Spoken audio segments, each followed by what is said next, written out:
This is the complete audiobook of the third turning of the wheel, Wisdom of the Samdhinirmocana Sutra, written by Reb Anderson in 2012. Chapter 1. The Three Turnings of the Wheel of Dharma. A Buddha is someone who sees the way things really are. When we see the way things really are, we see that we're all in this together, that we are all interdependent. A great surpassing love arises from that wisdom, and that love leads Buddha to wish that all beings would open to this wisdom and be free of the misery that arises from ignoring the way things are. Buddhas appear in the world because they want us to have Buddha's wisdom, so that we will love every single being completely and protect every single being without exception and without limit, just as all the Buddhas do. The Samdhinirmocana Sutra shows us how Buddha sought to fulfill this wonderful desire, how he tries to bring us all to enlightenment. The scripture tells us that the Buddhist tradition has three phases, or as it is usually put, that there are three turnings of the wheel of Dharma. What many believe to be the first scripture recording Shakyamuni Buddha's actual words is called the Dharmachakra Parvartana, or setting the wheel of the Dharma in motion. There were two more turnings of the wheel, and the Samdhinirmocana Sutra speaks of both of them. Buddha taught in different ways for different audiences, and the threads of the teaching sometimes got entangled with each other because they weren't laid out systematically. People sometimes got confused about what the teaching was, so this sutra attempts to straighten them out. The first turning. When the historical Buddha appeared in the world, there was something about him in his enlightened condition that made people ask him to teach them. People would ask him, "What's going on with you? Why do you look so serene and joyful?" So the Buddha, with his intention to liberate all beings, interacted with people who had their own intentions and perspectives, and when they interacted, various things came up. He had to speak in a language that the people listening to him could understand. So in this first turning of the Dharma wheel, he offered a conceptual, logical teaching. He showed us how to analyze our experience, and he set out a path for people to find freedom and liberate themselves from suffering. The goal of this analysis was to show us that our life experience is fleeting, impermanent, and unstable. But the Buddha didn't usually just tell people that our life is fleeting, unstable, and impermanent. He usually emphasized a way of looking at experience so that the fleeting, unstable quality of life would be discovered. And he taught this analysis so that we would see not only that our experience is fleeting, but also that there is no receptacle, or container, or supervisor, or controller, or possessor, or pilot in addition to the fleeting elements shown by the analysis. This process of analysis also looks at the different moral qualities of our experience to see whether our behavior is tainted or pure. Tainted means different things to different people. But the question is simply, is our activity, our living right now, oriented toward gain and loss? We look to see whether our activity is oriented toward gain and loss or is free of concern for gain and loss. This analysis of the moral dimension also reveals that the concern for gain and loss is based on the idea of self, but there's actually no independent self in this field of experience.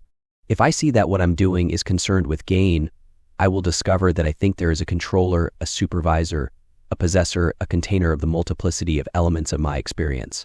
And because I think that, I'm concerned with gain and loss for that controller, for that owner, for that independent self, and that makes me suffer. The more we analyze our experience, the more we see this idea of an independent self that arises with concern for gain and loss, and the more we come to see that such a self cannot be detected in actual experience. There is the idea of a controller, but the controller cannot be found. There is the idea of a container of our experience, but the container cannot be found. There is an idea of an owner of our experience, but no owner can be found. Owner goes with concern for gain and loss and turmoil and suffering. No owner goes with no concern for gain and loss and with true freedom. This is what the early teachings of the Buddha were about. We can also look at what helps us pay attention to what's going on, and this too helps disabuse us of the idea of independent existence. This analysis purifies the mind stream.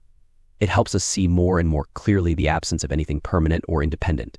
This first turning of the wheel was addressed to the person looking at self, someone looking at her own experience, purifying herself through moral analysis and through the analysis of empirical experience, and becoming personally liberated in that process. The first turning was personal and conceptual, and it produced an individual liberation.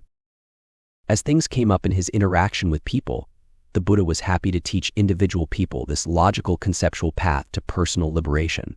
It was a path that helped people become free of suffering and live in the world as a pure experiential event. It helped them drop the belief that they were separate from other beings, or for that matter, that they had any independent existence at all. The first turning of the wheel was for the purpose of individual liberation, and the Buddha was quite successful. Many people who listened to this teaching, understood this teaching, practiced this teaching, became purified of their false beliefs and won personal liberation. You could say the Buddha was a revolutionary, but you could also say he was a great flowering of the Indian religious tradition. One Sanskrit scholar told me that if you look at all the words the Buddha used in his teachings, you find that almost none of them were new. Wherever he was, he used the language of the culture. The only new word the Buddha used that wasn't just common Indian religious language was bodhisattva, that one word. Otherwise, he was using the words of the culture. He shared a lot with other yogas. You can see he had great yogic powers, but others had yogic powers too. He could see where people were coming from and where they were going, but other yogas could too. But his interpretation of this process of change, particularly in terms of his understanding of the self, was a little bit different from everyone else's. As far as we know, nothing like it had been seen before. And the way it was taught after his death became even more subtle still. People in India during Buddha's time weren't ready to hear all the implications of his doctrine of no self. Later, after the Buddhist community had taken deep root, we have the second turning of the wheel, which presents even more profound and more subtle teachings on selflessness. Avalokitesvara, speaking in behalf of the Buddha in the Heart of Perfect Wisdom Sutra, said that all dharmas are marked by emptiness. Sarvadharma sunyata-lakasana. When all dharmas, all phenomena, are empty. But in the second turning of the wheel, this teaching on emptiness is vastly expanded. A hidden implication of this and all the Buddha's other teachings is that, like all things, the teaching itself is an interdependent phenomenon. He's giving it to you because you're the one he's talking to, but ultimately there's no reality in what he's saying. It is just something that comes up between you like a dance. And because it's interdependently arising, it has no ultimate existential status. But he didn't explicitly say that at first. People might have said, well then, why should we listen to you? Or they might have said, why should we practice the moral precepts if they have no ultimate existential status? The Buddha had to establish a strong ethical foundation for his students before he could encourage them to meditate on the selflessness of all phenomena, and many people did attain personal liberation with such ethically grounded meditation. But until practitioners are deeply grounded ethically, Buddhas do not bring up the more subtle wisdom teachings that might undermine the ethical foundation of the community of practitioners. In the Buddha's first scripture, he begins with the wisdom teachings of the middle way and the Four Noble Truths, and not with teachings on ethical commitment and discipline. 2. I believe the reason he could do this for his first students was that they were already very well grounded in ethical discipline, and they had realized deep concentration practices based on that ethical ground. Upon this foundation, it was appropriate for the Buddha to offer them wisdom teachings. Over the millennia, Buddhism has become very strong in terms of ethical discipline and the monastic systems to uphold it, but the danger of losing sight of our ethical foundations remains. As we get into more and more subtle realms of truth and realize that morality is empty of inherent existence, we might not be able to uphold the commitment and rigors of moral discipline unless that realization is mature. And if we can't continue to be wholeheartedly devoted to ethical discipline while we go into the study of the profound emptiness of things, then we should stop opening to the ultimate truth of emptiness. The second turning. When the Buddha passed into complete nirvana, the community was strong, and there were many enlightened disciples. But the Buddhist community had to become still more mature before it could withstand the impact of the second turning. It took about 500 years before that next turning occurred. The historical Buddha was no longer alive, and so the next turning of the wheel had to use a different Buddha. A cosmic Buddha was going to have to turn the wheel, and the cosmic Buddha did not emphasize that what is happening is impermanent, fleeting, bouncing, dancing elements, as in the first turning, but taught that these elements have no independent existence. The second turning offers no conceptual approach to reality. It refutes the previous method and the previous path based on a conceptual approach to liberation. In the Heart Sutra, the great cosmic bodhisattva Avalokitesvara tells us that form, feelings, perceptions, mental formations, and consciousness are all empty, and in emptiness there is no suffering, no end of suffering, and no path to freedom from suffering. In other words, none of the Buddha's conceptual teachings, such as the Four Noble Truths and the Eightfold Path, really apply. In the first turning of the wheel, things were interdependent and real. In the second turning, they're ultimately empty and unreal because they're interdependent. So there is no logical approach to practice, no approach to liberation, no path to freedom. Because all things are interdependent, including freedom. Freedom itself is not real. Suffering is interdependent, and therefore suffering is not ultimately real. In this second turning of the wheel, bondage, turmoil, and misery are interdependent phenomena, and therefore not real. Liberation and peace and joy are interdependent and therefore not real. Thus, liberation and bondage have the same nature. This kind of teaching creates problems for some people, but any problems that come up have the nature of being completely free of any problems. The way that things are is right before us right now, and using any approach to them is a distraction. Another big difference from the first turning of the wheel is that this pathless path is not about personal liberation. The path where we see that complete freedom and complete bondage have the same nature is not the path of individual liberation. It's the path of liberating all beings. It's not the path of the individual Buddha or the historical Buddha. It's the path of the Buddha that is the same as the entire universe. The entire universe, in the second turning of the wheel, is always showing us the truth, no matter what's happening. There is no conceptual approach to the entire universe. It just immediately presents itself all the time. And because there's no conceptual approach, there's no difference in access for those who have received instructions about the path and those who haven't. Those who haven't had instructions have no path to drop. Those who have had instructions have a path to drop. The Buddhists and the non-Buddhists are on the same level with this truth. The non-Buddhists don't have to give up Buddhism, the Buddhists do. The non-Buddhists, however, have to give up whatever they've got because we have to meet what's happening directly with no words, with no concepts. This is the path of universal liberation. This is the second turning. The third turning. The next path, the third turning of the wheel, which is talked about in this scripture, resurrects the conceptual approach. It offers us a logical path, just like the first one. But this logical path is based on the refutation of the logical path. It's based on the second path, which says if you take the slightest step toward the truth, you move away from it. If you use any means to realize what you are, you alienate yourself. That's the second path. The second path is actually the truest in a way, but unfortunately it seems to refute all the teachings of Buddha prior to that, and many people found those teachings very, very useful. So the third path redeems the logical approach to practice, but it is a logical approach that is based on the refutation of logic. The first turning of the wheel constructed a path of liberation, the second turning refutes the path, and the third turning accepts the refutation of the path and redeems the path. This scripture offers a path based on the refutation of the earlier path but redeems the earlier path. Another way to say it is that the first turning gives the logic of liberation, the second condemns all logic, and the third reconstructs logic, but based on the understanding that logic is ultimately completely useless. In fact, the third phase used logic more than ever before, and it could use logic more energetically because it was based on the emptiness of logic. In this sutra, the Bodhisattvas asked the Buddha, you taught this way, the first turning way, and then you taught the second turning way. When you were teaching the second turning, what was your intention? Then the Buddha explains his intention, and that there are these three turnings. The first turning is an analytical, conceptual approach, teaching the 5 aggregates, the 18 dhadgatas, the 4 noble truths, the 12 links of dependent origination, and so on. All these different kinds of teachings aim to help people see phenomena in such a way that they would be relieved of the belief in the independent existence of the self. Then in the second turning, the Buddha taught that everything, including the teachings, lacks inherent existence, is unproduced, unceasing, and naturally in a state of nirvana. After he gave those teachings, the Bodhisattvas said, that sounds very different from the early teaching. What did you have in mind? So he tells us what he really had in mind in both cases, which then becomes part of the third turning teaching, which is a deeper revelation of the nature of ultimate truth. The third turning protects us from a dangerously narrow understanding of the second turning.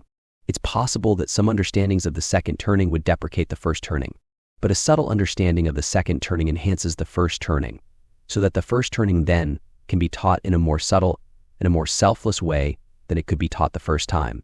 When the Buddha Shakyamuni first taught, he allowed the illusion that there was something to get from his dharma. In order to reach some people, he needed to make the teachings look like they really existed. In the second turning, he shows that all the teachings and all the methods only have apparent existence. In the third turning, we find a presentation of the first turning that is in accord with the second turning. So in this scripture, we are offered a systematic path and a conceptual approach that are free of self. After we realize the ultimate, we see whether we can come back into the conventional, conceptual presentation of the teaching in such a way that we don't violate the understanding of the ultimate truth. We spiral round and round and round until all beings have a correct understanding of the teachings. The wish to do this is called bodhicitta, the way-seeking mind, and the realization of the ability to do that is the fruition of bodhicitta. There is a Zen saying that goes, "When I first was practicing the way, there were mountains and rivers. After I practiced for 30 years, I understood there are no mountains and no rivers. Now, finally, there are mountains and rivers again, but these mountains and rivers walk and talk. These mountains and rivers leap through the sky and boogie in the basement. These mountains and rivers are the fully realized mountains and rivers, because these mountains and rivers are based on the understanding that finally there aren't any mountains and rivers. We can't really understand that there are no mountains and rivers until we understand mountains and rivers. We can't really understand mountains and rivers until we understand that there are no mountains and rivers. So we need these three turnings of the wheel. We need the conceptual approach. We need to enter into an immediacy of our life that gives up the conceptual approach. And then we need a conceptual approach to test that we really have given up the conceptual approach. We need a Zen center with an address, a door, a telephone number, an email address, and a website with buildings and gardens and robes and hats and people, and especially vegetarian feasts. We need all that, and we need the teachings of the tradition, but then we need to refute the whole thing and have people at the door saying, "This is not a Zen center. There's no Zen center here. Otherwise, it's not really a Zen center." And then just to test to see if we really understand that there isn't any Zen center, we take care of the Zen center. But as we take care of it, we ask ourselves, are we taking care of it with the understanding that in ultimate truth, there is no Zen? Of course, sometimes we notice that the way we're taking care of Zen center looks like we think there really is a Zen center, and there's not much sign that we realize that there's no Zen center. There doesn't seem to be an understanding that this interdependent thing called a Zen center can never be found precisely because it's interdependent. So then we confess we don't understand Zen here at Zen Center, and that sounds pretty good. But then we also think we do understand Zen at Zen Center, and we're confident about that because our understanding is based on we do not understand Zen at Zen Center. And we're kind of happy about that because we understand that it's not just us, nobody understands what Zen is. But we may be the ones who are happy about not understanding. The teaching of the three turnings of the wheel is a conceptual offering to help us understand a non-conceptual approach to liberation, or I should say, to understand no approach to Buddhahood, no approach to freedom. It is a conceptual approach to understand no conceptual approach, a conceptual approach to immediacy. And the immediacy is not at all disturbed by being involved in a conceptual approach, because in every moment of being involved in a conceptual approach, we are immediately intimate with the ultimate truth of the conceptual approach, namely, that it's not real. If we don't have a conceptual approach, that's fine, although it's very rare. The main thing is that as we're involved in our conceptual approach to whatever we're doing, we don't miss the immediate, non-conceptual reality that we can never be separated from. Then we can enjoy ultimate truth no matter what's happening. But this enjoyment is not for yourself. The non-conceptual approach is for the liberation of all beings. The conceptual approach, although it can be quite good, is for the conceiver, and the conceiver doesn't exist. We aspire to be Buddha's offspring, and so we are like larva bodhisattvas, but the larvae need a skin. And what's the skin? The skin is Buddha's conceptual approach. We wrap that little larva in a nice silken conceptual package with neat little analytic, conceptual techniques, and we cook in this cocoon until we shed the conceptual techniques and just be butterflies. And now that we're butterflies, we can teach other larvae about how to put a skin around themselves in a more selfless way, because we're liberated from our conceptual approaches. When we first come to the practice, in some sense we're like little larvae, since we haven't found our own inner truth yet. So we wrap ourselves in the Buddha's teaching of the first turning, and we grow in that, and then we drop that, and then we just directly be ourselves, our butterfly selves. Then we lay the eggs of the teaching so there can be another generation. This is the cycle of the wheel. It's the first turning, the second turning, the third turning, the first turning, the second turning, the third turning, and so on. We need to keep cycling our conceptual activity with the immediacy of reality, and then test the immediacy of reality by re-entering the world of conception, the world of words. Then we drop the words, drop the signs, drop the characteristics, drop the conceptions, and enter into the world of immediate freedom. Then we test it by re-entering the world of the manipulation of concepts, and round we go. Prepare the ground. Before we plunge into the teachings of the sutra, into this third turning of the wheel of Dharma, I would urge you to prepare the ground in your heart, to receive these teachings. How can you do that? Suzuki Roshi said that Zazen sitting meditation is the key that opens all the great teachings. If you go to these teachings with a Zazen heart, they open for you. In other words, our practice, particularly our sitting practice, prepares us to receive these teachings and let them enter our life. Suzuki Roshi also said that Zazen is a tenderizer. I know from my experience that if we sit still and quiet with other people for a while, we all become more and more tender. When I check people's sitting postures at the beginning of a long retreat, I often find that their backs seem to be hard and resistant to touch. Their backs seem to say, "Don't touch me. Leave me alone." Or "I can't adjust, I gotta stay in this position, otherwise I won't be able to survive." I feel a kind of toughness at the beginning of the sittings. But after several days, I can feel the bodies of the meditators have become tender. It's kind of like, okay, thank you for your suggestion. In the book Being Upright, I wrote about a friend of mine who was ordained as a Zen priest, and then he started using cocaine. He stopped practicing, took off his robes, and became a drug dealer. I watched him. I watched his skin turn to leather. I could see him getting harder and harder, more and more protected from the suffering of this world. He even started wearing a leather jacket. The jacket was a symbol of what happened to his heart. It had been tanned and hardened by using and dealing cocaine. And he was selling other people things to harden themselves to this world, too. People in this world of suffering like to put on leather sometimes for some protection from the pain. But this sutra demands that we do just the opposite, that we approach life and the teachings with a tender, open heart. I find that even if I am not ready, these great vehicle teachings for the bodhisattvas help me get in touch with my resistance and my toughness. Sometimes they seem to ask me, "Are you trying to get anything out of this scripture? Because if you are, we'll give you some stuff, but it probably won't be what you're looking for. And why do you want to keep reading if you're not going to get what you want?" When they gave me some stuff I wasn't looking for, that I didn't find interesting or informative, I just thought, this is boring. Boredom is a form of resistance to what's happening. But I wouldn't push against my resistance and force myself to continue.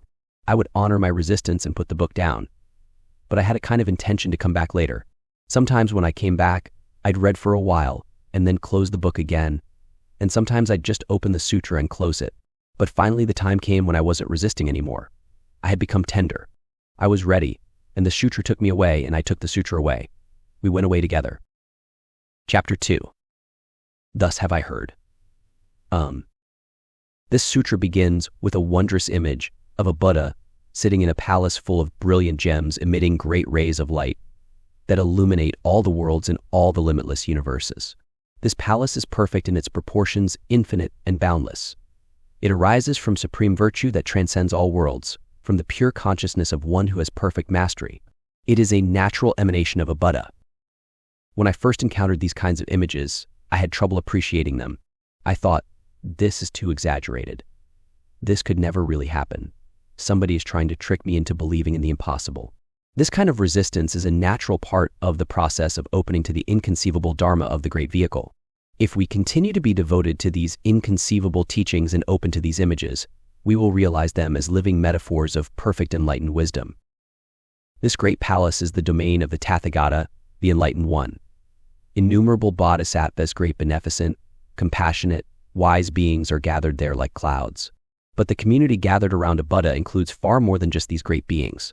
There are innumerable divine beings, the devas. There are the nagas, snake-like beings who live in the realm of the water, and the yakshas, powerful beings, sometimes beneficent, sometimes malignant, who live in the earth and the air in the lower realms. There are Gandharvas, celestial musicians who live in the air and play music for us when we're in celestial moods. Gandharva means fragrance eater. They are called that because they live on fragrances. The Asuras, sometimes called fighting demons or titans, are in the assembly. They are in competition with the gods and wage constant war with the divine beings out of envy for their bliss. The Asuras reject the root virtues of ethics and concentration and instead, motivated by envy, try to attain bliss by personal power. This is exemplified by powerful people throughout history, such as Alexander the Great and Julius Caesar, who aspired to the bliss of divine beings. Next come the Mahargas, big-bellied demons shaped like boa constrictors, who are lords of the soil. They are something like Jabba the Hutt in the early Star Wars pictures, huge and fat, or the sandworms in Dune that were the size of locomotives. There are also Kimnaras, who are like centaurs, half man and half horse. Finally, the sutra says there are humans and non-humans. Non-humans, generally speaking, refers to ghosts. What are ghosts?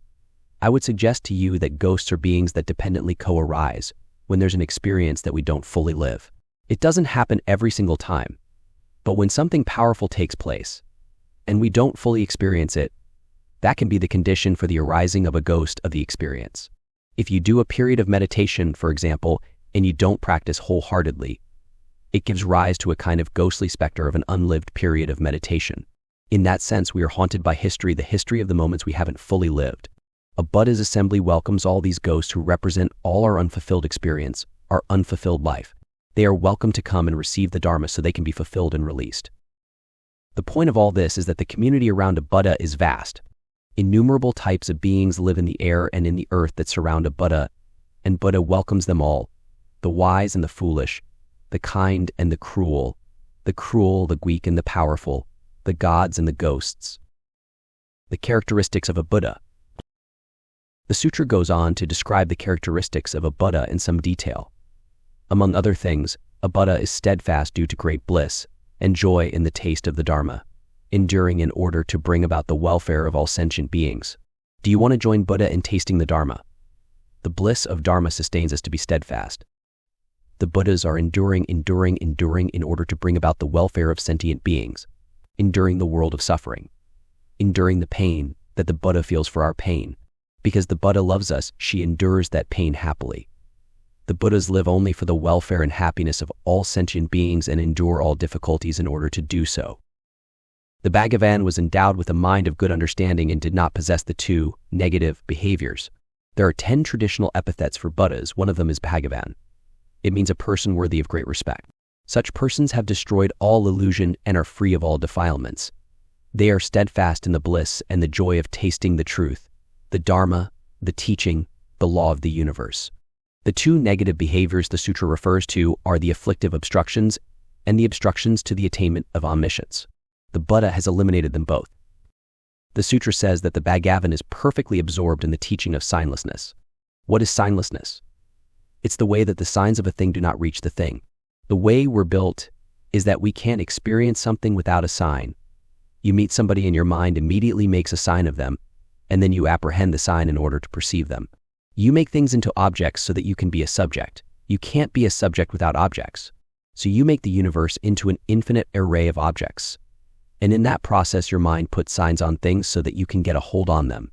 This is our normal process of perception, and in order to do it, we have to distort the world a little bit. And the world is actually asking us to do that so it can have a relationship with us.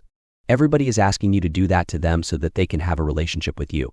You put a sign on them so you can get a hold of them and bring them into your consciousness, and this is called perception. Once we can do that, we have to understand how these signs are not the person that we've made into an object. So once we're engaged with these signs, we have to give them up. If we're engaged to be married, we have to give up our fiancé, because holding on to the sign we put on our fiancé distorts the relationship. Holding on to the sign, we think that the sign is the person, but people are not objects. People are actually inconceivable and ungraspable. But inconceivable and ungraspable people are kind of useless to us, so we make them into objects by signing them. Then we can engage with them. But to know them in this perceptual way involves a distortion, and we need to start working to relate to them as Buddhas do. That's why the sutra is telling us about the Buddhas, so we can learn how to be absorbed in the teaching of signlessness. The sutra tells us that the Bhagavan is abiding in the way that a Buddha abides. How does one abide the way a Buddha abides? A Buddha abides by not abiding. The abode of the Buddha is no abode. It's good to have no abode. And if you can abide by not having any abiding, you're abiding like a Buddha. That will help you to be absorbed in the teaching of signlessness, and the teaching of signlessness will help you to abide the way a Buddha abides. Because Buddhas are absorbed in the teaching of signlessness and do not abide, they can really help others. But this is a difficult thing for us, because our tendency is not to abide in signlessness but to be absorbed in signs. I say tendency, but it's a pretty strong tendency. It's the way things almost always are, and it's suffering. But even though abiding in signs is suffering and affliction, we still resist the teaching of signlessness because it's unfamiliar. We wonder what will happen to us without signs. I'd rather not find out. I might turn into Jabba the Hutt. Who knows what will happen if we actually open to the teaching of signlessness that allows us to abide the way a Buddha abides. A Buddha is endowed with an unimaginable embodiment, having fully given rise to the wisdom of all the bodhisattvas. Endowed with the non-dual abiding of a Buddha and the supreme perfections, he had reached the limit of the uniquely liberating and exalted wisdom of a tathagata. The Buddhas are embodied. They have bodies, but their bodies are unimaginable. We have bodies, but our bodies are imaginable. Of course, the way our bodies really are is unimaginable. But the way we have come to be born as sentient beings is by imagination, and those bodies are imaginable. Buddhas are not born by imagination. Buddhas have imaginations if they need to use them, but they are not born of imagination. They are born of compassion. The assembly of Sravakas and Bodhisattvas. The scripture tells us that in the assembly there were measureless, innumerable Sravakas. Sravaka literally means listener or hearer. So these are beings who listen to the teaching of Buddhas and practice it, and when they become wise, they become a kind of saint known as an arhat. So in the assembly of this scripture, there were measureless numbers of these listeners who were all very knowledgeable children of the Buddhas with liberated wisdom and completely pure ethics. Although they were not bodhisattvas, they were very learned, intent on good contemplations, speaking good words and doing good deeds.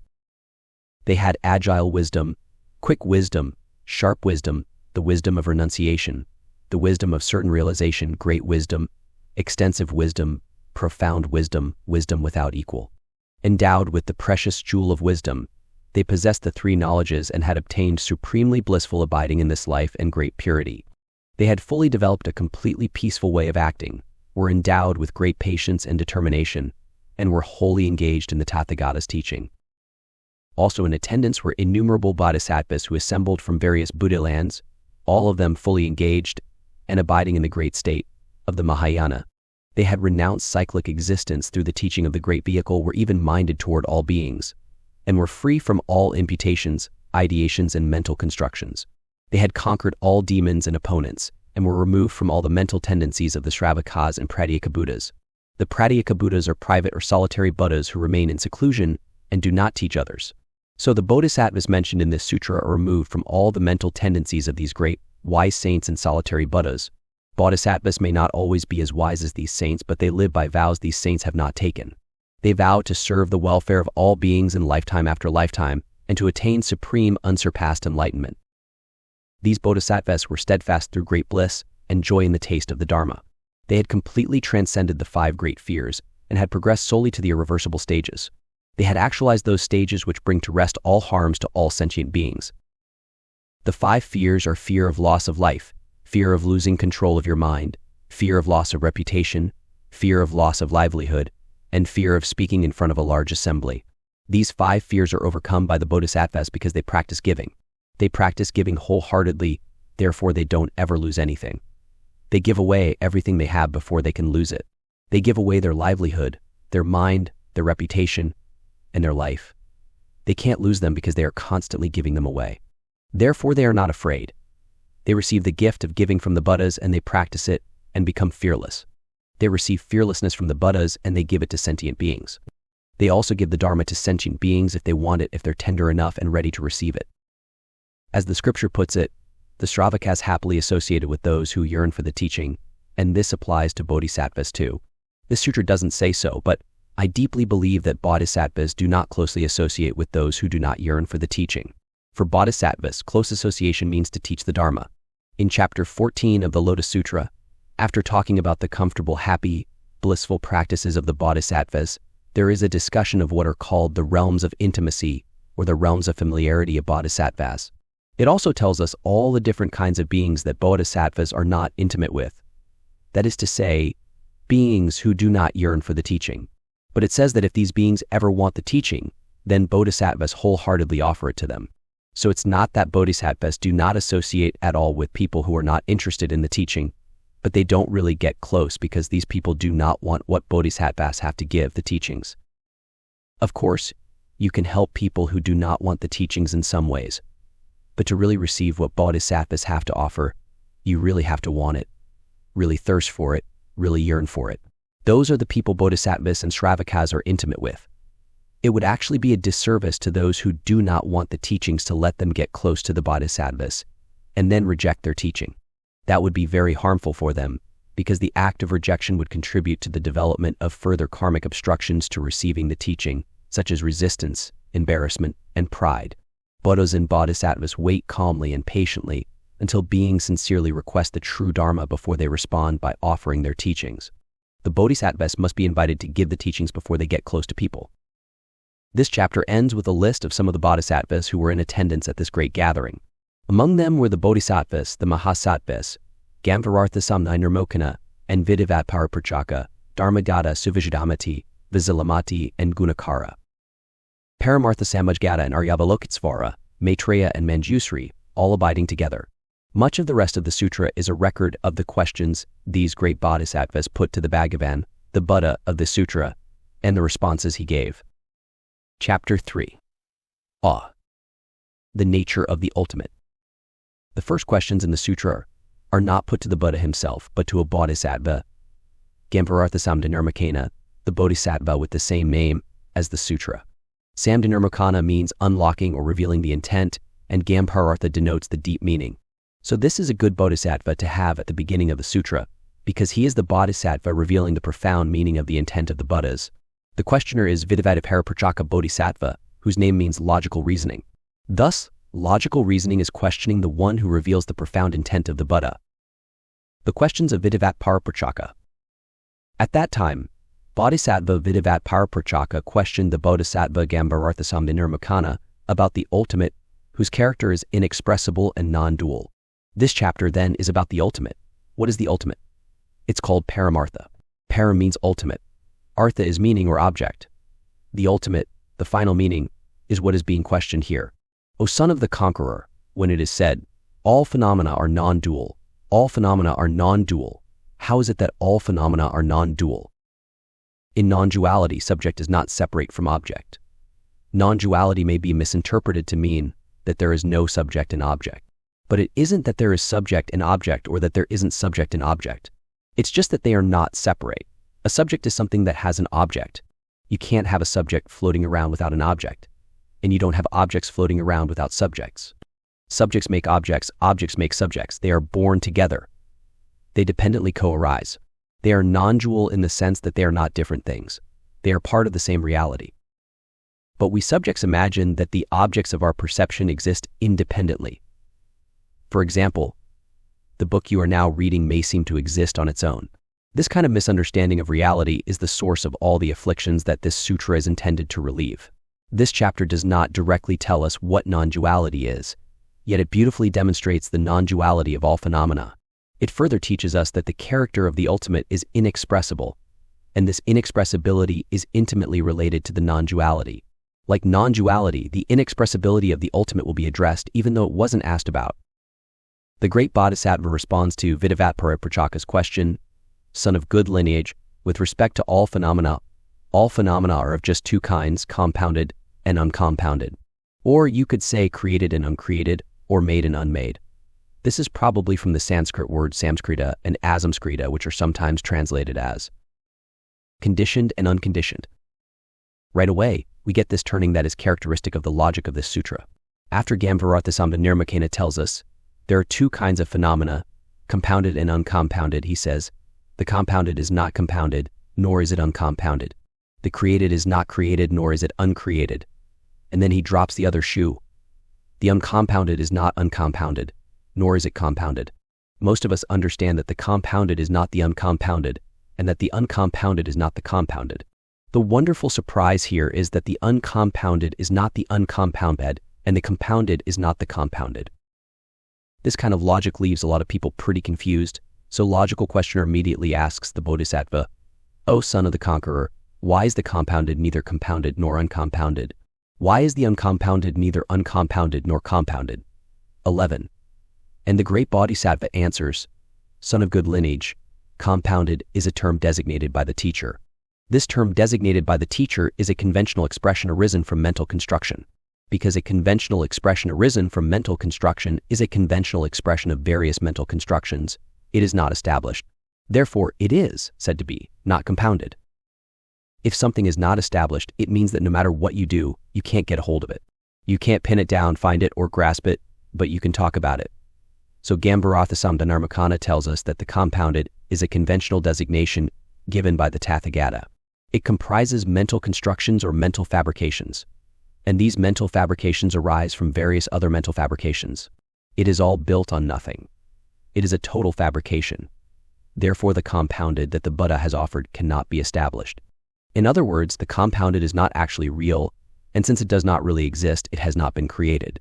The logic here is that since A is not established and is not actually real, A is not A. Logical questioner learns that the reason A is not A is that A is a conventional designation depending on mental constructions that are just composed and built on other mental constructions and therefore ultimately unreal. Son of good lineage, uncompounded is also included within the conventional. In other words, this same argument applies to the uncompounded. Then there's another sentence that is very nice. Even if something were expressed that is not included within the compounded or uncompounded, it would be just the same as this. In other words, it would follow the same pattern. If you could think of something else that wasn't included here, it would still be a conventional designation that depends on mental construction, which is based on various other mental constructions, and it also could not be established. It wouldn't be itself, nor would it be something else.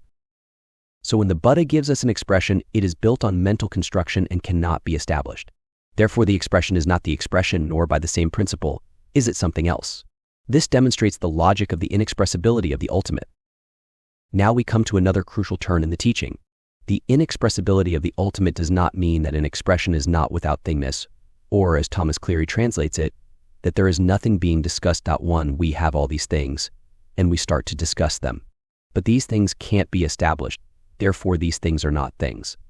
Because this discussion leads to the fact that the things we talk about are not the things, or that A is not A, does not mean that we're not talking about something. Although every expression is about something that is beyond itself, it is about something. In other words, there is something there beyond our thoughts and speech, and our words and expressions don't reach it. But we still have to use expressions to guide people to the reality of the thing. What is that thing?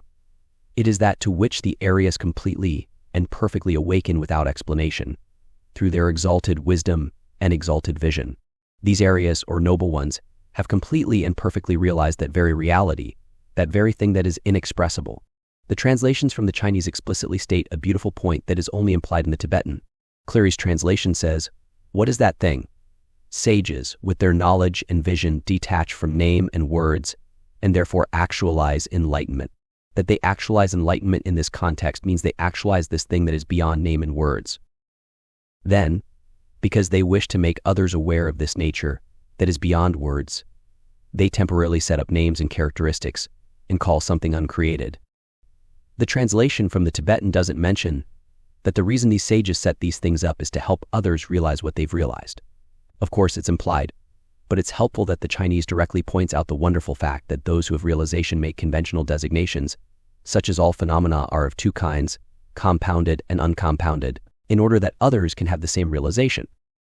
John Keenan's translation puts this point a little differently, but it might be objected, is it not true that there are no expressions without some corresponding reality? Instead of saying that we're not talking about anything, he puts it the other way. What then is the reality here? I would reply that it is that reality apart from language and realized in the perfect awakening of the saints through their wisdom and insight apart from all names and words. It is because they desire to lead others to realize perfect awakening that they establish such expressions as the unconditioned as verbal descriptions. 3. The questions of Dhadgata. The next questioner is Dhadgata, whose name can be translated as elevated through doctrine, elevated through Dharma, offspring of Dharma, or offspring of the teaching. Unlike Vidivaparaprachaka, Dhadgata asks his questions directly to the Buddha. This great bodhisattva starts by telling the Buddha where he came from. Bhagavan, in a distant epoch of ancient times, passing beyond this world system, as many world systems as there are grains of sand in 77 Ganges rivers. I lived in the world system Kirtamat, Buddha land of the Tathagata Vasalakirti. While there, I saw 7,700,000 teachers and others of various Tirthika systems. To me, this is a delightful example of ancient Buddhist texts that understand the vastness of the universe. I used to live in this place that was really far away, and I lived there a long time ago in ancient times. It's so far away it took me many, many light years to come here and be with you. Looking back to when I used to be in that Buddha land, I remember seeing 7,700,000 teachers and others of the Tirthika systems. Tirthika is sometimes translated as outsider or philosopher, meaning philosophers of non-Buddha Dharma schools. In this Buddha land, there were many philosophers who weren't open to being disciples of the Buddha. These philosophers had gathered together and were considering the ultimate meaning of things, but were getting into a big argument about it. They had divergent opinions, doubts, and misconceptions. They debated and quarreled. They insulted each other with harsh words. They were abusive, deceitful, and overbearing. They attacked one another. Seeing all this, Dhadgata thought to himself that tathagatas arise in the world, and through this appearance there is realization of the ultimate that completely transcends all reasoning, argumentation, and deliberation. And Dhadgata thought that this was indeed marvelous and astonishing. Then the Buddha commends him, "So it is. Dhadgata, so it is. I have fully and perfectly realized the ultimate whose character completely transcends all argumentation. This ultimate is the final object on the path. No argumentation applies to it. No argumentation is in it. No reasoning reaches it. No deliberation touches it. As we learned from the previous questions, the ultimate is uncompounded, uncreated, and unmade. It lacks production, and it lacks cessation. But although the ultimate completely transcends the sphere of argumentation and reasoning, it is still something that you can contemplate. And contemplating the ultimate purifies beings of obstructions and resistance to unsurpassed awakening." Vasubandhu II, one of the founders of the Yogacara school of Buddhism, taught the ultimate as being of three kinds: the objective ultimate, the attainment ultimate, and the practice ultimate. These three kinds of ultimate are really one body, because the practice ultimate is the contemplation of the objective ultimate, and that is the attainment ultimate. The objective ultimate, known as Artha Paramartha, involves considering the ultimate as an object of meditation. It's the thing that when contemplated removes and purifies as of the last of all hindrance to perfect awakening. The objective ultimate is also called suchness or tathagata. Thus, the first way we deal with the ultimate is by meditating on it as an object, the object that is the final object. The next way we deal with the ultimate is in terms of attainment, and that's called nirvana. And the last way is the ultimate in terms of practice. That's called marga, or the path, the middle path that is the ultimate in practice. So we have some big topics here. One is suchness, the object that purifies all obstructions to enlightenment. Another is nirvana. A third is practice, the practice that is nirvana, the practice that contemplates that which completely transcends all argumentation. It might be possible for a bodhisattva like Dhadgata to go into a situation where there's argumentation and help the beings there. But he doesn't say that he was able to help those people who were arguing and fighting with each other. Instead, when Dhadgata saw all these people fighting, he left that world system and went to talk to Shakyamuni Buddha. Maybe they weren't ready to stop arguing and meditate on that which completely transcends all argumentation. Maybe they weren't ready to let go of deliberation and contemplate that which completely transcends all deliberation, something to which argumentation and deliberation do not apply, something that removes the obstructions to what everybody really wants. Nirvana without any attachment to nirvana. It is important to realize that we all live in the realm of argumentation, conflict, and dispute. Even when you are sitting in a meditation hall where nobody's talking to you and nobody's asking you to argue with them, you're still in the realm of argumentation because there are still conventions, signs, words, and so on. Even if you aren't arguing, there's an ongoing argument happening anyway. Now can you hear the teaching that there's something called the ultimate, which when attained is nirvana, when practiced is the practice of the bodhisattva, and when meditated upon is suchness. While we're arguing or refusing to argue in an opinionated way, or whatever else we are doing, there's a possibility of simultaneously meditating on the teaching, that there's an ultimate to concentrate on that transcends the arguments we're enacting. Nonviolence and the ultimate. Shakyamuni Buddha is said to have been a person who had a lot of energy and strength, and he strongly recommended nonviolence. In fact, he said that if you don't practice nonviolence, you aren't really his disciple. We have many stories of Shakyamuni and the way he dealt with violent people. One of them concerns a man named Angulimala. Now, the Buddha didn't walk around with lots of security people around him like a modern-day political leader. His practice was his only security. One day, Angulimala, who was a famous mass murderer, came after the Buddha with the intention to kill him. In one version, the Buddha is able to have a conversation with Angulimala, and he tells him that he is his friend. They talk for quite a while, but in the end, Angulimala just won't accept that Buddha is his friend. When he decides to kill the Buddha simply walks away. Angulimala starts running after him, but even though he is running and the Buddha is only walking, Angulimala can't catch him. And he yells out to the Buddha, "What's going on? Why can't I catch you? I'm running fast. You're just walking." And the Buddha says, "You can't catch me because I've stopped." Suddenly, Angulimala snaps out of his insanity and becomes a student of the Buddha. What did the Buddha stop? He stopped greed, hate, and delusion. That's why Angulimala couldn't catch him. That's how the Buddha could help him. The Buddha didn't argue with Angulimala. He wasn't opinionated and nasty. He was non-violent with this violent person.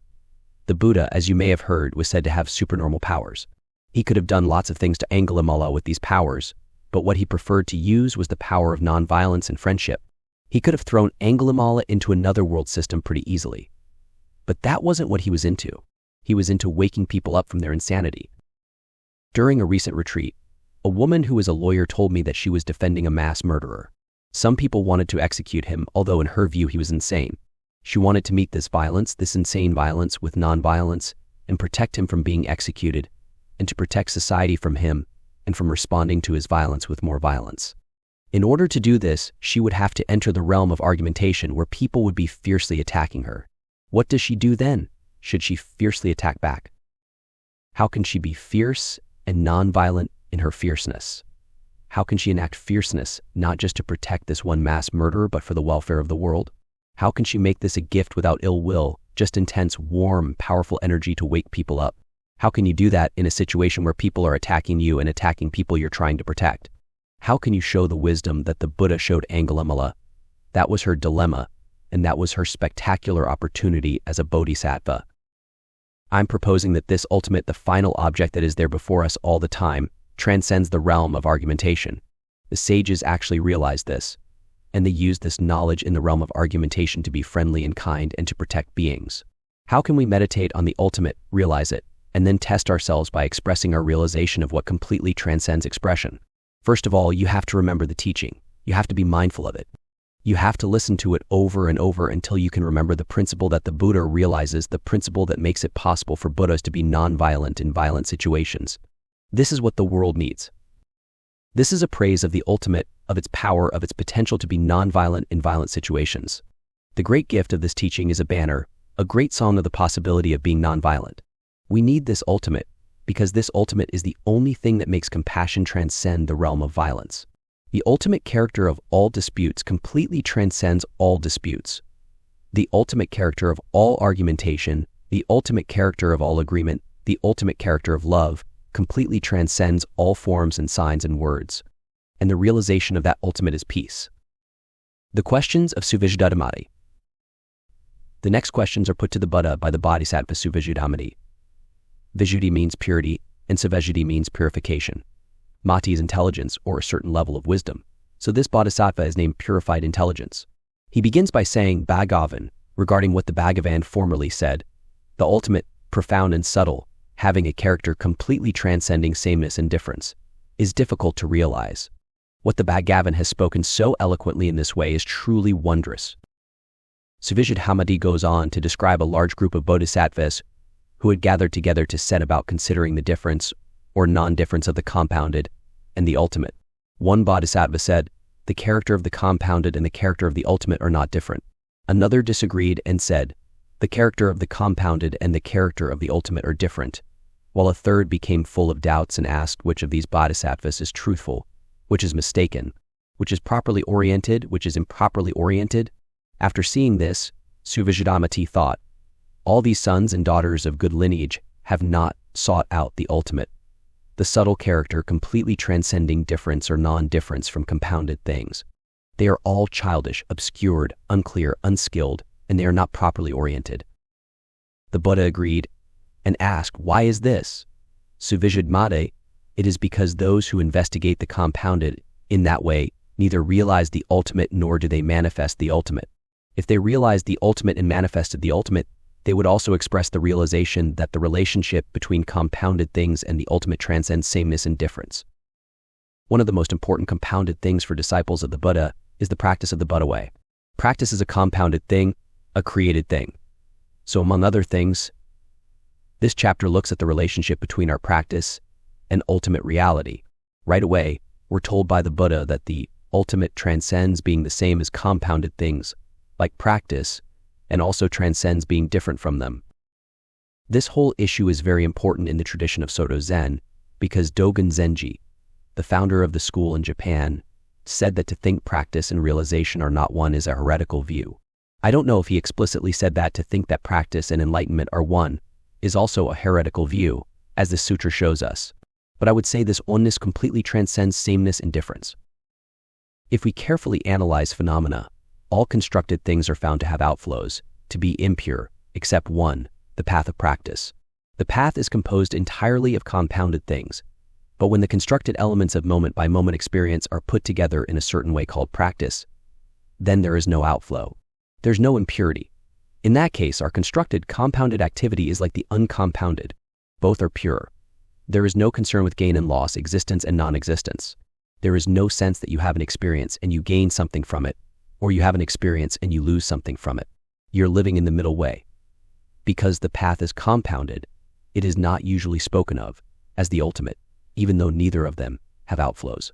Yet the path needs to be based on the ultimate, so it is not totally different from the ultimate either. Most of the time when we are trying to practice the path, there are outflows. What would make it into the pure path with no outflows? If you are being mindful of your state and you notice, for example, that you are seeking after something or leaning toward existence or no existence, you could be mindful of that and notice the imbalance. This wouldn't be the path quite yet, but the path requires some kind of awareness like that. Then you would follow the pattern of outflow, the pattern of concern for gain and loss, to the end of gain and loss. Then you would be at the place of practice. You would exhaust that activity, and in exhausting that activity there is no more gain and loss.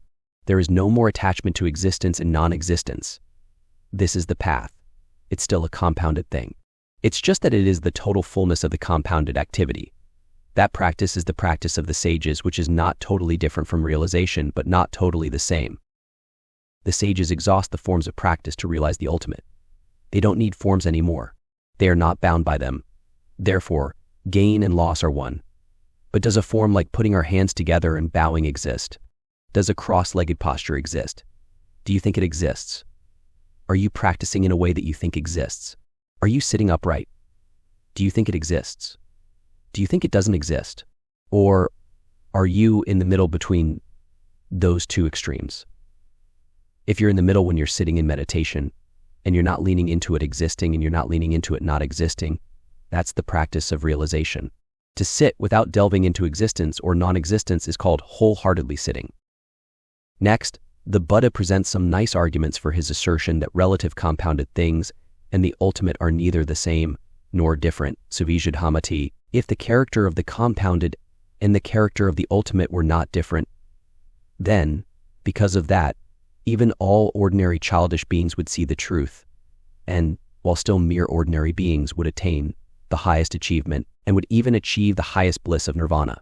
Moreover, they would completely and perfectly realize unsurpassed, perfect enlightenment. In other words, if everyday practices and the ultimate were the same, then everybody would be perfectly enlightened, which is not the case.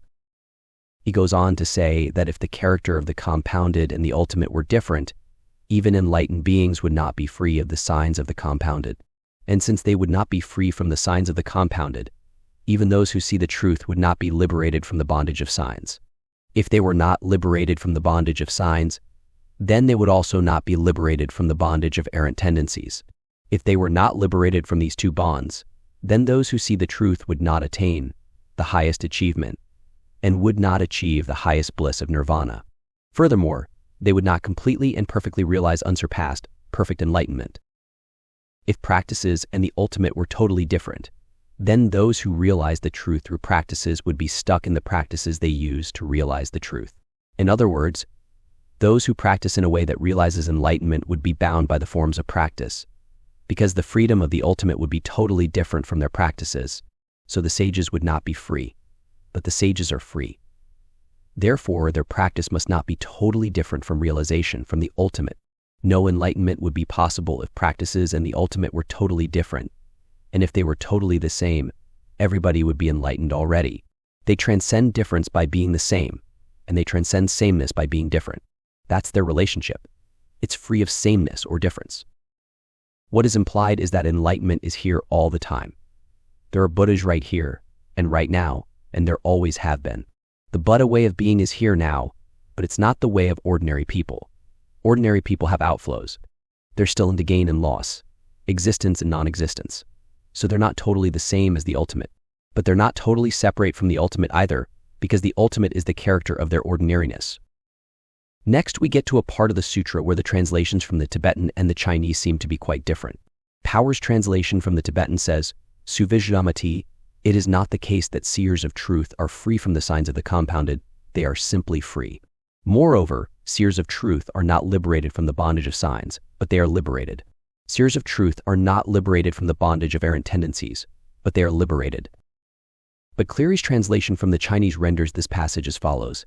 It is not the case, furthermore, that those who see the truth are not able to do away with the forms of practices, and indeed they do dismiss them. And it is not the case that those who see the truth are unable to shed bondage to forms, and they are indeed liberated. And it is not the case that those who see the truth are unable to shed crude bondage to the physical self, and they are indeed liberated. 4. So the translations from the Chinese say that the seers of truth are liberated from those types of bondage, and the Tibetan says they are not. I've noticed that when you have an original text that is translated into different languages, the places where the translations are the most different are usually where the original is the most intense. The translations veer away because they're trying to get something difficult and profound into some reasonable translation. Sometimes it's so intense that one goes one way and the other goes another way.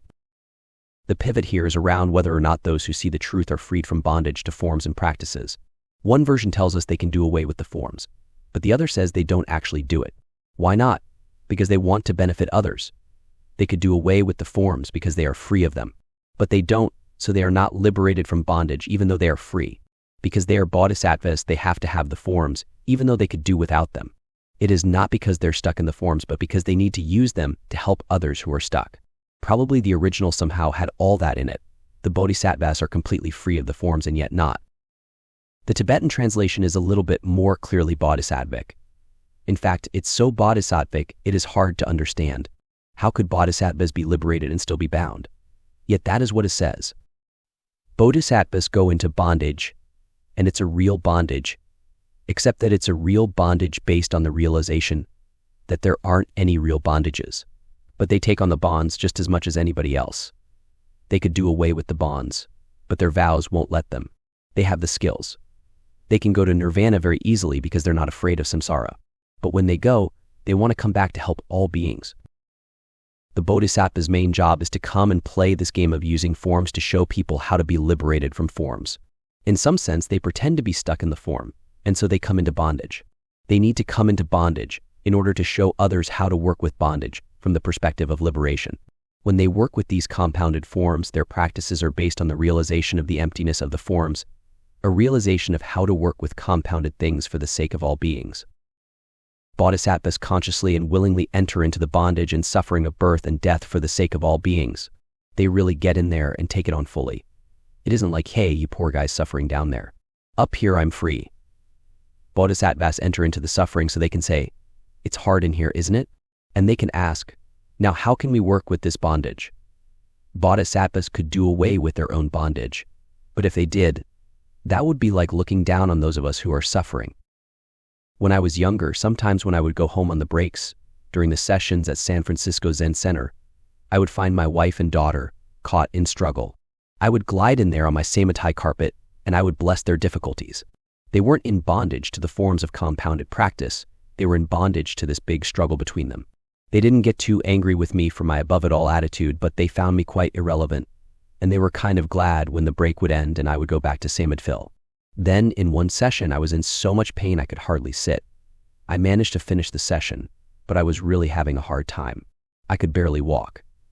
During that session, when I came home, I wasn't looking down on my wife and daughter from the elevated position of not being bound by practices or errant tendencies. I was kind of liberated, but because of my own pain, I really had compassion for their suffering.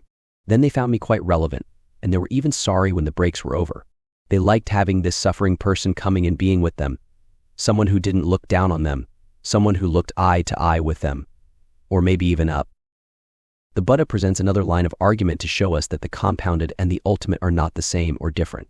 Suvijnamati, if the character of the compounded and the character of the ultimate were not different, then just as the character of the compounded would be included in the afflicted character, the character of the ultimate would also be included in the afflicted character.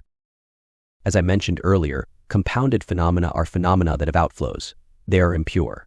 But if the ultimate were not different from the compounded practices, then they would also be included in the impure, which is not true. While the compounded is included in the afflicted, the uncompounded, the ultimate, is not. Emptiness doesn't have outflows, so the character of the ultimate is not included in the character of the afflicted. Suvijatahamati, if the character of the compounded and the character of the ultimate were different, then the ultimate character within all characters of compounded things would not be their general character. If compounded things and practices were totally different from the ultimate, then the ultimate character would not be the common character within all compounded things, but the ultimate character of phenomena is their common or general character. All compounded things are empty. Emptiness is the common characteristic, the ultimate truth, the ultimate meaning of events that is common to them all. But if this ultimate meaning of events were completely different from the events themselves, it could not be common to them all. It could be a little different, just not completely different. Because if it wasn't at least a little bit different, then it would have to be the same. But actually it can sometimes be different and sometimes be the same, and in this way it completely and perfectly transcends all this sameness and difference. Moreover, Suvijadamati, if the character of the compounded and the character of the ultimate were not different, then just as the ultimate character does not differ within all characters of compounded things, so also all the characters of compounded things would not differ. If the compounded and the uncompounded are not different, then just as the ultimate does not differ among the compounded things, the compounded things would not differ from each other. But compounded things do differ. They differ totally from each other. They just don't totally differ from the ultimate. In some ways, compounded things like you and me are actually closer to the ultimate truth than we are to each other. We're totally different from each other. We're even totally different from the way we were a second ago, related but totally different. But we're not different from the ultimate, and we're not the same. So we're really more intimate with the ultimate than we are with other compounded things, even though we depend on them all. Next, the Buddha gives us some analogies to help us understand the way the ultimate is not the same or different from compounded things. He points out the characteristics of several common things that are not the same or different from the thing itself. Suvijadhamati. For instance, it is not easy to designate the whiteness of a conch as being a character that is different from the conch or as being a character that is not different from it. You might be able to pull it off, but it's not easy to say that the whiteness is different from a white conch shell. But it's also hard to say the whiteness is the same as the conch shell. It's not different, and it's not the same. Buddha goes on to give a variety of similar examples, including the yellowness of gold, the softness of cotton, the heat of a pepper, and the agitating and afflicting character of desire. It's hard to separate any affliction from the obscurations that come with it. For example, take hatred. Somehow we don't feel that the affliction of hatred is exactly the same as the hatred, but we don't see them as separate either. Buddha ends his dialogue with Suvijadamati with a verse. The character of the compounded realm and of the ultimate is a character devoid of sameness and difference. Those who impute sameness and difference are improperly oriented. This verse offers a new idea that goes a bit beyond what was said before. The earlier discussion started off by saying that the ultimate transcends sameness and difference. Then some examples of ordinary things like peppers and their heat were offered. Then the sutra tells us that it's actually hard to say whether heat and the pepper are the same or different. This new statement says that when you look at the pepper and heat, and you see either sameness or difference between them, your orientation is off. So the Buddha first says that it's hard to discriminate between compounded phenomena and their characteristics. Then he says that even if you're able to make such discriminations, your orientation is still off. Whenever we impute sameness or difference to the relationship between compounded things and the ultimate, we are disoriented. Someone might, for example, ask you to tell them whether a compounded thing and its ultimate character were the same or different. If you considered the matter, you might not be able to find any sameness or difference. At that point, you are not yet disoriented. You haven't found a landing pad for your imputation of sameness or difference. You were invited to do it, you tried, but you can't do it. So in this, you are oriented correctly. Even though you are trying to get disoriented, you haven't been able to yet. When you really look at somebody and you don't know whether they're the same or different from you, that's very close to the way Buddha see things. Buddha doesn't actually see people as different from her, and Buddha doesn't see them as the same either. She just sees them. But that's hard for us to learn. That's what we have the sutra for, to learn this amazing orientation. The questions of Subhuti. The next questioner is the monk Subhuti, who is also the main questioner in many of the Perfection of Wisdom sutras.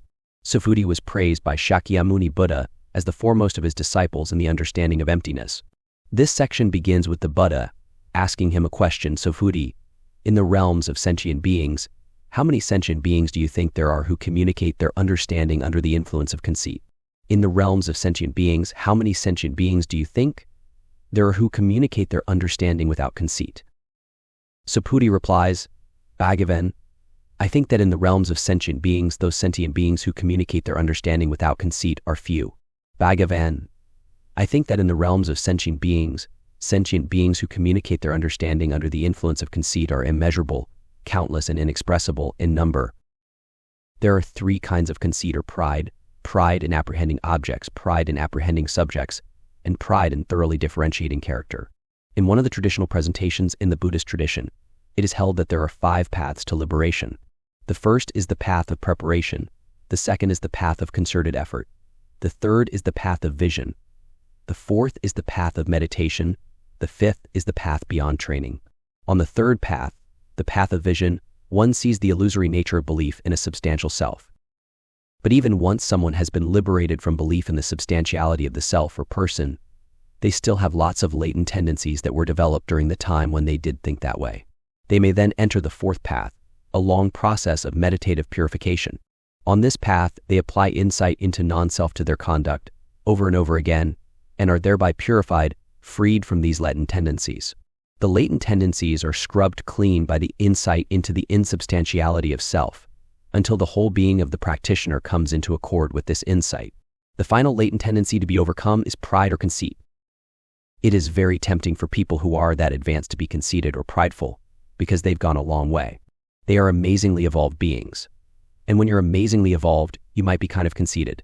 Ordinary human beings are actually pretty amazingly evolved creatures too, and they also tend to be proud and conceited. But Subhuti didn't say, I went to a bar in the city, and there were a bunch of conceited people there. He says, even in a monastery, where people are sincerely studying all these subtle topics of Buddha's teaching and Buddha's wisdom instructions, all but a few are still speaking with some conceit. The Buddha has an understanding of the ultimate character of various phenomena, but the Buddha is not proud. Buddha is not the only one, however. Some sentient beings also have an understanding and are not proud of it. And those who are not proud of their understanding are ready to open to and seek the ultimate. But according to this sutra, they are few, while the proud ones are innumerable. It is likely, therefore, that most of us are among the proud ones. And this sutra is saying to us, well, you should work with that, because that's going to make it hard for you to understand the ultimate. So work on your pride, become aware of it, learn what that pride is, learn what your conceit is, become intimate with them. Once you are intimate with them, pride and conceit drop away. If you can drop them, you can open to the ultimate, and you can open to the one taste of all things, which will then purify all phenomena of self-clinging. And it isn't just you that will be purified. Everything will be purified. Bodhisattvas want to learn to purify all phenomena and free all beings. An understanding of the ultimate is necessary for this, and in order to receive it, we have to find antidotes for our pride, which are the various modes of intimacy with pride itself. Next, Subhuti tells the Buddha a story about a group of proud monks he had known. He once lived in a great forest hermitage where a group of monks got together one morning and communicated their understanding by describing what they had manifestly realized through observing the various forms of phenomena. I might rephrase this by saying, at that time, those monks communicated their understanding under the influence of conceit by describing what they had manifestly realized through observing various forms of phenomena. Subhuti describes the many types of phenomena that these monks observed and contemplated, each one of them a basic category Buddha used to teach us how to guide our meditation. The first monk contemplated the 5 aggregates, the 5 categories of experience of psychophysical being. This basic Buddhist meditation involves observing the body, feelings, conceptions, various kinds of mental formations, and consciousness. Subhuti goes into detail about how the monk did this meditation. He observed the signs of the aggregates, the arising of the aggregates, the disintegration of the aggregates, and the cessation of the aggregates, and he observed the actualization of the cessation of the aggregates. Subhuti goes on to describe how a different monk meditated on the sense fields, and another contemplated the Buddha's teaching of dependent co-arising, and on, until finally coming to one who meditated on the Eightfold Path. The monks in this story were not just practicing the contemplations the Buddha offered, they had actually gained some understanding of them as well. Then they communicated their understanding of all these wonderful modes of analytic wisdom to each other. But Subhuti says, having seen them, I thought, these venerable persons communicate their understandings by describing their manifest realization of the various forms of phenomena, and, in this way, they do not seek the ultimate whose character is all of one taste. And because they did not seek the ultimate whose character is all of one taste, Subhuti concluded that these venerable persons were possessed by conceit. They realized and approved only their own understanding, not the one taste of the ultimate that pervades everything. When we are possessed by conceit, we are able to present our understanding only under the influence of conceit. We are interested only in our own understanding rather than the ultimate, because we think we have a nice understanding, and we think it's sufficient. But when we are proud of our understanding, it is difficult for us to move beyond it and open to the ultimate. This warning about the conceit among these highly evolved beings is something for us to receive into our hearts as we enter into the rest of this sutra. We need to keep remembering that pride and conceit are traps that we always have to watch out for when we're studying Dharma. Subhuti goes on to praise the Buddha for this wondrous understanding of the ultimate. Bhagavan, regarding what the Bhagavan formerly said, the ultimate is profound and subtle, very difficult to realize, supremely difficult to realize, and it is of a character that is all of one taste. What the Bhagavan said so eloquently in this way is wondrous. And the Buddha replies, so it is. Subhuti, so it is. I have perfectly and completely realized the ultimate having a character that is all of one taste, which is subtle, supremely subtle, profound, supremely profound, difficult to realize, supremely difficult to realize. How can there be no conceit in the Buddha's confident proclamation of his understanding of the ultimate? It sounds as though there is some conceit, but he is simply stating the truth of his realization. What would be conceited would be for him to pretend he didn't have this understanding, so that he would seem more humble. Hiding an understanding that we are attached to is often an unrecognized form of pride. Having perfectly and manifestly realized this, I have proclaimed it and made it clear, opened it up and systematized it, and taught it comprehensively. Why is this so? Subhuti, I teach that the object of observation for purification of the aggregates is the ultimate. Why is this so? Why did the Buddha go to all the trouble to make it clear and proclaim and systematize this teaching? He made this effort to teach the ultimate because this ultimate is the object that, when contemplated, purifies the aggregates. It doesn't just purify you, the person, it purifies what you are made of. It purifies your eyes, your ears, and your nose. It purifies the colors and smells and tastes. It purifies your feelings. It purifies your perceptions and your concepts. It purifies your greed, hate, and delusion. It purifies your faith. It purifies your consciousness. It purifies all that makes you. And it purifies you and me from mistaking all that makes us as something substantial. It purifies us from thinking that we are something substantial. It removes all obstacles to unsurpassed, complete, and authentic awakening. This awakening, in turn, removes all obstacles to us truly benefiting all beings. That's why the Buddha makes such a big effort to teach the ultimate. The ultimate is what purifies all phenomena and unfolds the boundless benefits of Buddha's wisdom and compassion. This process of purification penetrates all the teachings and practices of the Buddhas. It starts with the aggregates, but then it goes on to purify the sense fields, dependent co-arising, the four foundations of mindfulness, the Eightfold Path, and all the different elements. The Buddha points out that no matter what the objects of observation, the ultimate they reflect is always the same. Just as it is with the aggregates, so also that which is the object of observation for purification of phenomena ranging from the sense spheres up to the 8 branches of the path of the Aryas is all of one taste. Its character does not differ. The object of observation is the same for the purification of all phenomena, and it has one taste. Someone recently told me about a news clipping from 1996 that shows a photograph of an African-American woman putting her body between a white Klansman who was part of a Klan rally and a group of people who were protesting the Klan. At first glance, it appeared she was protecting somebody from the Klansmen, but actually she was protecting this Klansman from her own people. I feel that this was a moment without conceit. Maybe she also had the ability to see the one taste in all human life and to see the one taste in all phenomena. Maybe she could see the one taste in the Klansmen and the one taste in the protesters. Because she could see that, and because she wasn't proud of her understanding that these are the protesters and these are the Klansmen, maybe she didn't really strongly apprehend those visions. Then she could move into the position of protecting all beings. In doing that, she is demonstrating the ultimate in teaching us that everything has one taste. The 4 questioners we have met so far, Vidhivat Paripraka, Dhadgata Suvijudhamati, and Subhuti, lead the Buddha to tell us a lot about the ultimate. Vidavad Puriprachaka's questions to Gambhirartha Samdhinirmocana make it clear that the ultimate is inexpressible and non-dual. Dhadgata shows us that it transcends all argumentation. Suvijadamati leads us to the understanding that the ultimate transcends sameness and difference. And Subhuti helps us to realize that the ultimate is all of one taste. Now we can carry this understanding of the ultimate with us as a foundation as we explore the rest of this sutra. Chapter 4. The Psychological Dimension. Each chapter of this sutra expresses the profound, unfathomable wisdom of the Buddha, but each from a different perspective. This chapter has a psychological orientation. It lays the foundations for understanding our consciousness by showing us how it develops, what the different types of consciousness are, how they operate, and what it means to be wise with respect to mind, thought, and consciousness. The questioner in this chapter is the great Bodhisattva Visuddhimati. His name literally means extensive intelligence, and it is said that his knowledge and wisdom are limitless. Bhagavan, he asks, when you say bodhisattvas are wise with respect to the secrets of mind, thought, and consciousness, Bhagavan, just how are bodhisattvas wise with respect to the secrets of mind, thought, and consciousness? For what reason does the Tathagata designate a bodhisattva as wise with respect to the secrets of mind, thought, and consciousness? The Sanskrit word for mind used in the original text is siddha. Thought is manas and consciousness is vijnana. Siddha as used in this sutra is the total impression and basic awareness. Manas is the reflection upon what is known, and vijnana is the discrimination of what is known. The various schools of Buddhism hold that there are anywhere between 6 and 8 types of consciousness, or vijnana.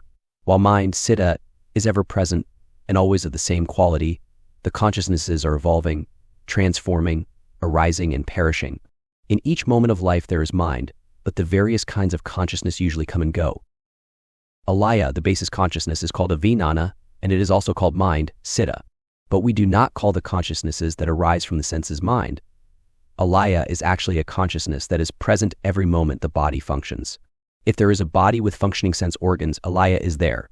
It is called the basis or storehouse consciousness because it is the foundation that underlies the other consciousnesses, and because it stores or holds our karmic predispositions, all the results of our past actions and the common predispositions we are all born with, such as the tendency to see the world in terms of self and other.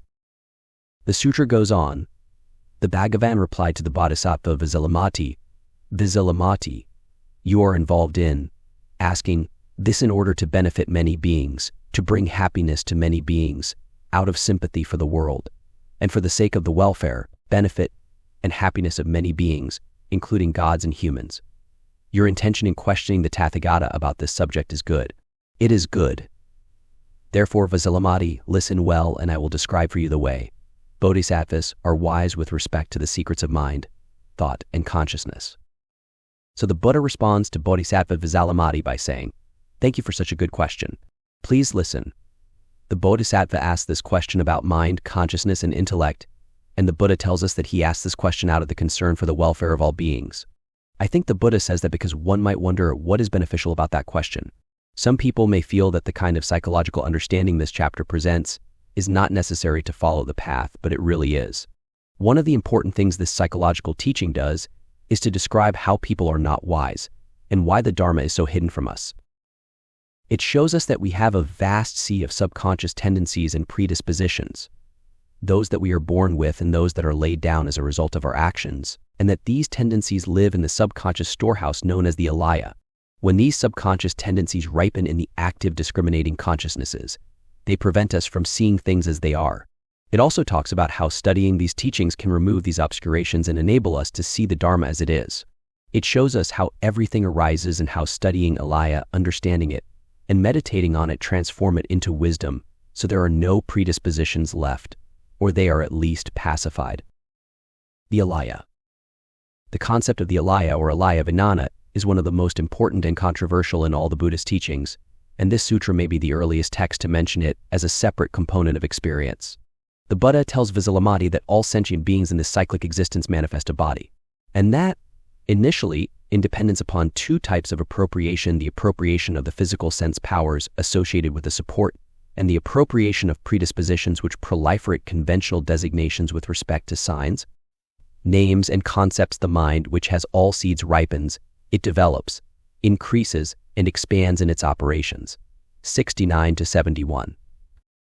The Buddha goes on to tell Vasilamati that this consciousness is also called the appropriating consciousness because it holds and appropriates the body in that way. It is called the basis consciousness because there is the same establishment and abiding within those bodies. Thus they are wholly connected and thoroughly connected. It is called mind because it collects and accumulates forms, sounds, smells, tastes, and tangible objects. I hear the Buddha as saying that when beings are first formed, they arise in dependence on two types of appropriation of the sense powers and capacities, and appropriation of predispositions. What kind of predispositions? Predispositions that proliferate conventional designations with respect to signs, names, and concepts. This initial appropriation is called the appropriating consciousness, or adana vinana. It is also called basis or container consciousness, which is a translation of alaya vijnana, because it has the same establishment and abiding as the body and the sense powers. Adana is different from alaya in the sense that it is the first moment of connection with the sense powers. The sutra also says that alaya is a vijnana, a type of consciousness. It is a vijnana partly because it is connected to sense powers. But it also says that alaya is mind because it accumulates all sounds, tastes, and so on. So it is a vijnana, a particular type of consciousness, but it is also called mind. In early Buddhism, the term alaya referred to the field of objects we perceive. Later Buddhists developed this and thought that maybe this field of objects, this alaya, could be used to explain other phenomena. One of the problems the early Buddhists had was that when yogis went into certain deep trances where their active sense consciousnesses were almost completely suppressed, they would close their eyes, enter trance for a long time, and then would open their eyes again. And it would seem that they had had their eyes closed for only a moment. They would have no experiences in between, and they wondered how it was that life could continue in such a deep trance. They were also puzzled by the way monks could spontaneously come out of their trance even after all mental activity had stopped. They thought there must be consciousness going on between those two waking states. If consciousness leaves the body, the warmth goes away and you die. So there must be some level of consciousness, some vital principle, that continues even in the state where the mind is not functioning in an ordinary way. They thought that might be alaya, because even when the consciousnesses became deactivated, this basic storage consciousness was still going on. So that is one way that they came up with the word alaya, that it's the storing of consciousness. Early Buddhism didn't emphasize this very much, but later Buddhists realized that it would be helpful to have such a concept, something like a subconscious, something accounting for the sense of continuity in the life stream and for rebirth and the continuation of consciousness after the dissolution of the body. They developed the idea that this deep unconscious was actually a fundamental, ongoing component of a personality. One way to understand alaya is that it is down at the base of the active consciousnesses. It is also what the sense of self lies on or identifies with. Originally, mind isn't divided into self and other, but once that split occurs, the self needs something to hang on to. It doesn't work very well for the sense of self to identify with the active consciousnesses because they are always changing. It can't hold on to the other. That doesn't work either. It's born of the other, but it can't identify with the other. Awareness itself isn't a very good home, because if you look at it, it is ungraspable vastness. Where the self seems to find its home is in alaya, the field from which all the concepts are made. There is a vague sense of something deeply subconscious that is always going on. It's not the self, but it's something you can hook the idea of self onto. As David Kulapana says, it's something life can be moored to even during a deep trance, when it can't moor itself to the active consciousnesses. This section of the sutra offers a description of the process of illusion wherein the mind imagines itself split into subject and object. Alaya is the transformation of mind that stores the seed of the concept of division, and using that concept, the mind can appear to divide itself. When it does that, it is further transformed. Alaya is the transformation of mind that the idea of self lies on and hooks onto. The idea of self in turn makes karma possible. Karma has a momentum, and the momentum of karma transforms this basis consciousness. Thus, alaya carries the effects of past karma to our present life. Although the mind cannot really split itself, at a certain point in the development of life, the mind manifests its ability to appear as split into a sense of self and a sense of other. The activity that results from this deceptive division of life into self and other is karma, and all the implications and impressions of such karmic activity hook into alaya, lie down in it, and are stored in it. Alaya also provides the ongoing place, the ultimate deepest place of refuge for the self. It's the deepest, darkest hiding place for self-clinging. Because of the alaya, you'll never be without a place to hold on and be attached. And the place of enlightenment, the actual texture and content of enlightenment, the place it will be enacted, is in this deepest, darkest hiding place of clinging. All the effort to release other clinging won't work until you get down to the bottom one. When that's dealt with, then the place where you are clinging will be exactly the place of release. What was obscuring the nature of life will be the place of liberation.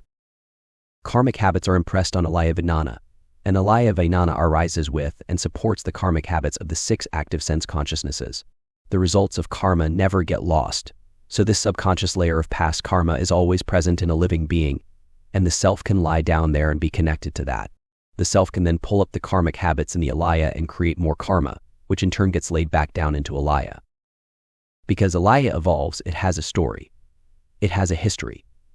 There's even a creation myth. In the beginning, there is the unborn, and it is beyond all characteristics. Then it becomes like a river that flows and changes. How does the unborn become a river? By transforming itself into alaya, object of consciousness and reflection. That's how you get the sense of separation of self and other. As this system develops, it is always hungry, always thirsty, always changing. It is hungry to be reunited. Even though there is nothing to be reunited with but itself, it is still split. Eventually, after countless lifetimes and much suffering and confusion, it gets reunited again. It is reunited with its unknown aspect, because its unknown aspect is totally implied by its present form. The known and unknown, the split in consciousness that creates self and other, are unified. Then the defilements have nothing to hold to, because the self is not separated from the other anymore. So the afflictions drop away. There's no way to be harassed anymore. There's no way to worry about survival anymore. There is a theory that alaya is present from the moment of conception until the moment of death. In this view, the birth of a living being depends upon alaya hooking onto a body at the moment of conception.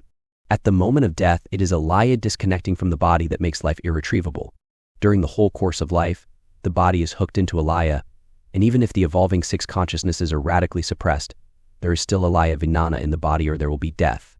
Alaya becomes almost the same as the principle of vitality or warmth. We do have a consciousness of the warmth of the body, but we are not actively aware of the warm storehouse consciousness that supports all active consciousnesses. Some people say, I have a sense of self. What they have is a sense that one or more of the 5 psychophysical components of experience is a self, and that sense of self is laid down in alaya. In a Pali scripture in which the Buddha talks about alaya, he says that human progeny are delighted by alaya, excited by alaya. By these progeny delighting in alaya and being excited by alaya, the dependent co-arising of situations is not easily perceived. In our usual way of being, as we are walking around in the world, we're delighted by alaya. Delighting in alaya means that we regard the objects of our awareness as independent things. That is to say, we ignore the dependent co-arising of alaya and its contents. Alaya, the storehouse of all objects that we regard as existing independently, comes to be a synonym for the defiled attitudes it stores. But originally alaya is neutral. It's just the capacity of the mind to accumulate the results of its own functioning. But as it stores defiling attitudes, it gradually becomes the source and hitching post for defilement. These defiling views obstruct our vision of interdependence. Then the fruits of those views are laid down in alaya, and alaya becomes the seed bed for further defiling views to sprout, the results of which are in turn laid back down in alaya. Alaya is the foundational cognition upon which conscious awareness of objects is built. It is the basis upon which I see you, the mountains and rivers, and the great earth as separate. Alaya is the storehouse where the results of such dualistic visions are laid down, and in turn it becomes an ongoing support for the continued production of dualistic perceptions that obscure our vision of reality. It obscures the vision of our dependent co-arising, the fact that subject and object co-create each other. If I look at you, I can use my eyes, and I can use the light bouncing off you. I have consciousness, and I wouldn't be able to see you if it weren't for you, but you wouldn't be there if it weren't for me. Without meditating on things that way, I just delight in people as objects. An earlier English translation of the Pali scripture cited above reads, human progeny are delighted by sensual pleasure. The word translated here as sensual pleasure is alaya. The translator may have consulted with some Theravada monks who recommended translating alaya as sensual pleasure because they knew that the kind of sensory experience that is seductive is one in which the object of experience is seen as independent. Sensual pleasure here means to feel pleasure in experiencing sense objects as substantial. To feel pleasure experiencing the insubstantiality of sense objects is dharma pleasure, pleasure in the truth.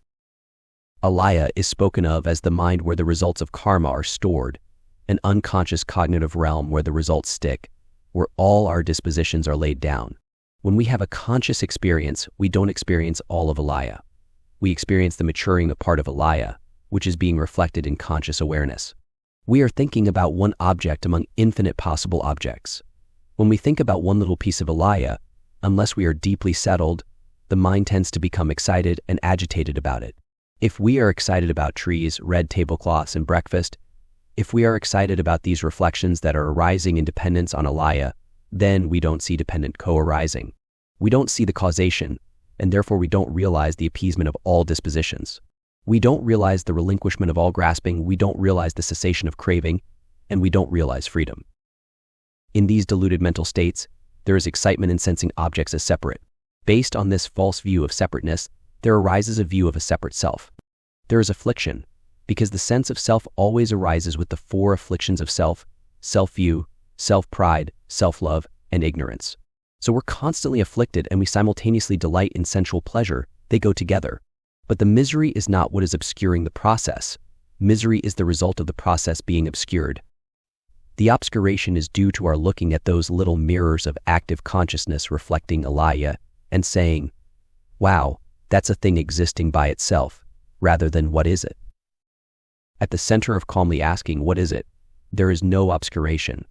When we don't regard objects with the serene mind of what is it, we look at life as if we're riding in a boat separate from the water, and we're looking out at the water around us. When you penetrate the process of the self and see through it, you see that the self isn't a boat. It's just a dynamic, interactive process. When you see things that way, further dispositions are not laid down. When the unconscious dispositions mature and are reflected in your active awareness, you can care for and study them. You can't look down into Alaya where the dispositions are laid. You can only become aware of them as they mature within active karmic consciousness. Then you get to see that there is a predisposition towards some action or some way of thinking or feeling. You see that when a specific person talks to you in a certain way, you have a predisposition to respond in a specific way. The whole universe is operating through this sense of riding in a boat. The whole universe is operating through this perception of the person. The whole universe is operating through the way you think and perceive. If you tune into this, you will penetrate the illusion of self, and then you will realize the appeasement of the dispositions. You will realize dependent co-arising and the relinquishment of all grasping. You will realize the end of suffering. Through your uprightness, you will start to open up to the complexity of things and realize this dance for what it is. Despite its usefulness, the concept of the Alaya can be dangerous because it looks so much like a substantial self. And if you look at it that way, it promotes all the suffering and attachment from which we are trying to liberate all beings. The Buddha ends this chapter of Visulamati's questions with a little poem that drives home this point. If the appropriating consciousness, deep and subtle, all its seeds flowing like a river, were conceived as a self, that would not be right. Thus I have not taught this to children. 77. Sometimes, instead of children, this last word is translated as the foolish or the ignorant. Alaya is not a soul or an independent self because it only exists at this moment by causes and conditions, just as life is not a self, because it is only something that is conjured up right now. If we take away the causes and conditions for life, we have what is called death. If we have the causes and conditions for life, there is some warmth and consciousness. Alaya is also dependently co-arisen. It's not a permanent self. It is impermanent and it has no inherent existence. The six consciousnesses. After introducing this explicit concept of the Alaya, the sutra tells us how the six other consciousnesses, which were described in early Buddhism, depend upon it. Visulamati, the sixfold collection of consciousness, the eye consciousness, ear consciousness, nose consciousness, tongue consciousness, body consciousness, and mind consciousness arises depending upon and abiding in that appropriating consciousness. An eye consciousness arises depending on an eye and a form in association with consciousness. A functioning together with that eye consciousness, a conceptual mental consciousness arises at the same time, having the same objective reference. Visulamati, an ear consciousness, a nose consciousness, a tongue consciousness, and a bodily consciousness arise depending on an ear, a nose, a tongue, and a body in association with consciousness, and sound, smell, taste, and tangibles. Functioning together with nose, ear, tongue, and bodily consciousness, a conceptual mental consciousness arises at the same time, having the same objective reference.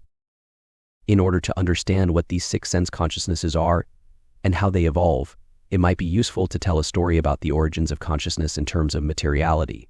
There are two kinds of materiality, gross and subtle, or inorganic and organic. By studying the evolution of the five material sense consciousnesses, we can develop a story that will help us understand the arising and evolution of the sixth sense consciousness, the mind consciousness that accompanies the five material sense consciousnesses. The structure of five sense consciousnesses is basically the same as the structure of mind sense consciousness. The difference is that while sense consciousness arises from the interactions of the two kinds of materiality, gross and subtle sense organ and sense field, mind consciousness arises from the interaction of non-material things. At a certain point in evolution, sense consciousness developed a way to be sensitive to and aware of itself. First, there is a dance between the subtle and the gross materiality, then an overall impression of the dance arises. This is the sense consciousness. From this overall impression comes the ability to be aware of the field, the gross partner in the dance. The interaction of the organ and its field becomes the pattern for this discriminating aspect of consciousness. This consciousness becomes aware of the field, not of the organ, and now finally the field becomes an object of consciousness. The organ is subtle, as though it can be seen through. Its appearance of being located between the consciousness and its objects serves as a basis for the illusion of separation. The structural relationship between consciousness, organ, and object becomes a template for the image or idea of the separation of consciousness and object. We can both see through the organ and be separated by it. If the organ weren't subtle, it would block the consciousness from being aware of the field. If it were too subtle, consciousness and its objects would merge, and there would be no appearance of object or separation. Without that apparent separation, there would be no consciousness. In a sense, it's as though the consciousness can see through the organ, but the organ still separates the consciousness from its object of awareness. This paradigm, in which the field for the organ is the object for the consciousness, gets reenacted in mind consciousness. Just as the object of a sense consciousness is the organ's field of activity, and the sense organ seems to separate consciousness from its objects, the mind organ seems to separate mind consciousness from its objects, effectively splitting itself into two parts, an object part and a subject part. Mind consciousness arises out of such a dynamic. Sense consciousness is direct perception. There are no concepts mediating such perception. Even though this level of experience is going on all the time for us, it is not objectively known. It is not clearly ascertained. Take, for example, the sense awareness of the physicality of light. There is no objective knowledge of this physicality, but we experience a physical sense awareness that affects us in a given moment. Eye consciousness at the sensory level is something that dependently co-arises with the field of light and the eye organ. It is a direct sensory experience of physical light, but seeing is not the light, not the organ, and not the consciousness. Seeing is the interplay, the interdependence of organ, field, and consciousness. It is something that happens at the moment consciousness is born together with the organ and field. Thus, consciousness, organ, and field have no inherent nature, nor does seeing as a direct sensory experience. Seeing at the next level, that of objective knowing, is an awareness that is mediated by a concept such as color. There can be an eye sense consciousness of blue, and at the same time, a mind sense consciousness that the object is blue. This mind sense consciousness dependently co-arises in a way analogous to the five sense consciousnesses from the interdependence of mind consciousness, mind organ, and mind objects. In other words, there are two kinds of seeing as direct sensory perception of color, and seeing as conceptual cognition of the idea of color. First, there is an awareness of an actual material object, electromagnetic radiation. This is the realm of the direct perception of different wavelengths of radiation which are not yet categorized as, for example, blue. Although they're not yet called blue, the radiation is being responded to by the organ, and this interaction of organ and field gives rise to direct sense consciousness. The direct perception of color may then be categorized under the concept blue within the mind sense consciousness. At the level of direct sense perception, there's no conceptual mediation, so we don't say it's blue. There's just immediate mental and physical response to color. The organ, the field, and consciousness are all dependently co-produced, and seeing is dependently co-produced. There's nothing you can actually get a hold of called seeing other than the interaction of these three. You can't get a hold of one of the three as separate from the others. The next level of seeing is entirely mental. Here, the just deceased or just ended sense consciousness becomes an important condition for the arising of mind sense consciousness, mana vijnana. The mind consciousness is born of the interaction of the mind organ and the field of mind objects, such as concepts, feelings, intentions, judgments, and emotions. The just deceased or just ended sense consciousness plays the role of mind organ, called manas. There are 6 sense consciousnesses: eye consciousness, ear consciousness, nose consciousness, tongue consciousness, body consciousness, and mind consciousness. Having just passed away, a sense consciousness, together with some mind object, for example the concept of blue, become organ condition for the birth of mind consciousness.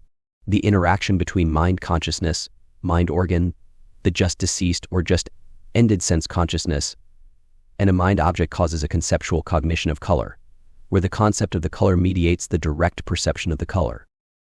Mind, or citta, in its all-embracing function, is just the total impression of all the mental factors and objects co-arising with it. In this sense, mind is receptive and impressionable. Imagine mind as a landscape of impressions of many things. The mind organ functions by separating the impression from all the things impressing upon it. It functions as a kind of carrier of a concept of duality between the impressed consciousness and the impressor mental factors. This is why the mind organ may be considered to be the locus of duality and why it is called the mind of defilement, klista manas. To review, sense consciousness arises from a difference of some kind. Taking sound waves as an example, we have the organ, the ear, which is responsive. Sound waves touch, and eardrums respond. This ability to respond is what we call the organ. There's a difference between these two kinds of materiality, and the interaction between them is a condition for the dependent co-arising of sense consciousness, which is the awareness and discrimination of the difference. Consciousness arises in dependence on difference, and we now have a discriminating consciousness that is essentially related to difference. The mental organ and mental objects are shadowy renditions of the physical organ and field. Through the interaction of mind consciousness, mind organ, and mind object, a mental version of the physical world dependently co-arises. This mind consciousness creates a difference at the mental level that replicates a difference at the physical level. When that happens, the mind has realized within itself the capacity of an organ. What does this mental organ do? It finds something to respond to. Since it is mental and extremely subtle, it can respond to all the mental objects. The totality of things it can respond to becomes its field. When these mental objects interact with the mind organ, this interaction becomes a condition that is traditionally called the door of arrival, ayatana, for the birth of the mind consciousness. This is a creation myth for mind consciousness, the story of its dependent co-arising. The Sanskrit term for the capacity of the mind to act as an organ for itself is manas. Manas is the ability of the mind to reflect itself. The sense field for the mind organ manas is called dharmatatu. Dharmatatu is also the sphere of mind objects for the mind consciousness. Manas reflects things in the dharmatu one at a time. Things in the dharmatatu are mental objects, and they all can be interpreted through concepts reflected by manas and known by mind consciousness, manavinana. Manas, a deceased consciousness, is the past supporting the present, functioning in the present as an organ. Mind consciousness uses a past consciousness for its organ function, and in that relationship is a reflective capacity. With the aid of this reflective mind organ, manas, the mind consciousness is able to both directly cognize its objects and then, based on direct cognition, it is able to indirectly conceptually cognize its objects. For example, we may directly experience anger and yet not clearly ascertain that we are angry. When anger arises, manas can turn toward the concept of the mental factor of anger and reflect it. Then the mind consciousness can grasp and know the concept of anger. So we can say, I'm angry, or I see anger in someone else. The idea of self. Manas is important in the dependent co-arising of this conventionally existing misconception of an independent self. In fact, manas is given the honor of being the locus of this limited mistaken understanding of self. This is the basis for its being promoted to the stature of the seventh consciousness by the Yogacara school of Buddhism. Although the Yogacarans drew much of their inspiration from the Samdhinirmocana Sutra, the sutra itself does not call it a seventh consciousness or explicitly state that it is the locus of the defiling imputation of an essential self upon the 5 aggregates of psychophysical experience. In any case, the sense of self, supported by the unconscious storehouse consciousness, is born and continues to be localized around this ability of consciousness to reflect itself. This sense of separate self and other is the basic problem of all human beings. It is born in association with the reflective capacity of the mind. Every time this reflecting capacity is active, the self is born again. It also involves the concept of substantial causal power. The sense of the substantial self is impressed upon and carried forth by the alaya vijnana. Alaya holds the material for the mind organ's reflections, and the mind organ's reflections are seen as a substantiated self. This substantial sense of self arises with the reflecting capacity of the mind and is laid back down onto alaya. alaya then becomes the bed for further reflection and the recreation of the illusion of a substantial self within active consciousness. Karmic formations, themselves stored in alaya, predispose the manas to reflect one specific disposition from within alaya rather than reflecting alaya in general. Then, what is being reflected in active conscious awareness appears to be something independent and external, something outside of itself. Manas, the reflective capacity, the mind organ, is the locus of such defilement. This kind of thinking is always egocentric and defiled, always misconstruing its object as a substantial self. I picture this defiling manas as having two eyes.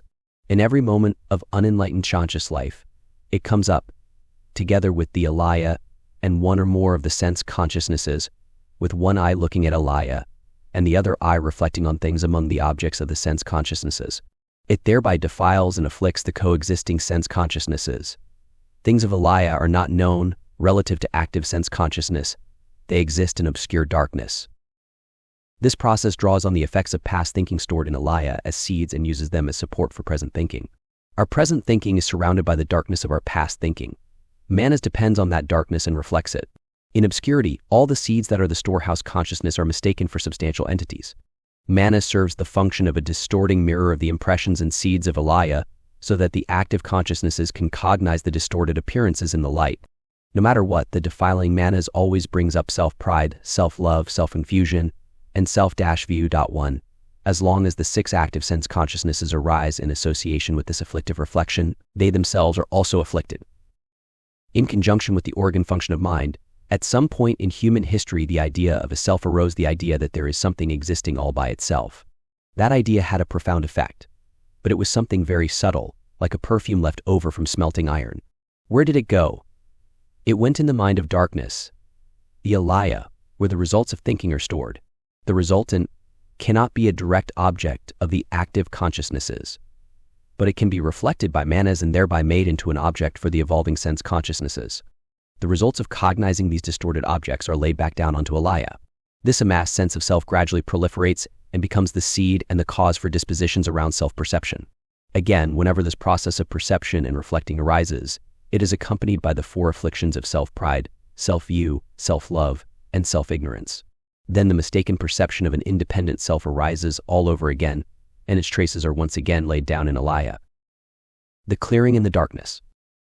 All around the triad of conditions for perceptual processes, the object, the organ, and the consciousness are the seeds or dispositions that shape them. Although we call this background the storehouse consciousness or alaya, it is not another thing. It doesn't have an independent existence. It is part of the functioning of all the other consciousnesses. It is a boundless, dark world of dispositions and seed forms supporting the world we see. We live in a world of conscious perceptions that are derived from direct sensory experience, grounded in alaya, fed by the effects of past action. Manas is associated with alaya developing and becoming darker, heavier, and more influential in our life. Our life is largely determined by this huge darkness around everything, by this unconscious. You could picture your conscious life as a little circle of light surrounded by darkness. Until the afflictive manas has been abandoned, everything that comes up in the light of active consciousness is accompanied by the four afflictions of self and many other dispositions. 2.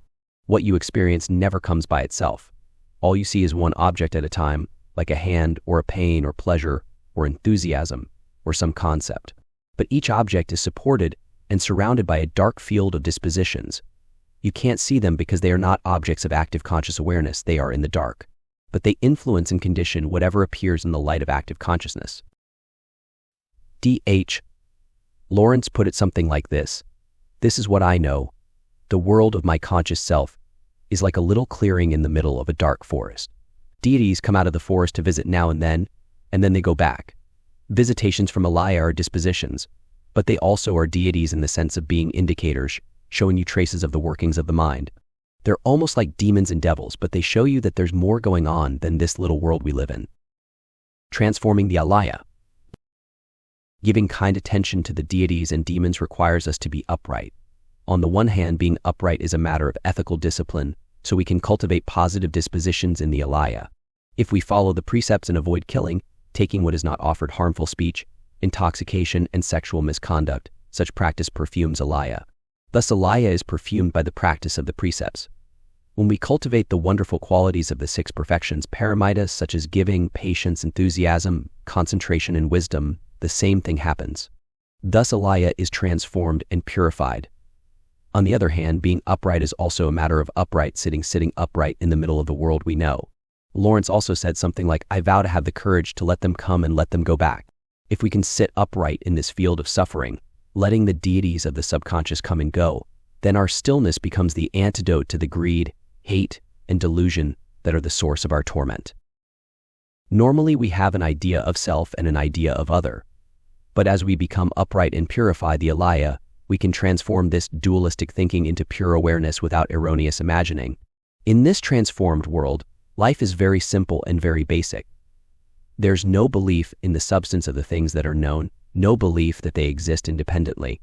The reason is that by practicing the six perfection manas has ceased to be a defiling manas. It just serves as the mind organ, making possible the arising of active mental sense consciousness.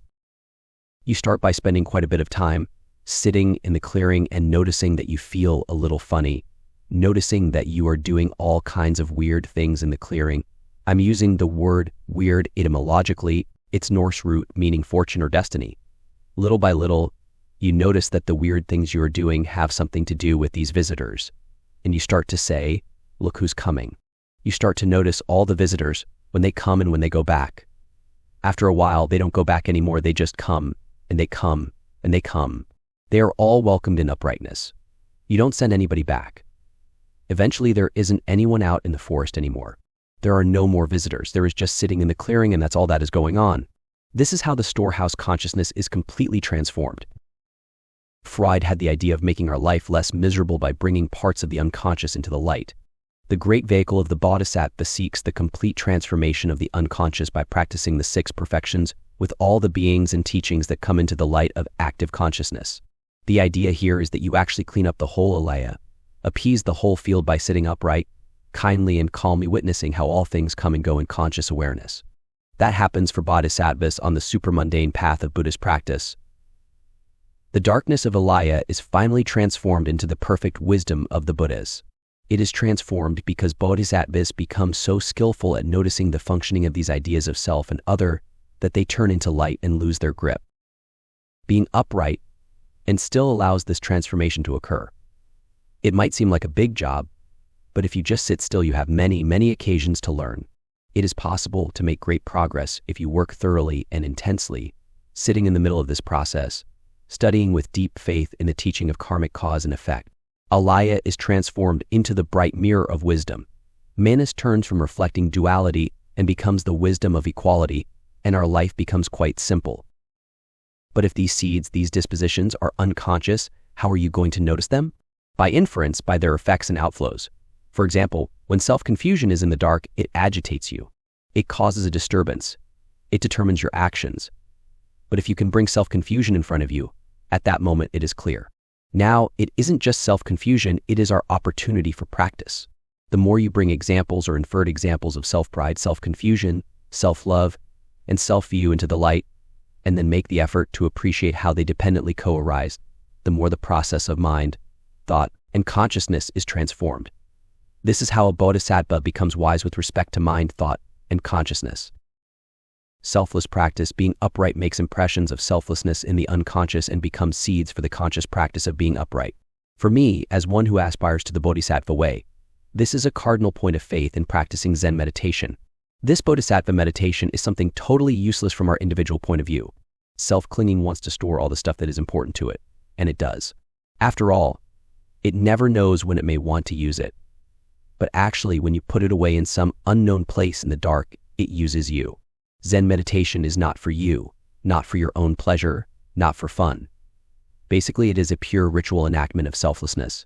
It doesn't develop the unconscious, it transforms it into wisdom. Meanwhile, alaya is unfolding the results of lifetime after lifetime after lifetime of doing things that were important for the self. That is what makes being unselfish so difficult.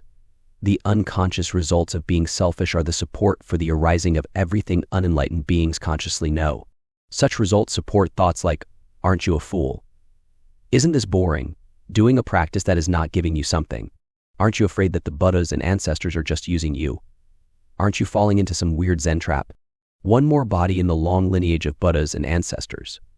These kinds of thoughts arise in dependence on dispositions that are the results of past thoughts. They may run your life, but most of the time you don't even know they are there. They dispose you to turn away from selfless concern and toward self-concern. The results of past actions reign and reign. We have one little thing we can do in the face of that, one little unselfish thing. Call it whatever you want. I call it being upright. It's being unselfish. It's action done for the welfare and happiness of others. It doesn't add or take anything away. Eventually, however, it completely transforms the alaya and releases all the afflictions of self-concern. Manas lives in conjunction with alaya. It functions in both the process of bondage and liberation. It works with alaya as they both become heavier and thicker, and it works with alaya when they are both unfolding and exhausting themselves. According to Vasubandhu 2, the manas is not found in the worthy one, nor in the state of cessation, nor on the supermundane path. So in arhatship and in higher-level bodhisattvas, alaya is completely transformed and liberated. Then there is just active consciousness that operates and perceives without self-clinging. It doesn't develop a new alaya because it has been liberated. The results of past action have been transformed into wise active consciousnesses. When you enter the supermundane path of Buddhist meditation, the defiling manas no longer functions, and you have changed from the self-school to the no-self school. This is called a lineage change, gotrabhu in Sanskrit. Gotra means your lineage, your self-lineage, and bhu means to end. You have cut the lineage of self-clinging. You don't believe in the existence of an independent self anymore. Sakkaya drishti is the view that self has a substantial body. Sakkaya means true body, substantiality, or self. That view is dropped when you enter the supermundane path and start practicing upright sitting meditation without you doing it anymore. Then upright sitting does upright sitting. If you practice upright sitting thoroughly, you forget about yourself, and then it really is upright sitting. That is the supermundane path, and afflictive manas is no longer there. When the afflictive manas is not there, the unconscious store of past karma is eroding. The unconscious still supports active conscious awareness. But every time it does, it uses one of its chips, so to speak, and eventually it runs out of chips. Gradually your life is not just supported unconsciously, more and more, it is influenced and transformed by the practice of compassion for all beings who still believe in a substantial self. At the site where Suzuki Roshi's ashes are interred, there stands a pole on which the 4 wisdoms are written. One of the wisdoms is great mirror-like wisdom, the wisdom of Dharmakaya Vairochana Buddha. It is the wisdom that sees everything in the universe as radiant Buddha mind.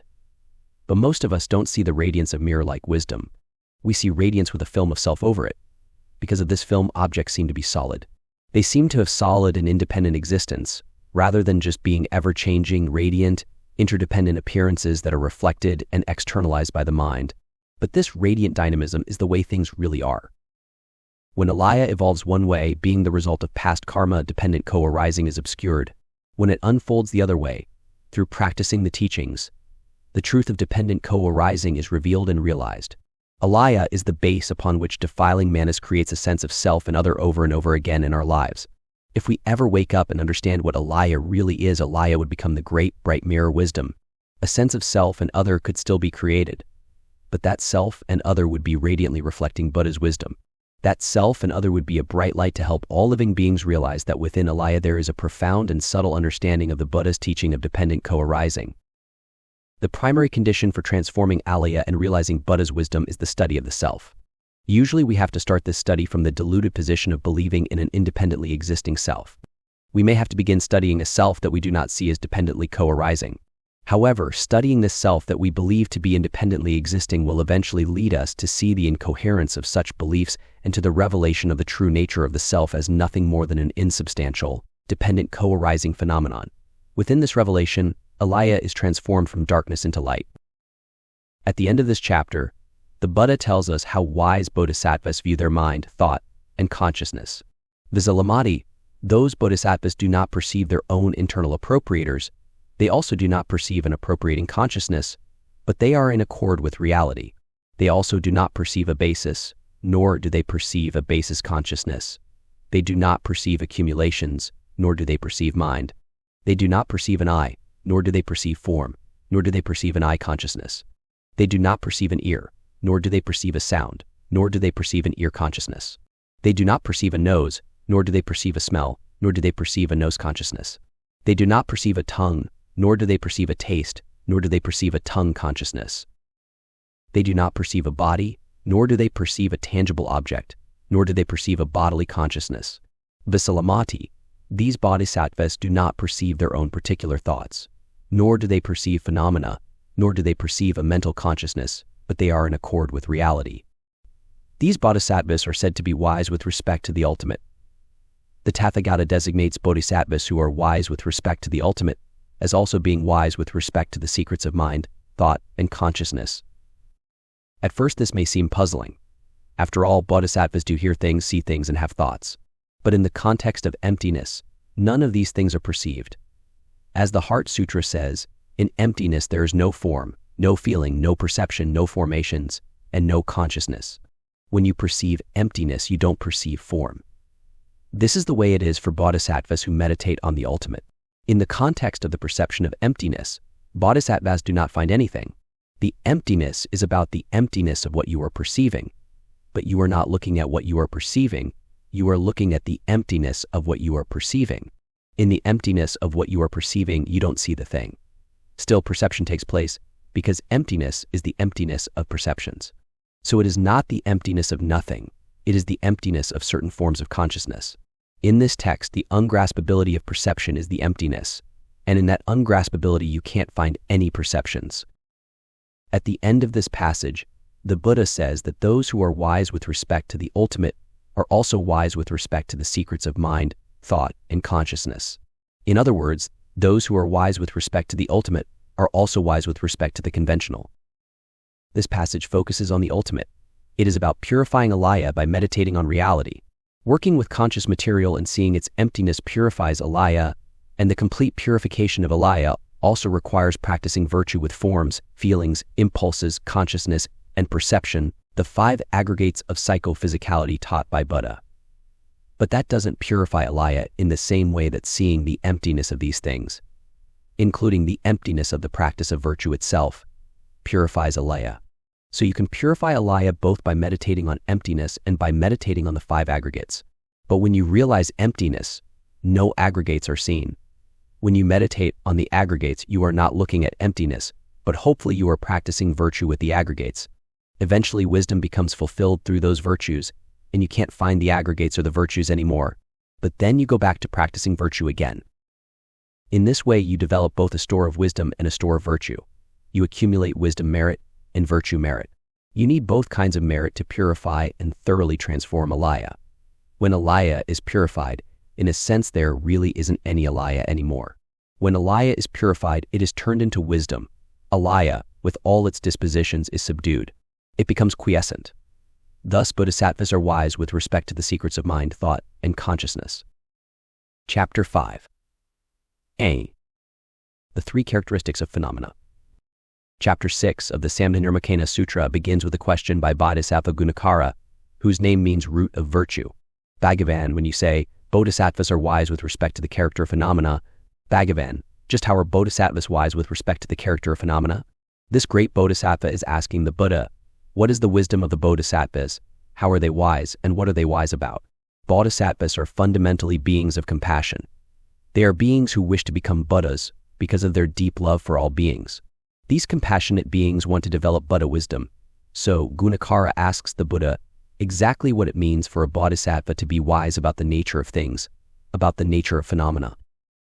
The Buddha replies, Gunakara, you are involved in asking this in order to benefit many beings, to bring happiness to many beings out of sympathy for the world, and for the sake of the welfare, benefit, and happiness of many beings, including gods and humans. 81. You might ask some questions in order to benefit one being. Where are the bandages for this person who has a cut? Where is the food for this hungry person? But Gunakara asks his question for the benefit of all.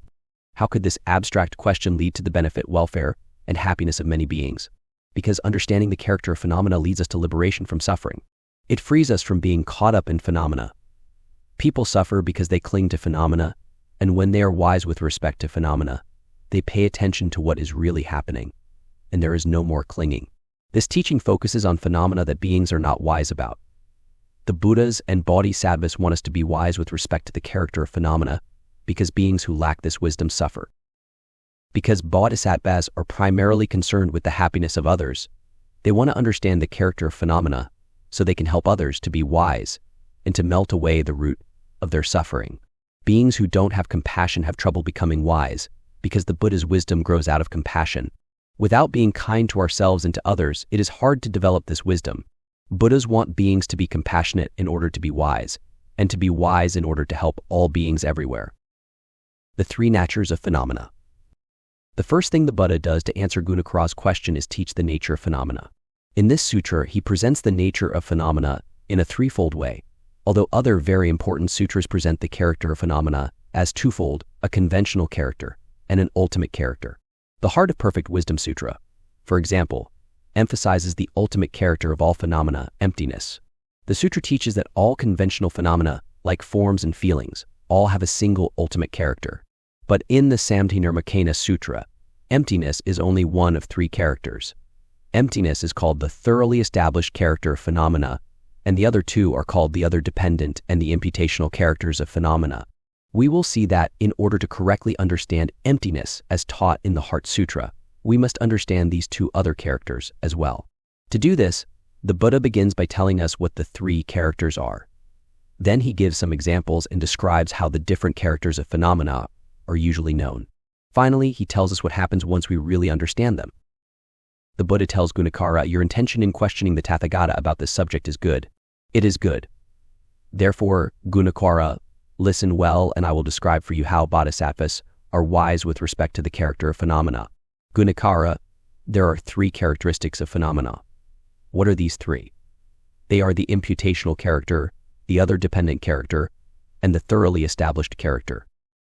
The Buddha, wishing to demonstrate the actual nature of phenomena, tells us about these three characters, the imputational character, the other dependent character, and the thoroughly established character. Then he goes on to describe each one. Gunakara, what is the imputational character of phenomena? It is that which is imputed as a name or symbol in terms of the own, being or attributes of phenomena, in order to subsequently designate any convention whatsoever. 81. The imputational character is something that is projected onto phenomena in order to be able to use conventional designations such as words. To impute means to put on top of, to superimpose. The root of the word impute means to say. We feel a need to say something about phenomena in order to grasp them. In the storehouse consciousness, there is a deep, unconscious propensity to make conventional designations with regard to things. In order to talk about what is happening in our life, we must impute something to what's happening. And we do like to talk about our life. In fact, we have to.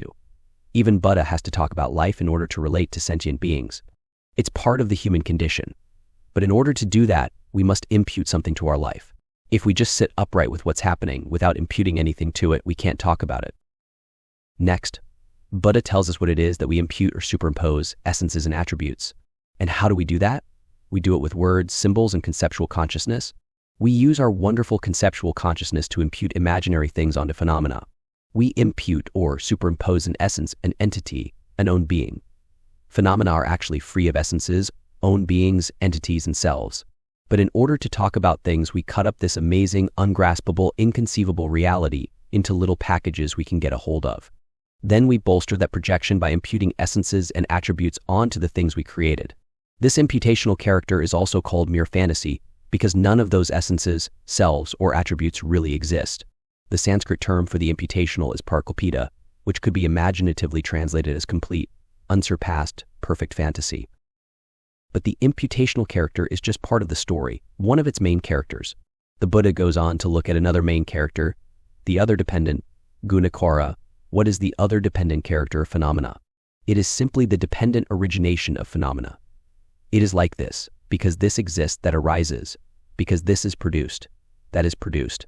The other dependent character of phenomena is the dependent co-origination of phenomena. This sutra uses the traditional way of explaining it, which is quite simple. Because this exists, that exists, because this arises, that arises, because this is produced, that is produced. That is the principle of dependent co-arising. In other words, what we are, what we experience, everything that is happening in our life depends on something other than itself. Everything is other-powered. I am powered by others. You are powered by others. Your life, your actual life, not your imaginary life, is other-dependent. In your imaginary life, you're in charge. but in fact we are dependent on others moment by moment by moment. Every experience is other-powered. Tranquil contemplation of this fundamental teaching is the basic ongoing meditation of wisdom practice. Wisdom practice always keeps our eyes on dependent co-arising, which also means we pay attention to impermanence. Things that depend on others are impermanent, because when the conditions supporting a phenomenon change, it changes too. When we practice, we pay attention to how things are happening, and how they happen is that they depend on things other than themselves. This in turn leads us to understand that all compounded things, like me and you and everybody we care about, are impermanent, unreliable, and other-dependent. What is the way phenomena really are? Or in the words of the sutra, how are they thoroughly established? The Buddha goes on to ask that question and to answer it. Gunakara. What is the thoroughly established character of phenomena? It is the suchness of phenomena. The way things are thoroughly established is the way they really are, and this way they really are is the suchness of phenomena, the ultimate truth. The thoroughly established character is the fact that our ideas and imputations about the way things are do not actually touch the way things really are.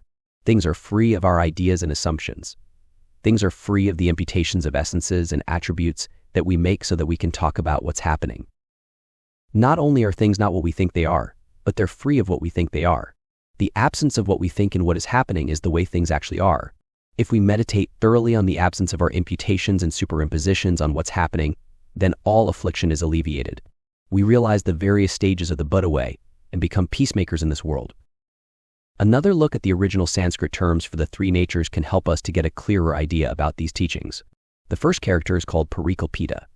It can be translated as the imputational or the imputational nature. Parikalpita is the past participle of parikalpa, which means imagination, and it can also be translated as conceptual clinging, mere conceptual grasping, the characteristic pattern of clinging to what is entirely imagined, or simply the imagined. The second character of phenomena is paratara. Para means other, and tantra in this case means power, so it means other-powered, powered by another or other-dependent. It is also translated as dependent origination or the pattern of other dependency. The third character of phenomena is called paranishpana, which can be translated as the thoroughly established character, the perfected character of reality, the pattern of full perfection, the consummated character, or the consummated nature. During an intensive period of practice at Green Dragon Temple, one of the priests started calling the first character parikalpita, the dream, the second character paratantra, the mystery, and the third character paranishpana, the reality. I like those terms a lot, but my preference is to call them the dream, the mystery, and the absence of dreaming in the mystery.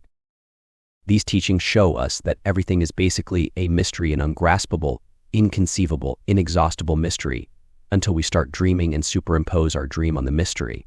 I am a mystery. You are a mystery. People are a mystery. It is actually very helpful in our daily life to remember that people are a mystery, to remember that people are always beyond what we think they are. The same is true of all the activities and objects we encounter.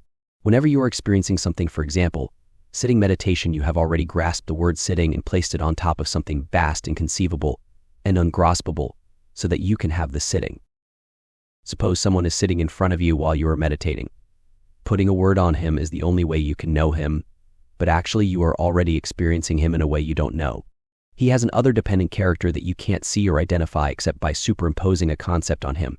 You can't actually see the other-dependent character of the person sitting in front of you because it is a mystery, and a mystery comprehended is not a mystery anymore. All the different schools of Buddhism agree that phenomena are other-dependent, that they are created by conditions other than themselves. The teaching that because this exists, that arises, when this is produced, that is produced, is found in the oldest sutras. And this teaching goes on to say that, for example, when ignorance arises, there are karmic formations. It doesn't say karmic formations make karmic formations happen. It says that based on ignorance, depending on ignorance, karmic formations arise. Based on karmic formations, dualistic consciousness arises, and so on. It doesn't say that any one of those things makes itself. It says those things arise in dependence on something other than themselves. The way things actually depend on something other than themselves, their other dependent character, is very bright, dazzling, and wonderful. But our active consciousness, based on deep unconscious self-clinging, may find this brightness of the mysterious other-dependent character to be too much. So there may be recourse to the propensity to impute a little conceptual package so we can talk about it, so we can sell radiance at the corner grocery store. As a way of meditating on the three characters, remind yourself that this person has a character that is mysterious to you. In other words, he has a character that is not known without this superimposition. And don't worry about losing your grasp on him, because your mind superimposes an essence on him anyway. Ultimately, nothing is happening, because happening is just another word we put on things. Each person we meet is a mystery. Each person we meet is ultimately unknown. But we usually don't accept that because we don't know how to deal with it. We have our handy little imputation machine, and we zap an imputation on top of whatever we meet. It's a nice little essence packaging the unknown so we can talk to it or about it or with it. So we can grab it or run away from it, because then we think we know which direction to run. If it is a mystery, we don't know where it is, and we don't know which way to turn. This is very inconvenient, very bewildering. Let's take another example, such as a chair. A chair has an unpredictable, mysterious, other-dependent character. In other words, it is other-powered. And the activity of sitting in a chair also has an other-dependent character. If you sit on a chair and assume it will support you, that assumption, that imputation, tires you. It drains you. If you sat in a chair without any expectation of what would happen, you would be studying the mystery.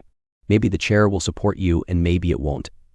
In studying the other dependent character, you're ready for the chair to collapse or fly through the air, or even support you. You're ready for everything, including the unknown. Then you're studying the other dependent character of that activity. When you sit in chairs like that or meet people like that, you don't get burned out. But when you meet people according to your idea of them, or you sit in a chair according to your idea of it, that will burn you out. Whatever idea you have of people or chairs, you must give it up. Then what could you do with the chair? You could study it. You could wonder about it. You could experiment with it. You could verify that sitting on a chair is an opportunity for studying the other dependent character of all phenomena. A word of warning is necessary before you undertake this work, however. It is possible that if you believe that everything you look at is only a mystery, and if you see some harm being done to someone, you might say, "This is just another mystery. Let the harm be done, no problem." If that happens, then this meditation is not appropriate for you or for me. If you see yourself about to do something cruel, and you think, "Oh well, what I'm planning is really beyond my thought that it's cruel, so it doesn't matter if I do it," you are making a serious mistake in your understanding of the meditation. The correct practice of this meditation makes us more rather than less careful of and gentle with others. And at the same time, it relieves us of excessive self-concern. And that's usually good, because generally speaking, we're overly concerned with our own welfare and not concerned enough with the welfare and protection of others. If you do this meditation, it won't remove your concern for the welfare and protection of beings. It will help you to treat them with equanimity. You'll want to protect all beings and treat all beings equally, those who are rude to you as well as those who are sweet to you. This meditation makes you more humble in the face of the awesome reality of beings, and it will help you realize that everything matters because it is part of this great, awesome, ungraspable, inconceivable mystery of the other dependent character. The Buddha's similes. The Buddha gives several similes to help us understand the three natures. Gunacara, for example, the imputational character should be viewed as being like the defects of clouded vision in the eyes of a person with clouded vision. Gunacara, for example, the other dependent character should be viewed as being like the appearance of the manifestations of clouded vision in that very person, manifestations which appear as a net of hairs or as insects or as sesame seeds or as a blue manifestation or a yellow manifestation or a red manifestation or a white manifestation. Buddha says that the imputational character, that pattern of consciousness whereby we impute a self to things and then cling to them, is like the defects of clouded vision in the eyes of a person with cataracts. The other dependent character is like the way things appear to someone whose vision is clouded. The manifestations may appear to be a net of hairs or insects or sesame seeds, or for that matter, just about anything else. The way we perceive things is defective because we lay essences on them in order to make conventional designations. Then things look like something independent and separate. But everything really has an other dependent character, even if it doesn't look that way. If something doesn't arise by dependent co-origination, it doesn't exist. It is as if you have fuzz in your eyes and you look at the world and think you see a net of hairs or a swarm of insects. It's very difficult, but if you could look at nothing at all with clouded vision, you would realize, oh, those are just lines in my eyes. Those are just specks in my eyes. In Joseph Heller's novel Catch-22, there is a character who says he has flies in his eyes. He uses this to explain his mistakes and misbehaviors. But when you have clouded vision and you look out at the world, you see flies all over the place. You are actually looking at something, but with clouded vision, it doesn't appear the way it really is. This clouded vision is based on the other dependent character, but it is distorted by being mistaken as the imputational character. In other words, the other dependent, the way things are actually happening, manifests in our life as a false appearance. Or, putting it more positively, the other dependent is really here as these appearances, but the appearances are not the way they would be without the superimposition. The other dependent looks like a swarm of insects because you have these specks in your eyes, but actually the other dependent doesn't have specks all over it. It isn't really insects, but it is something. Sometimes you can say, "Bring me the insects," and people will bring you insects. In other words, you can use the imputations to get things done. The real problem here is not the correspondence or lack of correspondence between the word insect and some other dependent phenomenon. The problem is the superimposition onto the world of an essence that is not there. Such a projection is what makes us hate insects or love insects, because we are confused about insects. The insects do not really have the self we project on them. There is nothing about the insects that justifies the word insect being applied to them. Finally, the Buddha goes on to the thoroughly established character, Gunacara. For example, the thoroughly established character should be viewed as being like the unerring objective reference. The natural objective reference of the eyes when that person's eyes have become pure and free from the defects of clouded vision. 83. We should look at the thoroughly established as being like what the eyes see when the defects of vision are gone. We see reality when we see the absence of the imputational character in the other dependent character, the complete absence of our dreaming in the mystery of the way things are. The Buddha also uses a clear crystal as an example. He tells the Bodhisattva Gunacara, when a very clear crystal comes in contact with the color blue, it then appears as a precious gem, such as a sapphire or a Mahayana. Further, by mistaking it for a precious gem such as a sapphire or a Mahayana, sentient beings are deluded. The Buddha goes on to say that when the clear crystal come into contact with the color red, it appears as a ruby, and near the color green it appears as an emerald. Then he tells Gunacara that you should see that in the same way as a very clear crystal comes in contact with a color, the other dependent character comes in contact with the predispositions for conventional designations that are the imputational character. For example, in the same way as a very clear crystal is mistaken for a precious substance, such as a sapphire, a Mahayana, a ruby, an emerald, or gold, see how the other dependent character is apprehended as the imputational character. So the other dependent is like a very clear crystal. But you have colors in your mind that you impute to the crystal, and when you impute color to the crystal, it looks like something else. If you impute red to the crystal might look like a ruby. There is no ruby there, but you can't see the clear crystal that is there because of the red in your eyes. You have red in your eyes, or at least in your mind, and when the red is applied to the clear crystal, you see something that is not there, something you call a ruby. What is really there is almost impossible to sense. You can barely see it because it is very, very clear. The other dependent character is like that. It is very, very clear, very, very bright. Then we overlay it with something that makes it easy to see. It appears to be this nice, visible thing that we impute to it, and then we can talk about it with our friends. It is like putting a piece of red cloth under a clear crystal, and then thinking the crystal is a ruby. The red cloth in this example is the idea of an essence, the idea that things exist on their own. When you apply that idea to something, it looks different. There seems to be something there that wasn't there before, something that really doesn't exist, something that looks like a ruby. Where does the red cloth, this imagination of self, come from? The imagination of a self is a dependently co-arisen phenomenon, just as a red cloth is a dependently co-arisen phenomenon. But while the imagining of a self is dependently co-arisen, the self that is being imagined is not. It doesn't exist at all. When we superimpose a self upon things, we see them differently. They appear to be out there on their own. And when we believe that, we suffer. The cloth is a dependently co-arisen phenomenon. And when we put it under the clear crystal, which is also dependently co-arisen, there is the appearance of something that isn't really there. But the trick and the complexity of this process is that it is easier to talk about things when they appear in that false way. If you look carefully, I think you will find that when you talk about things, your mind makes this superimposition. It puts the self on things and makes them look solid and independent. For example, when people say things that we don't agree with, we don't tend to see it as just playful words being voiced. It is as though something important that needs to be protected, like a self, is getting tampered with. Because your view of things is challenged, you start feeling anxious. Things are starting to change, and self-view doesn't go with change. Self-view is fixed, permanent, rigid, and afflicted. As you start to see how changeable things really are, this seemingly fixed self-pattern starts to break up. Opening up to change, you start relating to things more appropriately. Putting a self on things contradicts change. Opening up to this delusion and hearing the teaching of the clear crystal of the other dependent opens you up to change. Remembering that everything has a mysterious, changeable quality is a meditation that balances our mistaken view of things as permanent and independent. The Buddha goes on to tell Bodhisattva Gunakara, for example, a clear crystal is not thoroughly established in permanent time or in everlasting time as having the character of a precious substance like a sapphire, a Mahayana, a ruby, an emerald, or gold, and is without the natures of such things. In the same way, you should see that since the other dependent character is not thoroughly established in permanent time or in everlasting time as being the imputational character and is without its nature, it is the thoroughly established character.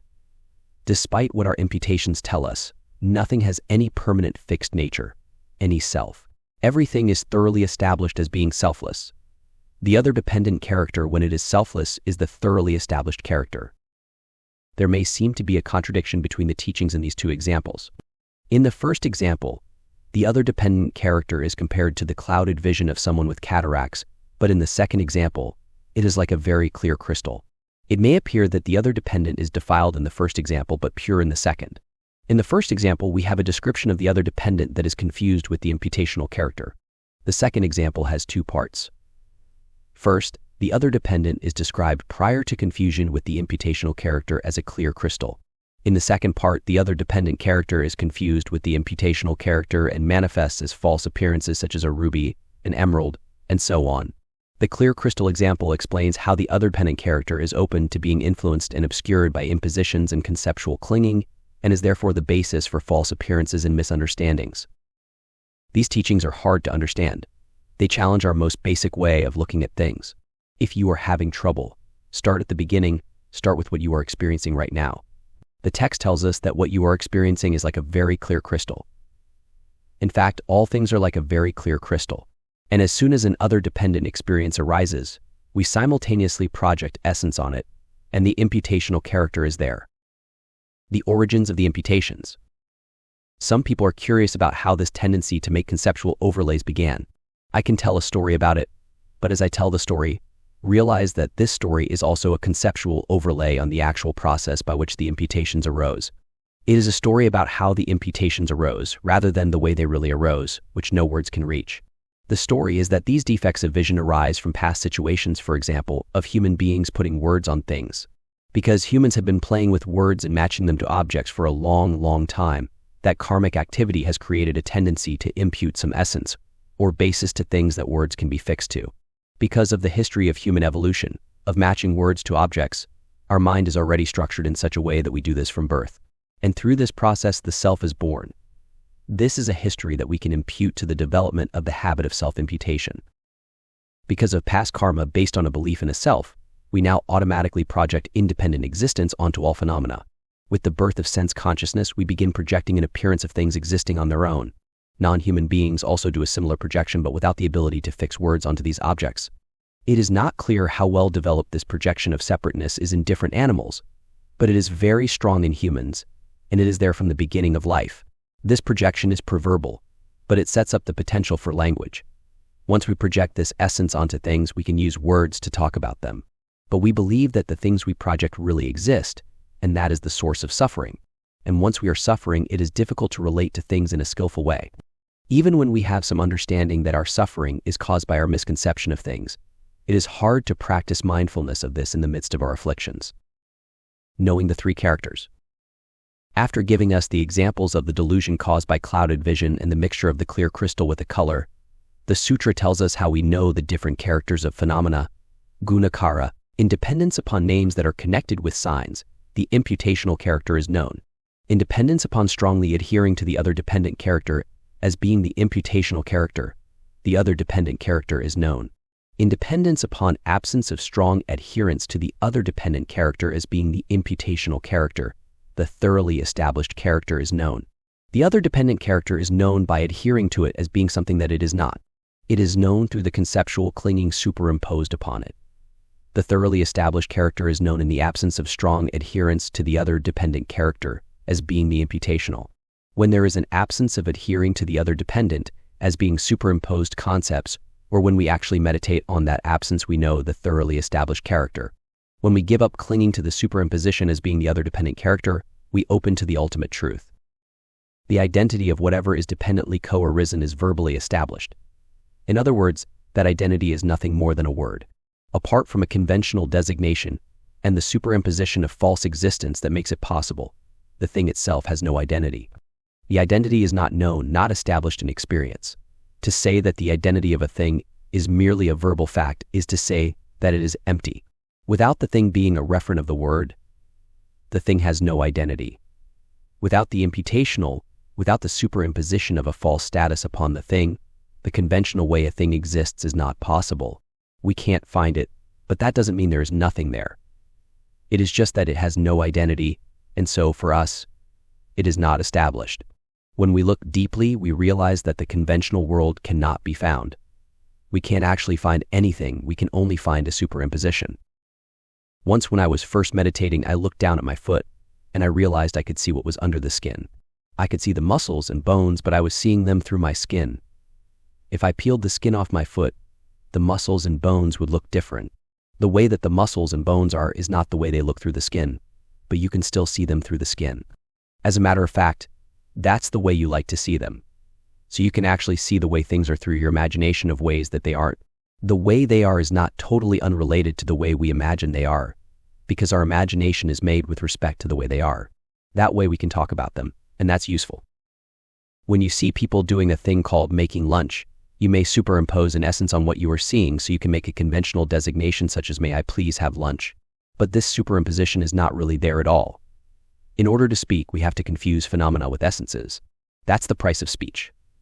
When highly evolved practitioners who have realized the ungraspable nature of reality return to speech in order to guide other beings, they willingly pay the price of admission to conventional speech, which is some confusion of the imputational with the other dependent. In other words, there is a mystery here. We have the mysterious, ungraspable, inconceivable way things are happening, and if we want to talk about it, we have to use our minds to project something to make it graspable. We need to project essences and attributes on the mystery in order to locate it and speak about it. This projection is the platform for our words and designations. The price of speaking with each other is holding on to the mystery of what's happening as our imputations.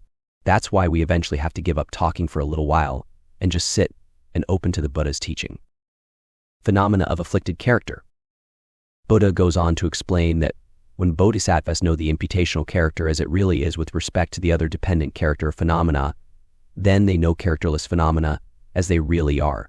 Gunacara, when bodhisattvas know the other dependent character as it really is, then they know the phenomena of afflicted character as they really are. Attention.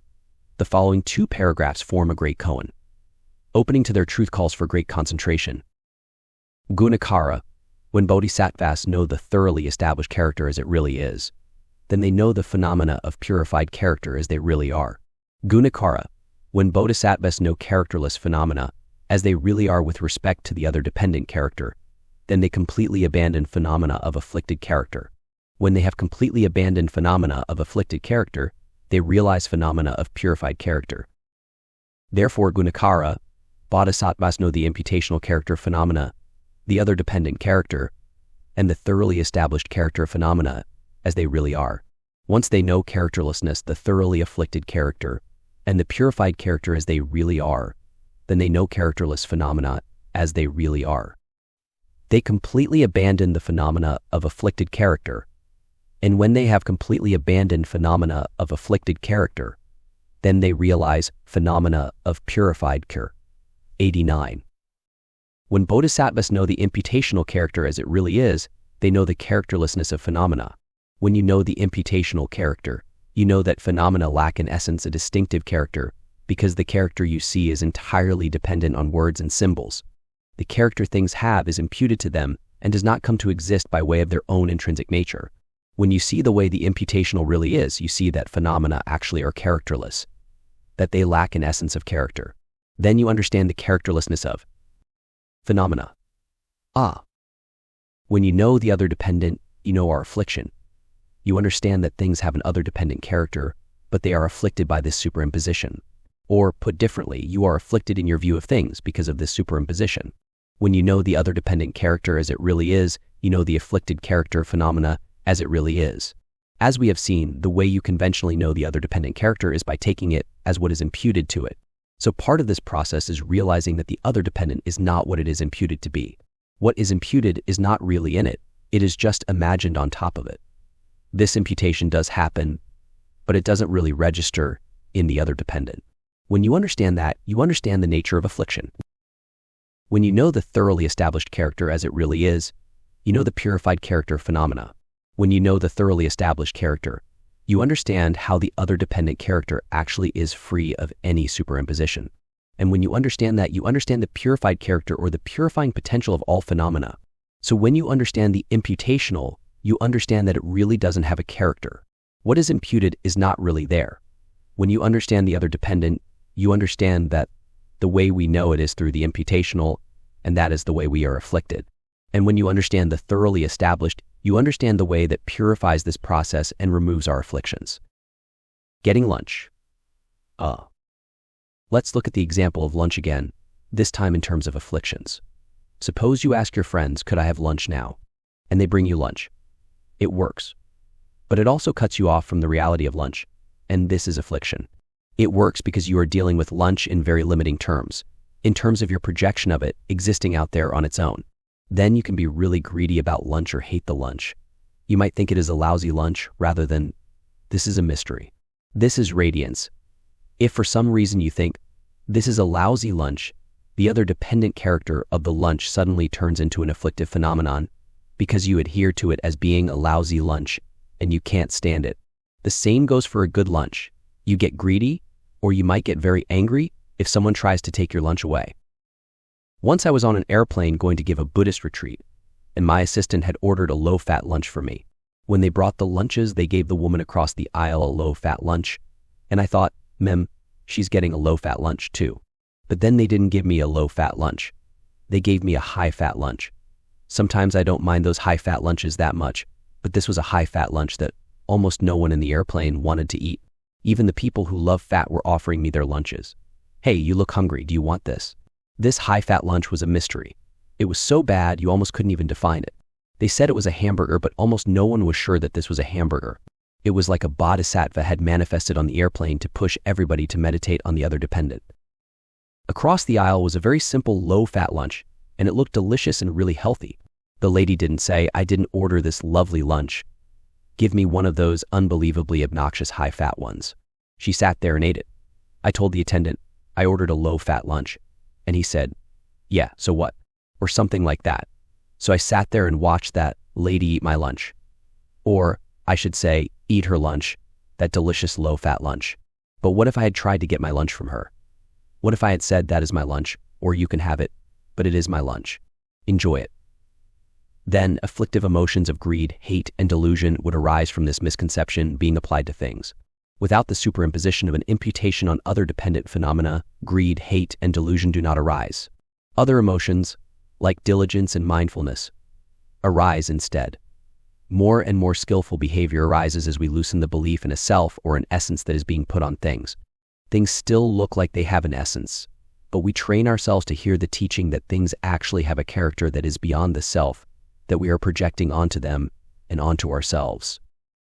In the belief in the separation between ourselves and the low-fat lunch across the aisle, the afflictive emotions arise, and from them unskillful behaviors are born. When we act out these emotions, they cause more suffering, and they create more opportunities for the projection of self and more opportunities for believing it. Every phenomenon has the basic nature that it dependently co-arises.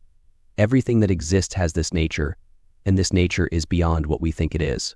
It is beyond the way we see it. When we see something, we interpret the way it appears with our thinking. When we hear something, we interpret it with our thinking. When we taste something, we interpret it with our thinking. And after we think it, we interpret it with our thinking again. So you might remember that everything is beyond your seeing, beyond your hearing, beyond your thinking, beyond your feeling.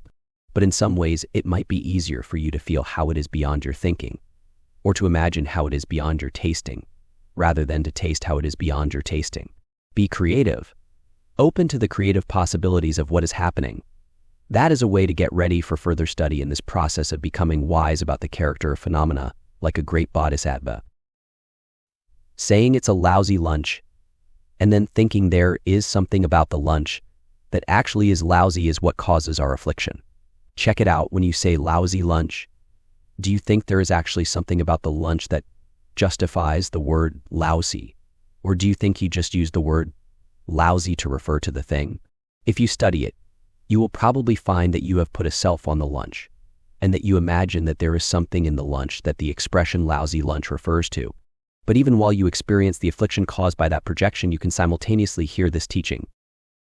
This teaching is about the other dependent, and we have been told that when you know the other dependent, you know the afflicted character.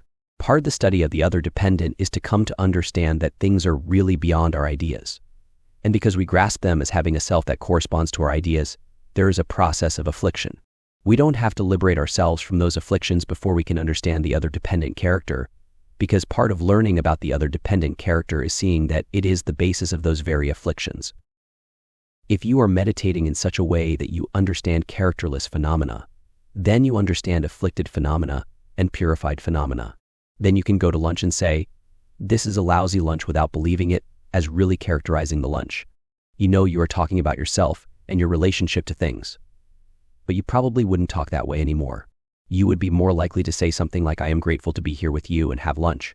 And you probably wouldn't go around thinking, this is a lousy lunch.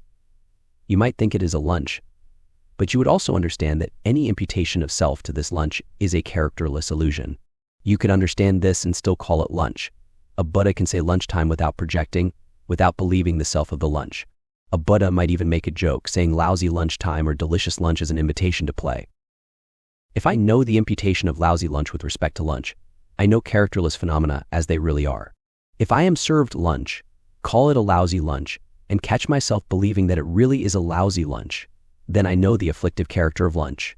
Enlightened people are wise with respect to the character phenomena in this way. If they eat their lunch, or if they don't, they understand that the imputation of lousy lunch is characterless. Therefore, they understand the afflictive nature of phenomena. They understand that if they thought there was a character that was an essence corresponding to lousy lunch, then that would be an affliction of the lunch experience. Because they understand that, they abandon the afflictive character of lunch. Because they know the afflicted character as it really is, they are not caught. They don't confuse the projection of a lousy lunch with reality. Bodhisattvas realize both that this projection is characterless and that there is constant production of projections that fail to exist. They know that if they were to see a projection as having an essence, that would be an affliction. So they abandon the afflictive character of lunch, and thereby realize the purified character of lunch.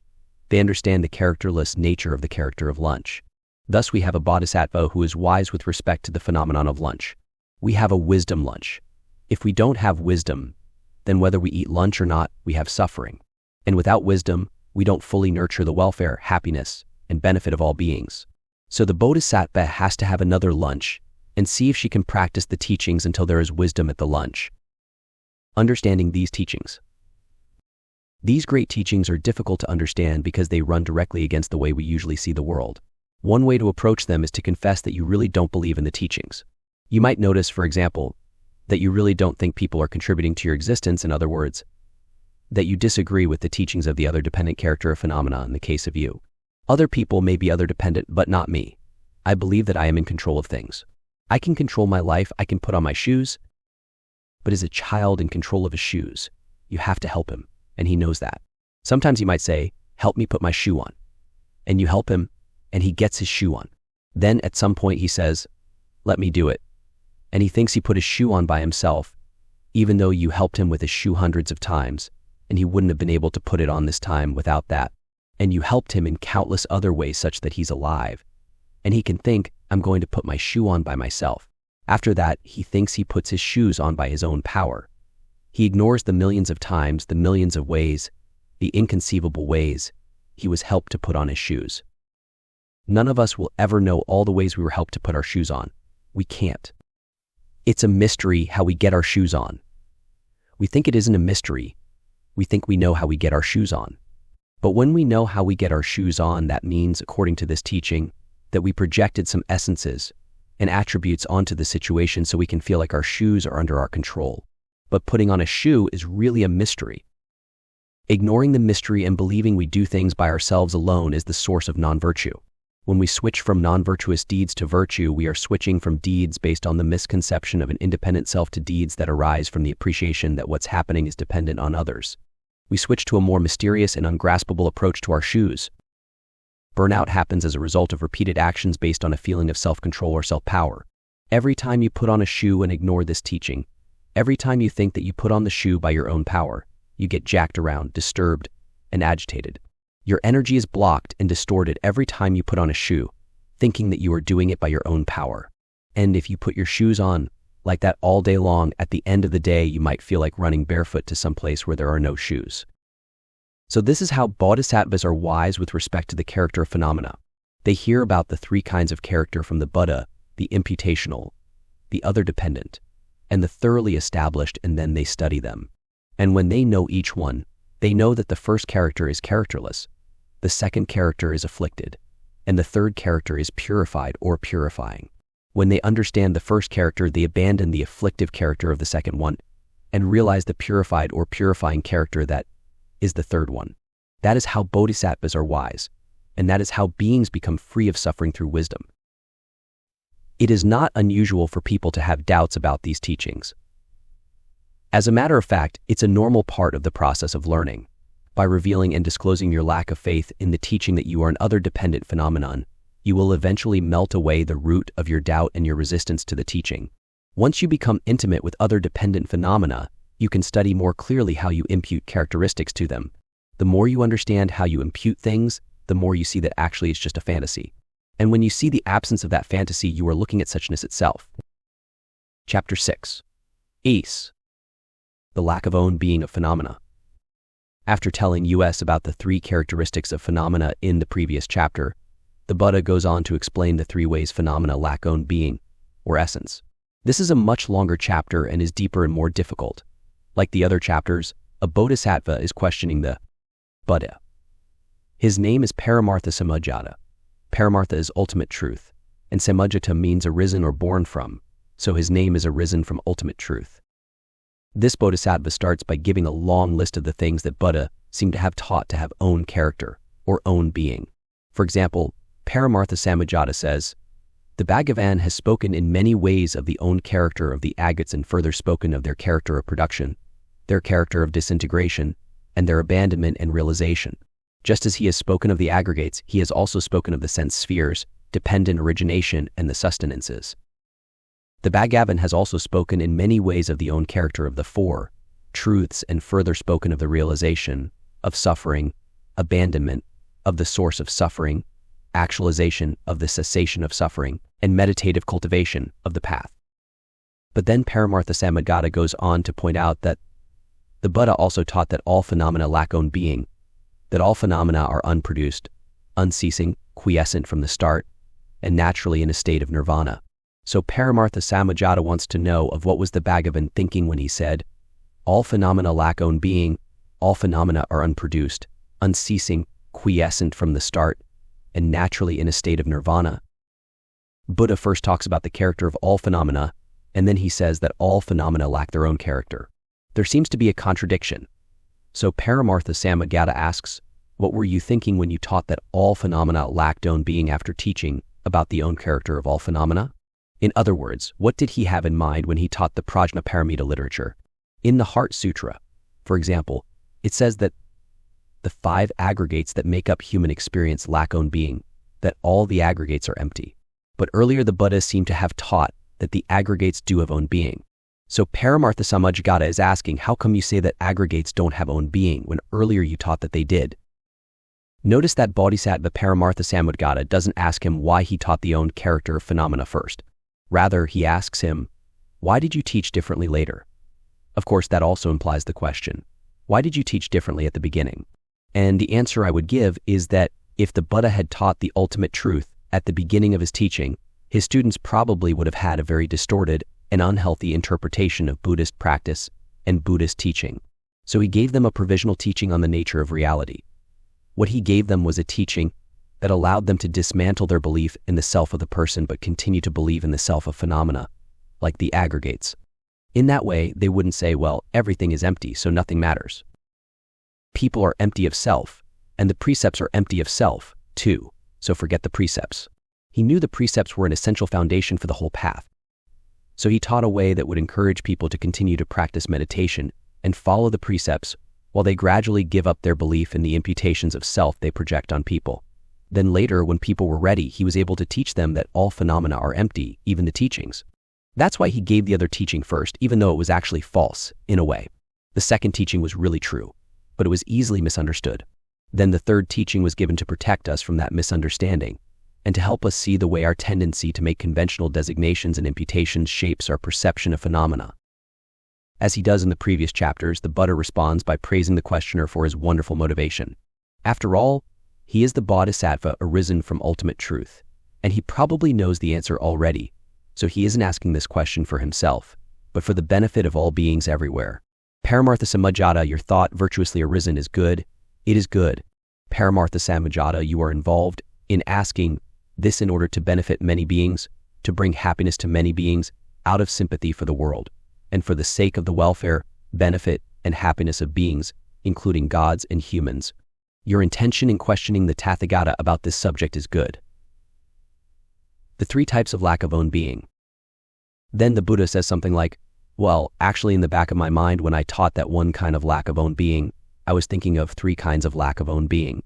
And the three types of lack of own being that I was thinking about were a lack of own being in terms of character, a lack of own being in terms of production, and an ultimate lack of own being. That's why I taught that all phenomena lack own being. But notice that his answer is not so much about why he taught in this new way, but what his deeper intention was when he was teaching that everything is characterless and lacks own being. And what he had in mind was three types of lack of own being that were never mentioned before this sutra. Those three types of lack of own being are the other shoe dropping relative to the three characters taught in the previous chapter. As we will see, the three characters are actually the three types of lack of own being as well. They are characters, but they are also three different modes of lacking own being. Next, the Buddha goes on to look at each of the three types of lack of own being, one after the other. Paramartha Samajjata, what is the lack of own being in terms of character phenomena? It is the imputational character. Why is this? The imputational character is a character posited as names and symbols, but it does not subsist by way of its own character. Therefore, it is the lack of own being in terms of character. So the character lack of own being is the imputational character phenomena, the way that the imputations you make lack own being. They are just empty imaginings, fantasy, a dream. The sutra calls them a sky flower, which of course is something that appears to exist but actually doesn't. Our imputations have no real substance, and nothing about them has any independent reality. Then the Buddha turns to the production lack of own being. Paramartha Samajjata, what is the lack of own being in terms of production of phenomena? It is the other dependent character phenomena. Why is this? The other dependent character arises through the force of other conditions and not by itself. Therefore, it is the lack of own being in terms of production. 99. What is production? Production means arising or birth. The way they happen doesn't have a self, and what's happening is not produced by itself. So you can look at it both ways. All things are other produced. The other upon which things depend is also other dependent, and it too lacks own being. This lack of own being in terms of production is the other dependent character of phenomena. Nothing is produced by itself. Thus, everything has a self-production lack of own being. You are not produced by yourself. Your practice is not produced by itself. Your body is not produced by itself. We are other dependent phenomena. We are dependently co-arising phenomena. We therefore have a lack of own being in terms of production. One of the difficult aspects of the sutra is that the other dependent is actually two kinds of lack of own being. In the Buddha's words, phenomena that are dependently originated lack an own being due to the lack of own being in terms of production. They also lack own being due to an ultimate lack of own being. Why is this? Paramartha Samajjata, I teach that whatever is an object of observation for purification of phenomena is the ultimate. Since the other dependent character is not an object of observation for purification, it is an ultimate lack of own being. The other dependent character, what we have called the mystery, lacks an essence in terms of its production, but it also has an ultimate lack of own being, or essence. But it is not the same ultimate lack of own being as the thoroughly established. Thus, there are two types of ultimate lack of own being.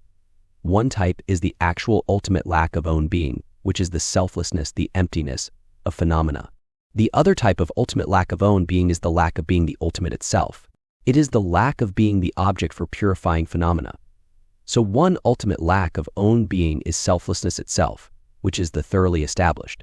But there is another type of ultimate lack of own being, which is the mystery, the other dependent character of phenomena, that is the very absence of the other type of ultimate lack of own being. Not only is form emptiness, but form is the lack of emptiness. Not only is emptiness form, but emptiness is the absence of form. I've often wondered what the Buddha was thinking of when he taught these two types of ultimate lack of own being. How can there be two true ultimate lacks of own being? Well, there really aren't. Why did he say there were? I think it is because the other dependent and the thoroughly established are so intimate that he felt that he had to use these two types of own being to help us distinguish their relationship correctly. The problem is that there is a tendency, which has come up many times among my students, to think that once there is no more confusion of our thinking with the other dependent, then the other dependent is the ultimate. That's why the Buddha called it an ultimate lack of own being, because the other dependent actually lacks being the ultimate truth. It is mentioned specifically because there is a tendency to look for the thoroughly established in the other dependent, in the mystery, as though the essence of the mystery is the thoroughly established, but they're actually not the same. The other dependent lacks the ultimate lack. This is a core issue of this chapter, and it's a difficult one. Finally, the Buddha moves on to the thoroughly established character of phenomena. Moreover, Paramartha Samdhata, the thoroughly established character of phenomena, is also an ultimate lack of own being. Why is this? Paramartha Samdhata, that which is the selflessness of phenomena, is known as their lack of own being. That is the ultimate. Since the ultimate is distinguished as the lack of own being of all phenomena, it is an ultimate lack of own being. Thus, the ultimate lack of own being is the thoroughly established character of all phenomena.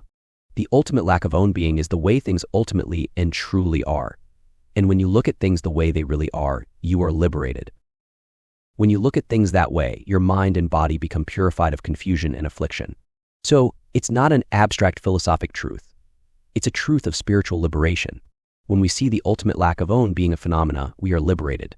And not only are we liberated in relationship to our daily life, but by continually meditating on this ultimate lack of own being, our liberation becomes more and more integrated in our body and being and behavior, and we evolve toward Buddhahood.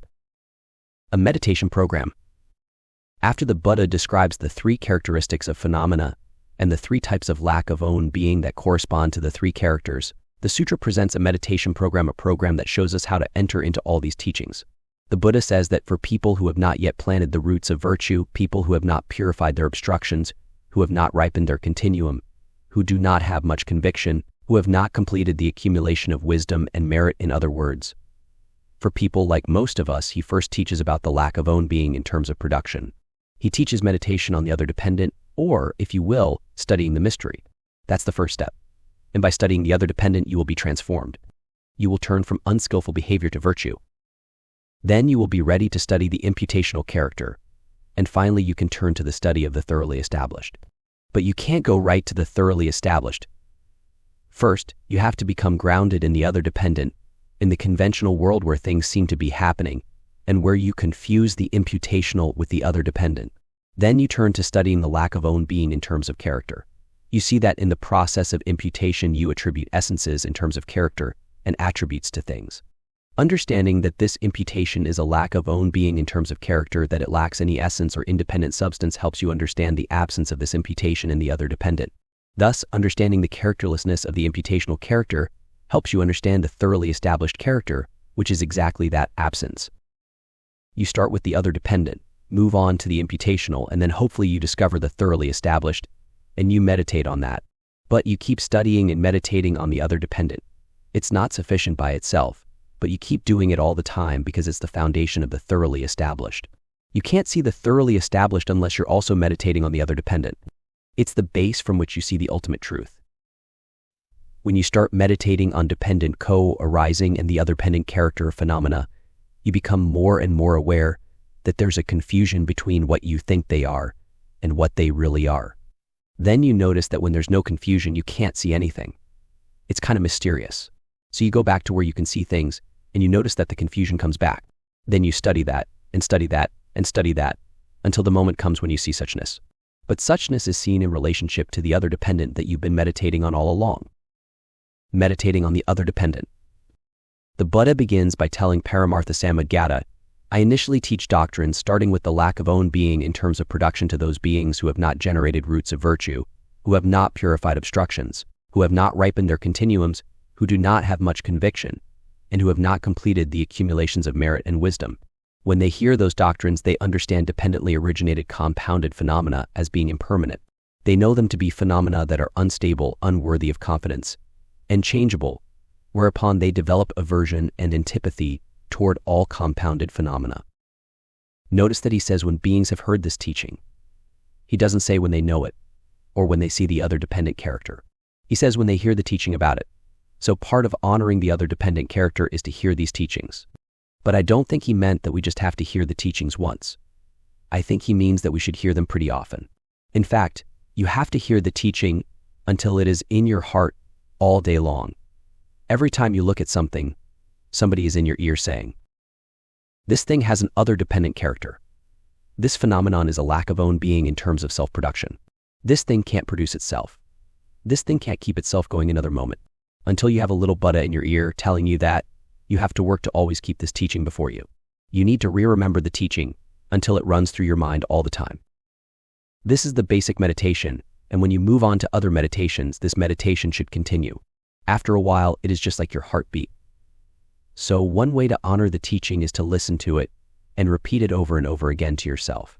Another way to honor it is by reading about it, reciting it, and talking to others about it. You can also honor what the teaching points to. You can honor the way phenomena really are. Of course, other dependence isn't the whole story about how phenomena really are, but it is the fundamental character of the way they are. So we start to train ourselves by meditating on this teaching, training ourselves to open our wisdom eye to the actual nature of phenomena, rather than the misconceived or mistaken way that phenomena are seen to be. One way to get at this meditation is to receive what is given. When something happens, receive it. Understand that what's happening is given to you. Then meditate on that, and look to see whether or not you are receiving what's given, or whether you actually think you make what's happening happen. There is a Bodhisattva precept, it's number 2 of the 10 grave precepts, called not taking what is not given. If you have a body or a thought, and you don't think it's given, don't take it. Give up the mode of taking action. If an action is happening, see it as being given to you, because in fact it is being given to you. The usual way we think is, I'm making my actions. You know that way. Now we're trying to learn a new way, which is I'm receiving my actions. Believing in self-power, or the imputational character called self-power, we get things by taking them rather than by having them given to us. As we meditate on the other dependent character of our moment-by-moment life, we move from a feeling of pride or shame to a feeling of gratitude. We move from I did this and I'm proud of it, or I did this and I'm ashamed of it, to I received this. We realize there is a self-production non-nature that is given by all things to this moment, and we are grateful for this life we are given. The first grave bodhisattva precept is not taking life. And this, along with the second precept, not taking what is not given, are both meditations on dependent co-arising. Can you live moment to moment not taking life, not taking your life, not taking the life that's not given? Can you give up the life that you take and receive the life that is given? When we receive the life that is given, we feel gratitude, even if it's painful. And we understand that we're doing a meditation that will liberate beings from that pain and all pain. Someone who was doing this meditation once asked me, when I'm meditating this way, where's my responsibility?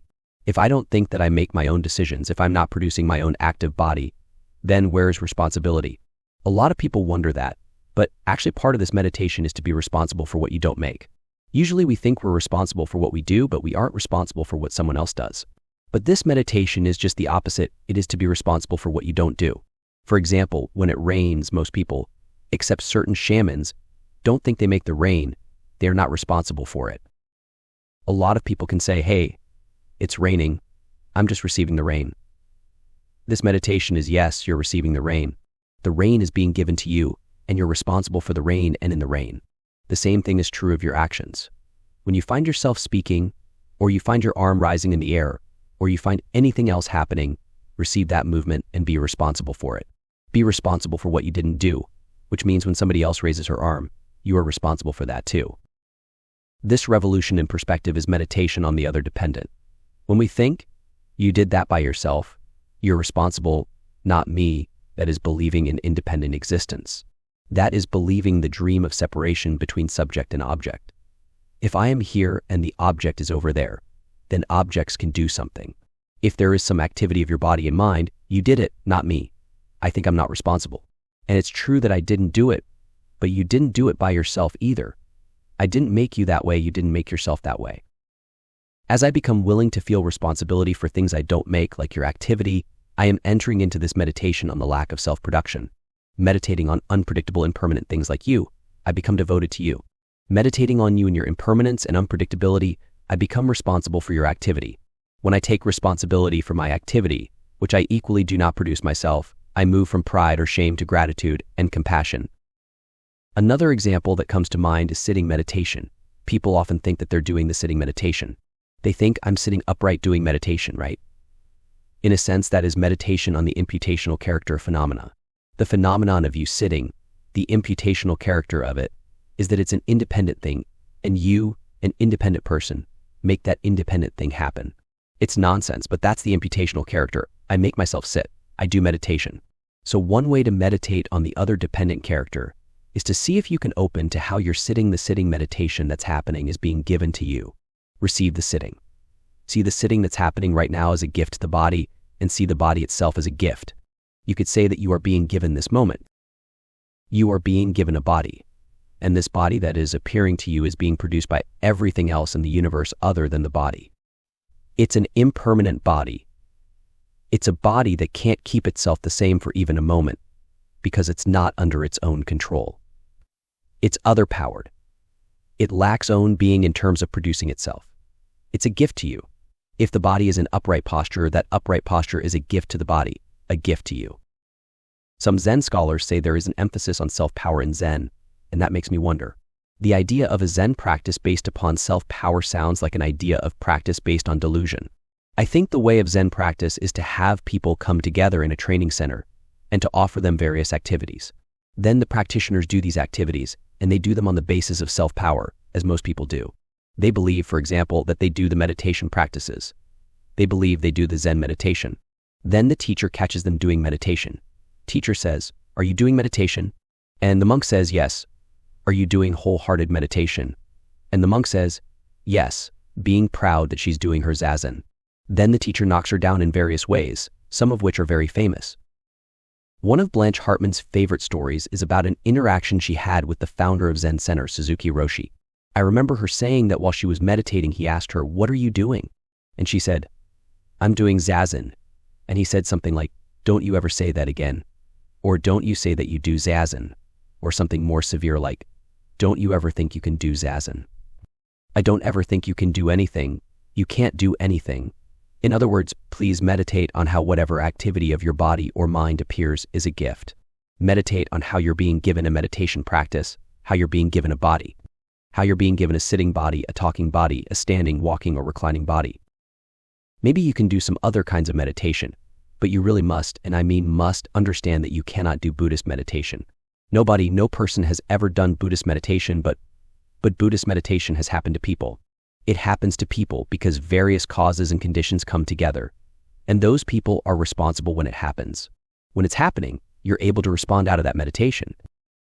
And if it doesn't happen, that's also a gift, and you're responsible for that too. If the meditation isn't happening, it might be because you think that you are doing the meditation. So when you catch yourself doing Buddhist meditation, then confess it.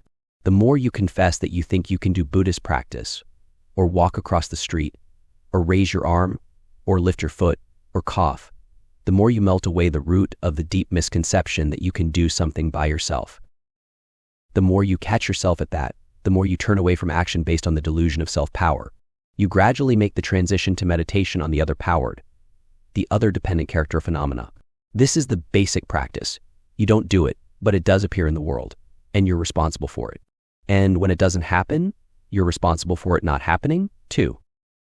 I was in psychotherapy with a Jungian analyst years ago, and he told me, when power comes in the door, love goes out the window. Today I would understand that as saying, when self-power comes in the door, love goes out the window. When self-power comes in the door, meditation on the other-powered nature goes out the window. But if you confess that the meditation on the other-powered went out the window, By that act, you re-enter the meditation. Recently, I was eating a vegan cookie, and someone who was sitting across the room from me asked, "What are you eating?" I told her it was vegan because I thought that would make her lose interest. But then she said, "Does it have chocolate in it?" And I received the word yes. I was grateful to be in a state of receiving the word yes. And then I received the words from the other person, "Can I have a bite?" Then I received the activity of saying, "Yes, come over and get it," rather than the activity of, "Well, let me walk across the room and give it to you." I received the activity, "Come and get it." And she came and got it. And she said, "Does that make you feel powerful, self-powerful?" She didn't say, "Does that make you feel other powerful?" And I said, "No, actually, I feel the power, but it's not mine. It's just coursing through me." And she said, "Is that because I touched you?" And I said, "Yes, yes. There is power, but it's not the self's. It's due to everything other than the self. The illusion of self-power is an other-powered phenomenon. The imagination, the dreaming of a self, is an other-powered phenomenon that we can't help doing. We're born with it. So it's a difficult transition to move into this meditation on dependent co-arising. It's difficult to walk around in this world meditating on how what's happening is a gift and receiving the life that's given. Can you meditate on the life that's given and taken away every moment? I got a life? Give it back. Let it go. Receive it, use it for a while, give it away. This is the basic meditation. This meditation on the other dependent character of phenomena is also called a meditation on the way phenomena are beyond your thought. It's meditation on a mystery, because you can't really see the way things are other dependent. You can't see all the things that come together to give you your life. So meditating on how your life is a gift to you is meditating on the total mystery of how your life arises. It is opening to that mystery, becoming closer and more intimate with that mystery. Then, as we become more intimate with the mystery, we develop a sense of dread of going back to the old self-power approach. It's familiar, it's powerful, and it makes you think you've got control of your life. But when I think I'm in control of me, or when I think I'm in control of you, love goes out the window, and I am trapped in suffering. Another way to bring these teachings into our lives is to meditate on impermanence. Because I am dependent on others, I can't hold on to myself, I can't control myself.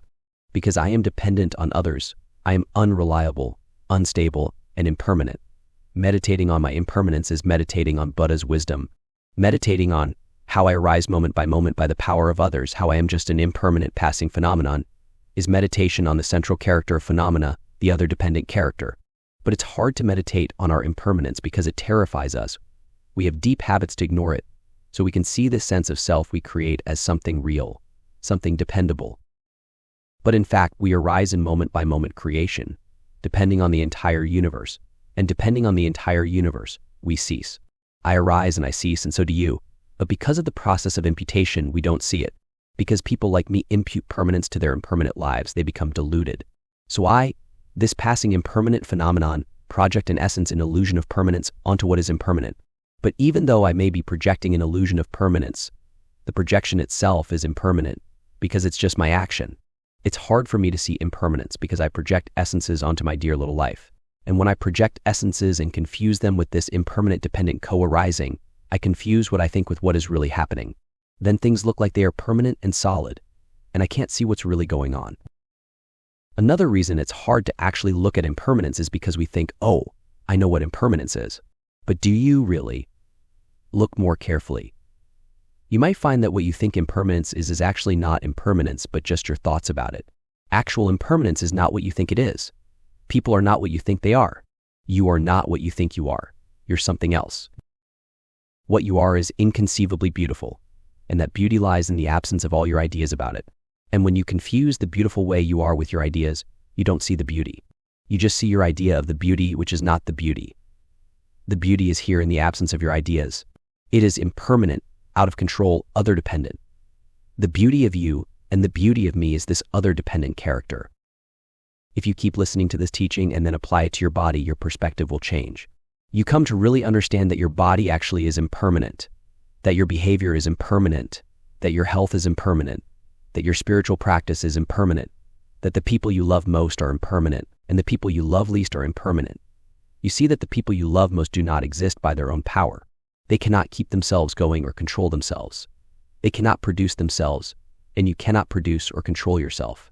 If we don't listen to that teaching, Our natural ignorance of reality easily leads us to think things are permanent and worthy of confidence. But they aren't. It is not appropriate to have confidence in yourself or other people because they are unstable and impermanent. You can love them, you can support them, you can let them support you, but they are not worthy of confidence. One of the things I've heard from some wonderful people who are disciples of Buddha is the expression, everything changes. But that's not actually what the Buddha said. The way he put it is, everything that arises is impermanent, but not everything arises. There are things that don't arise that are permanent. One of the things that doesn't arise, that doesn't exist, is the status of being an independent self. Essences don't arise by definition, they can't and they don't cease. They're permanent. And the fact of emptiness, that what's happening is free of our ideas about it, that doesn't happen either, and it's permanent. The way things actually are, which is free of our ideas about it, that's permanent. It doesn't arise or pass away, but anything that arises ceases. All things that are put together, that depend on other things, are impermanent. When the conditions come together, they arise. When the conditions change, they cease. But those things never have any independent essence, any self. There is no such thing, even though we think there is. We superimpose an idea of self on them so we can talk about them. We put a self on what's happening so we can talk about beauty, so we can talk about pain, so we can talk about this amazing world. But actually, it never takes hold. We only become confused. In fact, the way things are is always free of our ideas about it, but if we confuse the two, we feel unfree and afflicted. How can we meditate on impermanence? We start by meditating on our idea of impermanence. How can we meditate on other dependence? We start by confusing actual other dependence with our idea of other dependence, because that's what we do. But doing this meditation is hard because when we do it, we go through a major psychic transformation. We switch from ignoring what's happening to paying attention to what's happening. We see how we obscure what's happening and how we confuse and distract ourselves. When we start to notice how we're distracting ourselves from what's happening, we start to pay attention and become closer to what's really going on. When we start to see how we superimpose things on what's happening, we get closer to realizing the absence of the superimposition. When we see that, we begin the process of becoming free. But all this is not easy to look at. The same person who I think I heard say, everything changes, one of the most important and helpful people in my life, also taught that our practice is just to be ourselves. Just to be yourself could mean just to be your idea of yourself, but I take it to mean that you should be who you actually are, free of your idea of yourself. To actually be the impermanent, other-powered person you are. You actually are a person. You do actually depend on everybody else. The one thing you don't depend on in this whole universe is yourself, but you depend on everything else, and everything else has power in your life. That's who you really are, and our practice is to be that person. Our practice is to be that unpredictable, unreliable, undependable, impermanent, other-dependent, inconceivably beautiful person. Everybody is, moreover, the same inconceivably beautiful person. In order to be ourselves, we must understand that, and we must understand that we cannot do it on our own, because in fact, everybody is helping us be who we are. I sometimes think a lot of people wish I were a different kind of person. But actually, when you don't want me to be the way I am, that helps me be who I am. No matter what you think of me, and no matter what you say about me, I'm here by your support. Our practice is to just be ourselves, to understand how everybody supports us to be the way we are and how that means we're impermanent. We don't have to worry about making ourselves the way we are. We don't have to worry about anything.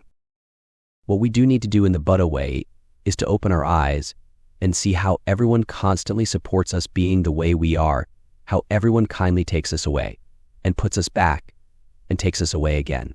According to the teaching of the other-pendant character of your life, you are always supported by all beings. You are never on your own.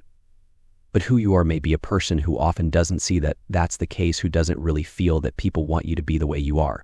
And maybe some people don't want you to be who you are, but that is exactly their way of contributing to who you are.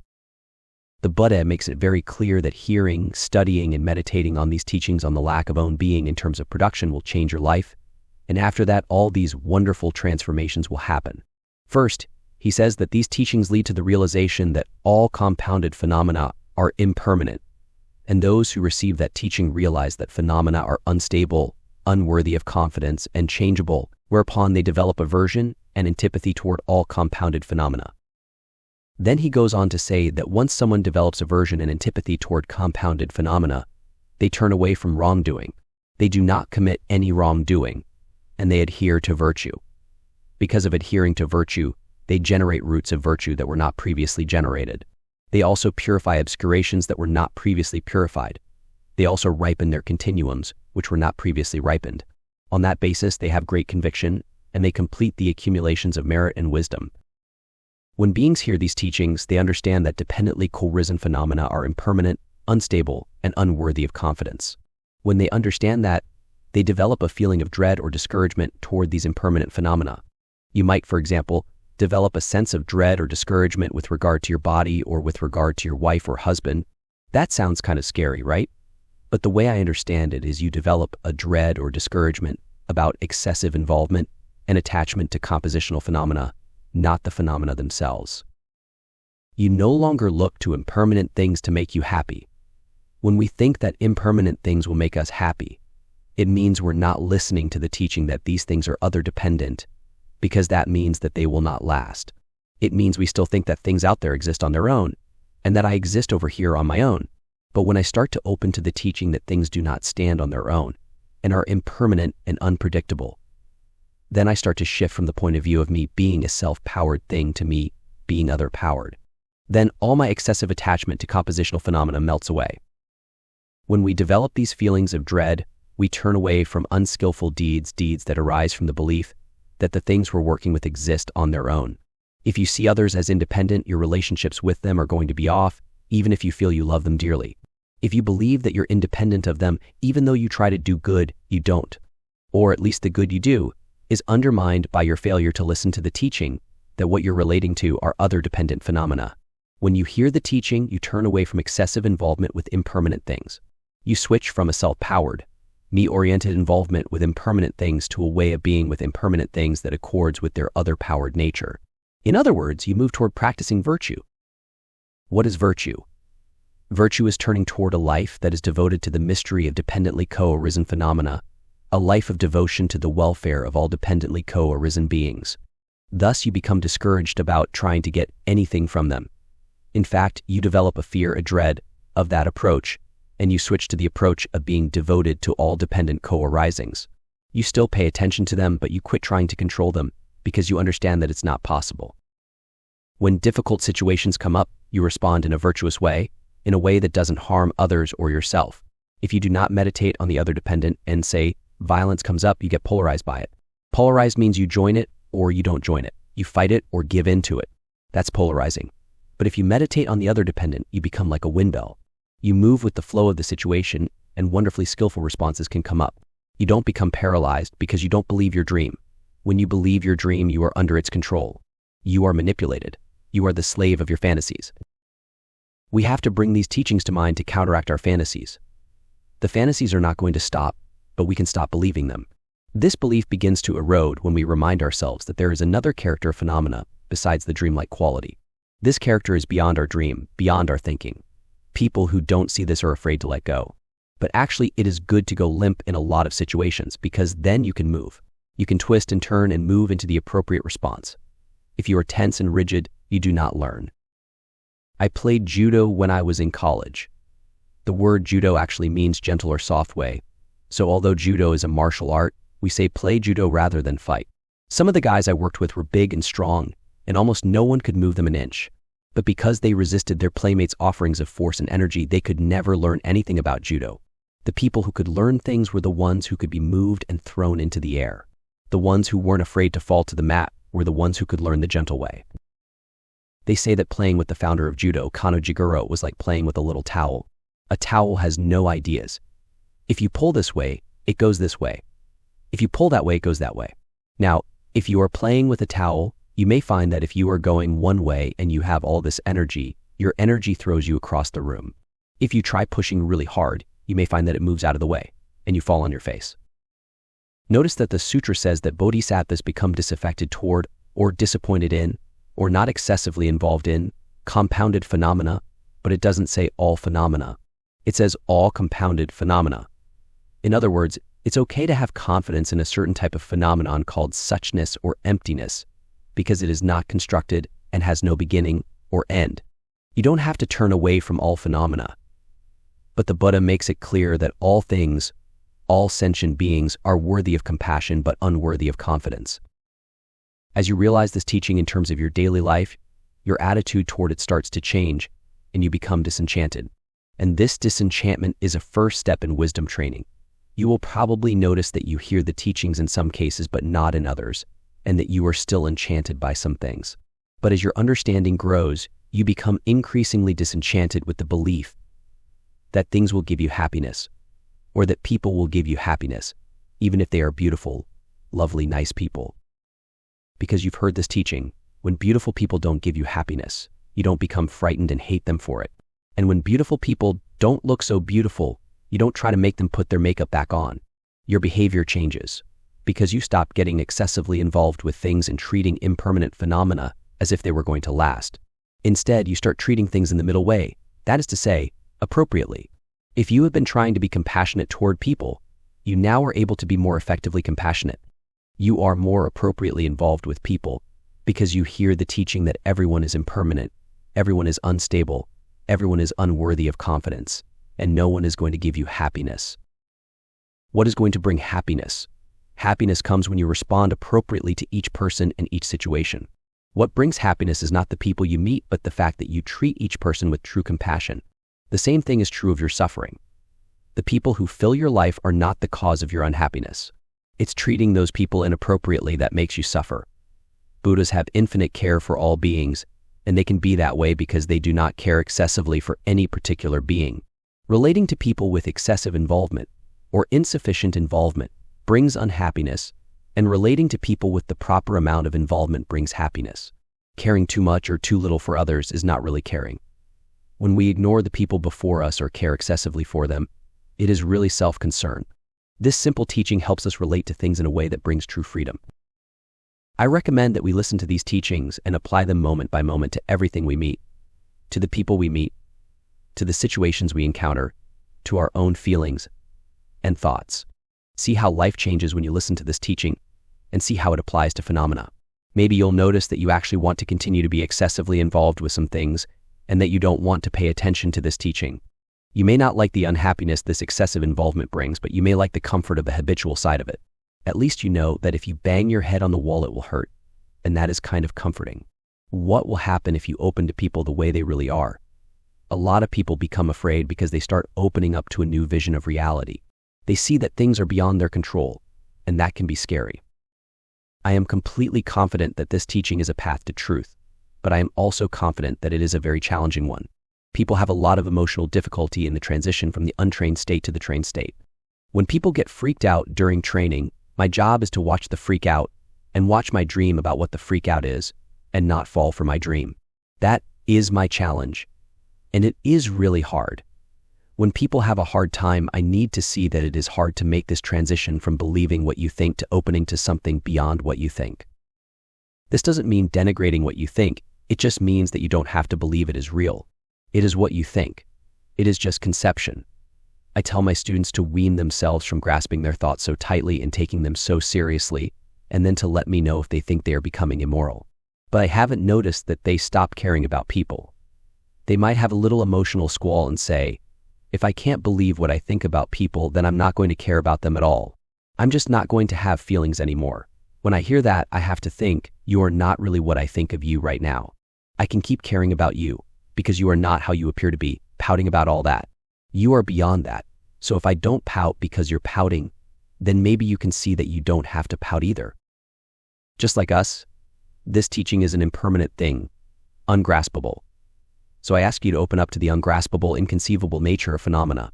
Of course, phenomena also have a conceivable aspect, and the fundamental meditation requires you to pay careful attention to the conceivable and open to the inconceivable.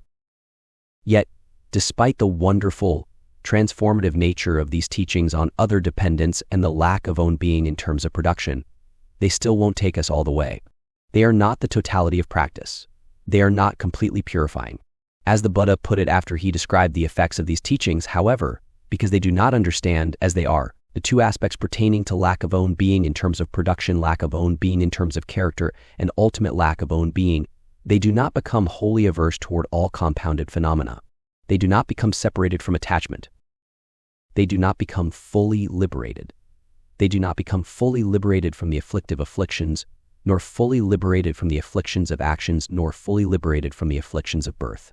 So here the sutra basically says, even though you will make great progress in the Buddha way when you practice meditation on the lack of own being in terms of self-production, you will not be completely released from attachment and the bondage to suffering. You're somewhat free of attachment, but not completely free. This meditation does not completely purify, but it does transform. It changes your life. If you practice it diligently, it initiates an ethical reformation that will transform your conduct. When you see someone, you might, for example, have the thought that this person is saying something really horrible, really outrageous, unbelievably shocking. If you apply the teachings on the other dependent character of phenomena that have appeared out of your dreaming process, then you are less likely to do anything unskillful. You won't cling so tightly to your belief that this person really is acting horribly, and it will temper your wrath and protect you from acting in a cruel way. It will also help you develop your ability to be kind to beings that you think deserve some cruel treatment. It doesn't quite purify your mind, but it tempers your mind so your behavior starts to become more and more virtuous. And that is really a lot to accomplish. But further meditations are necessary in order to purify the mind so there is no confusion at all, because at this point there is still confusion. You are still tempted to believe that this person is acting in a self-serving way or something a lot worse, and you still might feel bad about it, but you start not to take your thoughts so seriously. Meditating on the imputational and thoroughly established characters after describing the effects that the teachings on the lack of own being in terms of production have and don't have, the Buddha goes on to describe his next teachings. The Tathagata further teaches them doctrines beginning with lack of own being in terms of character and ultimate lack of own being.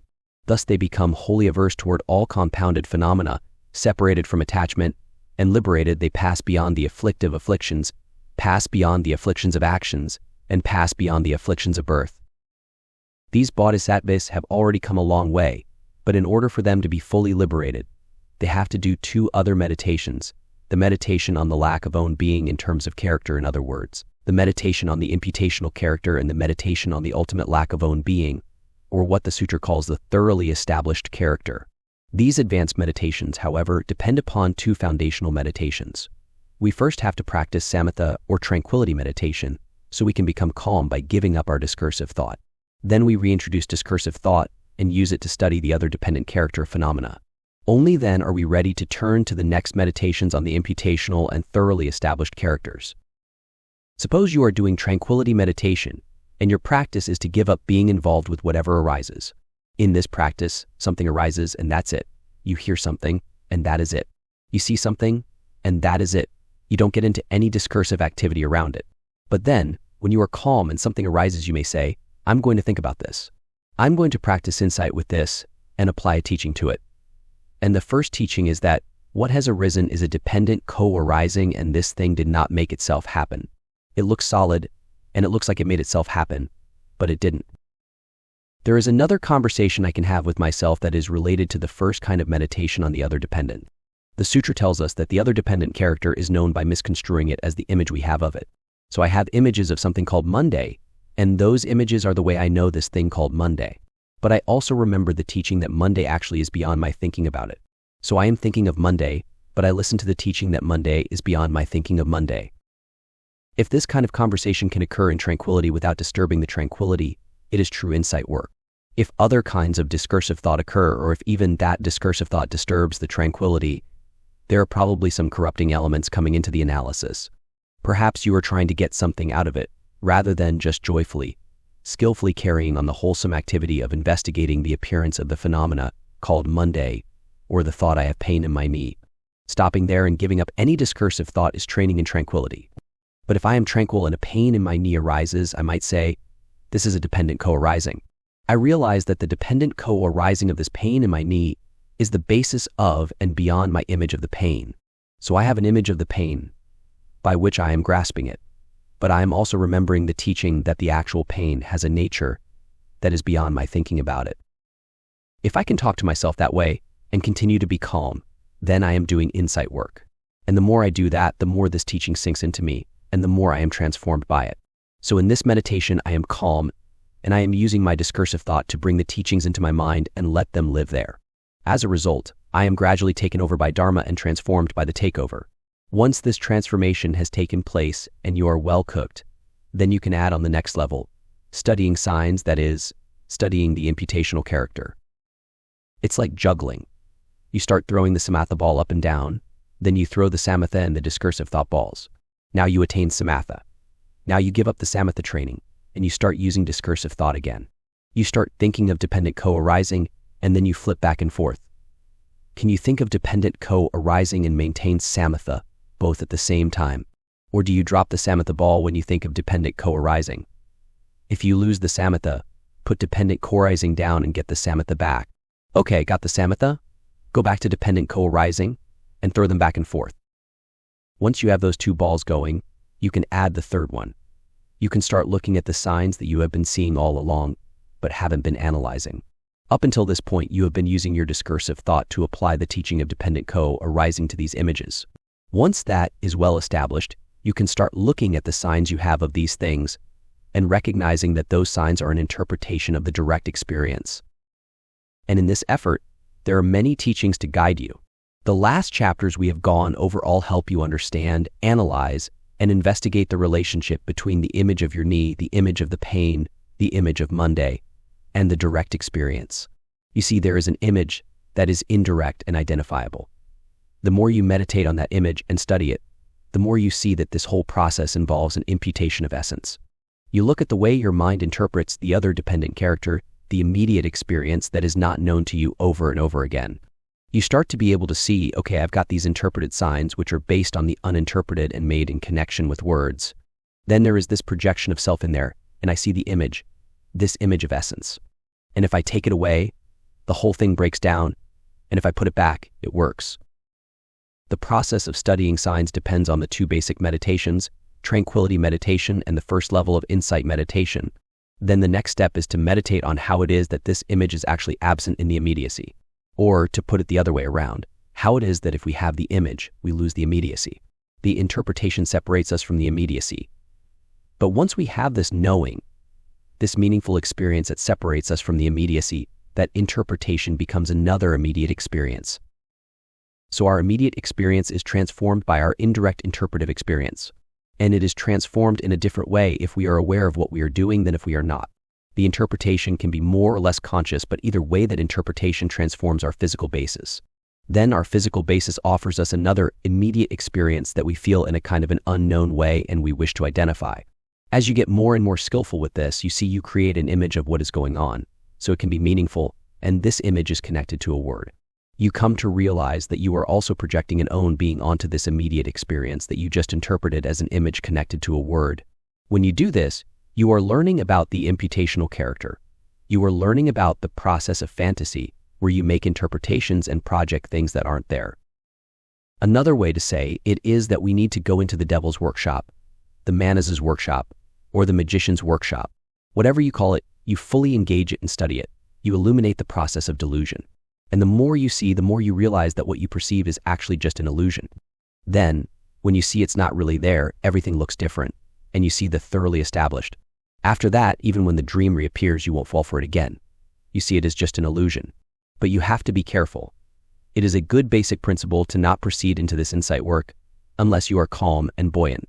If that deteriorates, it is a sign that the insight work is not being done quite right, and it is probably good to put it aside for a while and calm down again. The meditation on the thoroughly established is based on the three earlier meditations, the meditation on tranquility, on the other dependent, and on signs, or the imputational character. Based on that strong foundation, we can go on to what we call removing signs. Removing signs means removing the image by which you interpret. You have immediate experiences, but with no way to make them meaningful. One way to talk about this process is that we are removing signs. Another way is that we are meditating on suchness, on things as they really are. But before you can remove signs or meditate on suchness, you have to understand signs.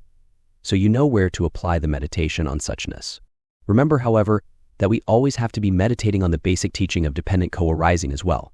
This promotes virtue, which keeps our ethical practice going, right in the middle of the wisdom practice, without even thinking about the precepts. At this level, the wisdom practice maintains the virtue practice all by itself. That way, you don't have to turn away from your wisdom practice to go back to ethical discipline. It will be cared for in this meditation. Sometimes the sutra talks about meditating on objects and teachings, and sometimes it says meditating on meanings and teachings. The Sanskrit word artha refers to both an object and a meaning, or truth. The Chinese translated artha as meaning, and if you look at the Tibetan translation, you find object. So what you are removing, what you are meditating on, are these arthas, which are objects or meanings or teachings. We remove the signs of all the ordinary objects of experience, but we're also going to remove the signs of the teachings.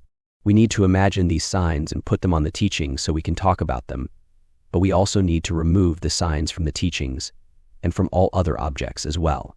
Thus, we can open to their reality. After we are free of the signs of phenomena, we can see how the imputational character is actually absent in what is going on in the immediacy of our life. It really doesn't characterize what is happening, except to the extent that it characterizes how imagining takes place. But the essences we project are totally absent in the other dependent. That is the most profound meditation. That is the meditation on the thoroughly established character of phenomena, or as the sutra says in the next chapter, meditation on mind only or cognition only. People often confuse meditation on the other dependent without any imputations or signs with meditation on the thoroughly established. But they are not the same.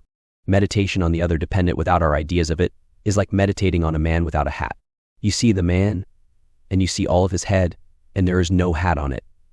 In other words, the man is there without his hat of imputations, and you meditate on the man on your direct experience. But meditating on the thoroughly established is like meditating on the absence of the hat. You look at the man and you see that his hat of imputations is not there, and you meditate on that absence. A man without a hat implies the absence of the hat, but the man is not the absence of the hat. He just doesn't have a hat on. But the absence of the hat explicitly refutes the presence of the hat. It is not about the man at all. It is only about the absence of the hat. So the man without a hat is the other dependent without an imputation, without a self projected on it. This other dependent co-arising that doesn't have a self implicitly refutes the self. But the explicit and direct refutation of self is the absence of self, period. The absence of the hat is the absence of self, and it is the thoroughly established. Thus, the thoroughly established is the explicit refutation of self, and the other dependent is the implicit refutation of self. That is why meditating on the man without the hat is actually not going to purify your vision. It lacks the power to explicitly contradict the illusion of self. It is not meditating on the ultimate. But meditating on the thoroughly established has that power. It is the object of purification. It is the ultimate. Chapter 7. Analyzing meditation. All the teachings we have been looking at have profound things to tell us about meditation, but this chapter of the sutra focuses on it explicitly. In the translations from the Chinese, this chapter is titled Analysis of Centering or Analysis of Yoga. In the translation from the Tibetan, it is titled The Questions of Maitreya. Maitreya means love or loving kindness, and Maitreya is the name of the next Buddha who is to come to our world in the future. Samatha and Vipassana. The Tibetan translation begins with the Bodhisattva Maitreya asking the Buddha, Bhagavan, abiding in what and depending on what do bodhisattvas in the great vehicle cultivate, Samatha and Vipassana? Samatha refers to tranquility, and Vipassana refers to insight or wisdom. The Buddha answers, Maitreya, abiding in and depending upon an unwavering resolution to expound the doctrinal teachings and to become unsurpassably, perfectly enlightened, bodhisattvas cultivate, Samatha and Vipassana. This translation emphasizes the idea that bodhisattvas have an unwavering resolution to expound the teachings and to attain supreme perfect awakening. A lot of people I meet who devote their lives to the practice of the Buddha way, even those practicing the Mahayana, don't think they are ever going to be teaching it. But this sutra says that bodhisattvas who practice this yoga have an unwavering resolution to expound the teachings for the welfare of all living beings. They vow to give the gift of Dharma. This resolution is related to the third of the 4 vows that we often chant at the Zen Center. Dharma gates are boundless, I vow to enter them. Enter means to go into something, but it is also often used to refer to gaining the deepest possible understanding. The meaning of the original Chinese is closer to understand or master. But enter works too, because it means that you would understand and actually enter into and become the teachings.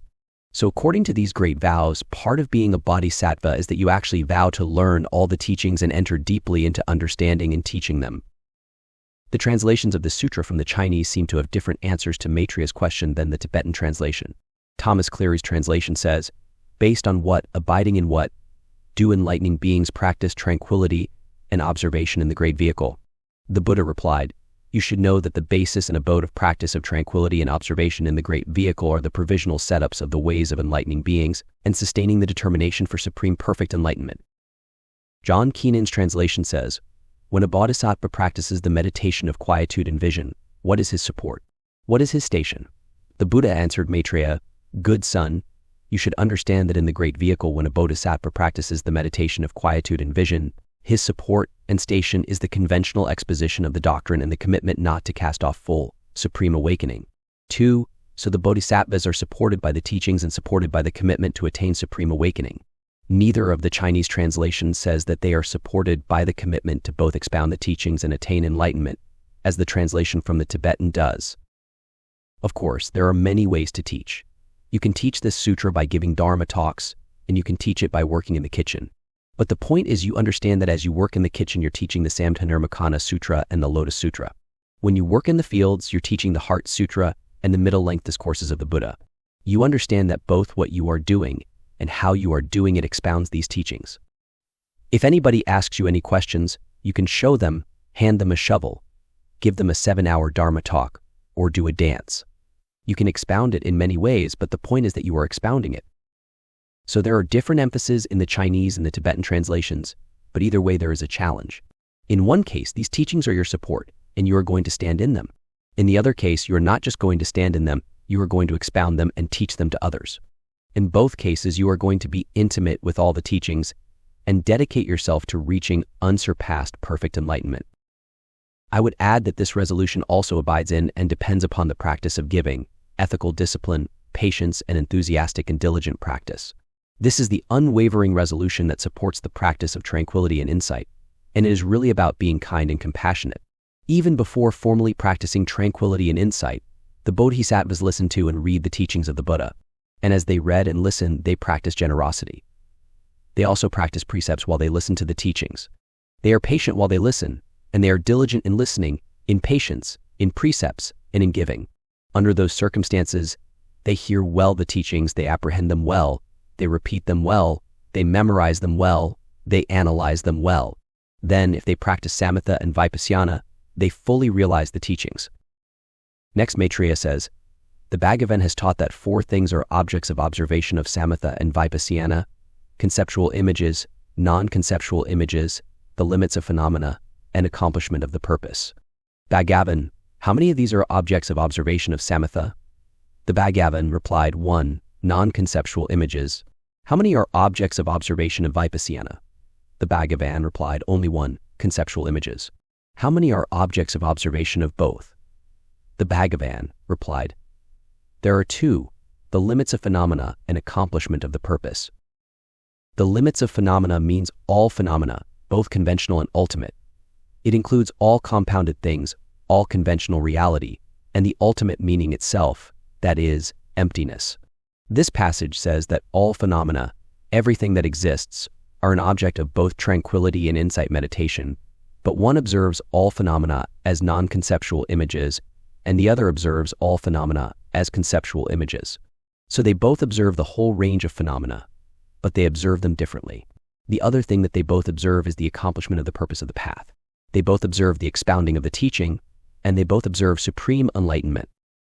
Then Maitreya asks, Bhagavan, abiding in and depending upon these 4 objects of observation of samatha and vipassana, how do bodhisattvas seek samatha and become skilled in vipassana?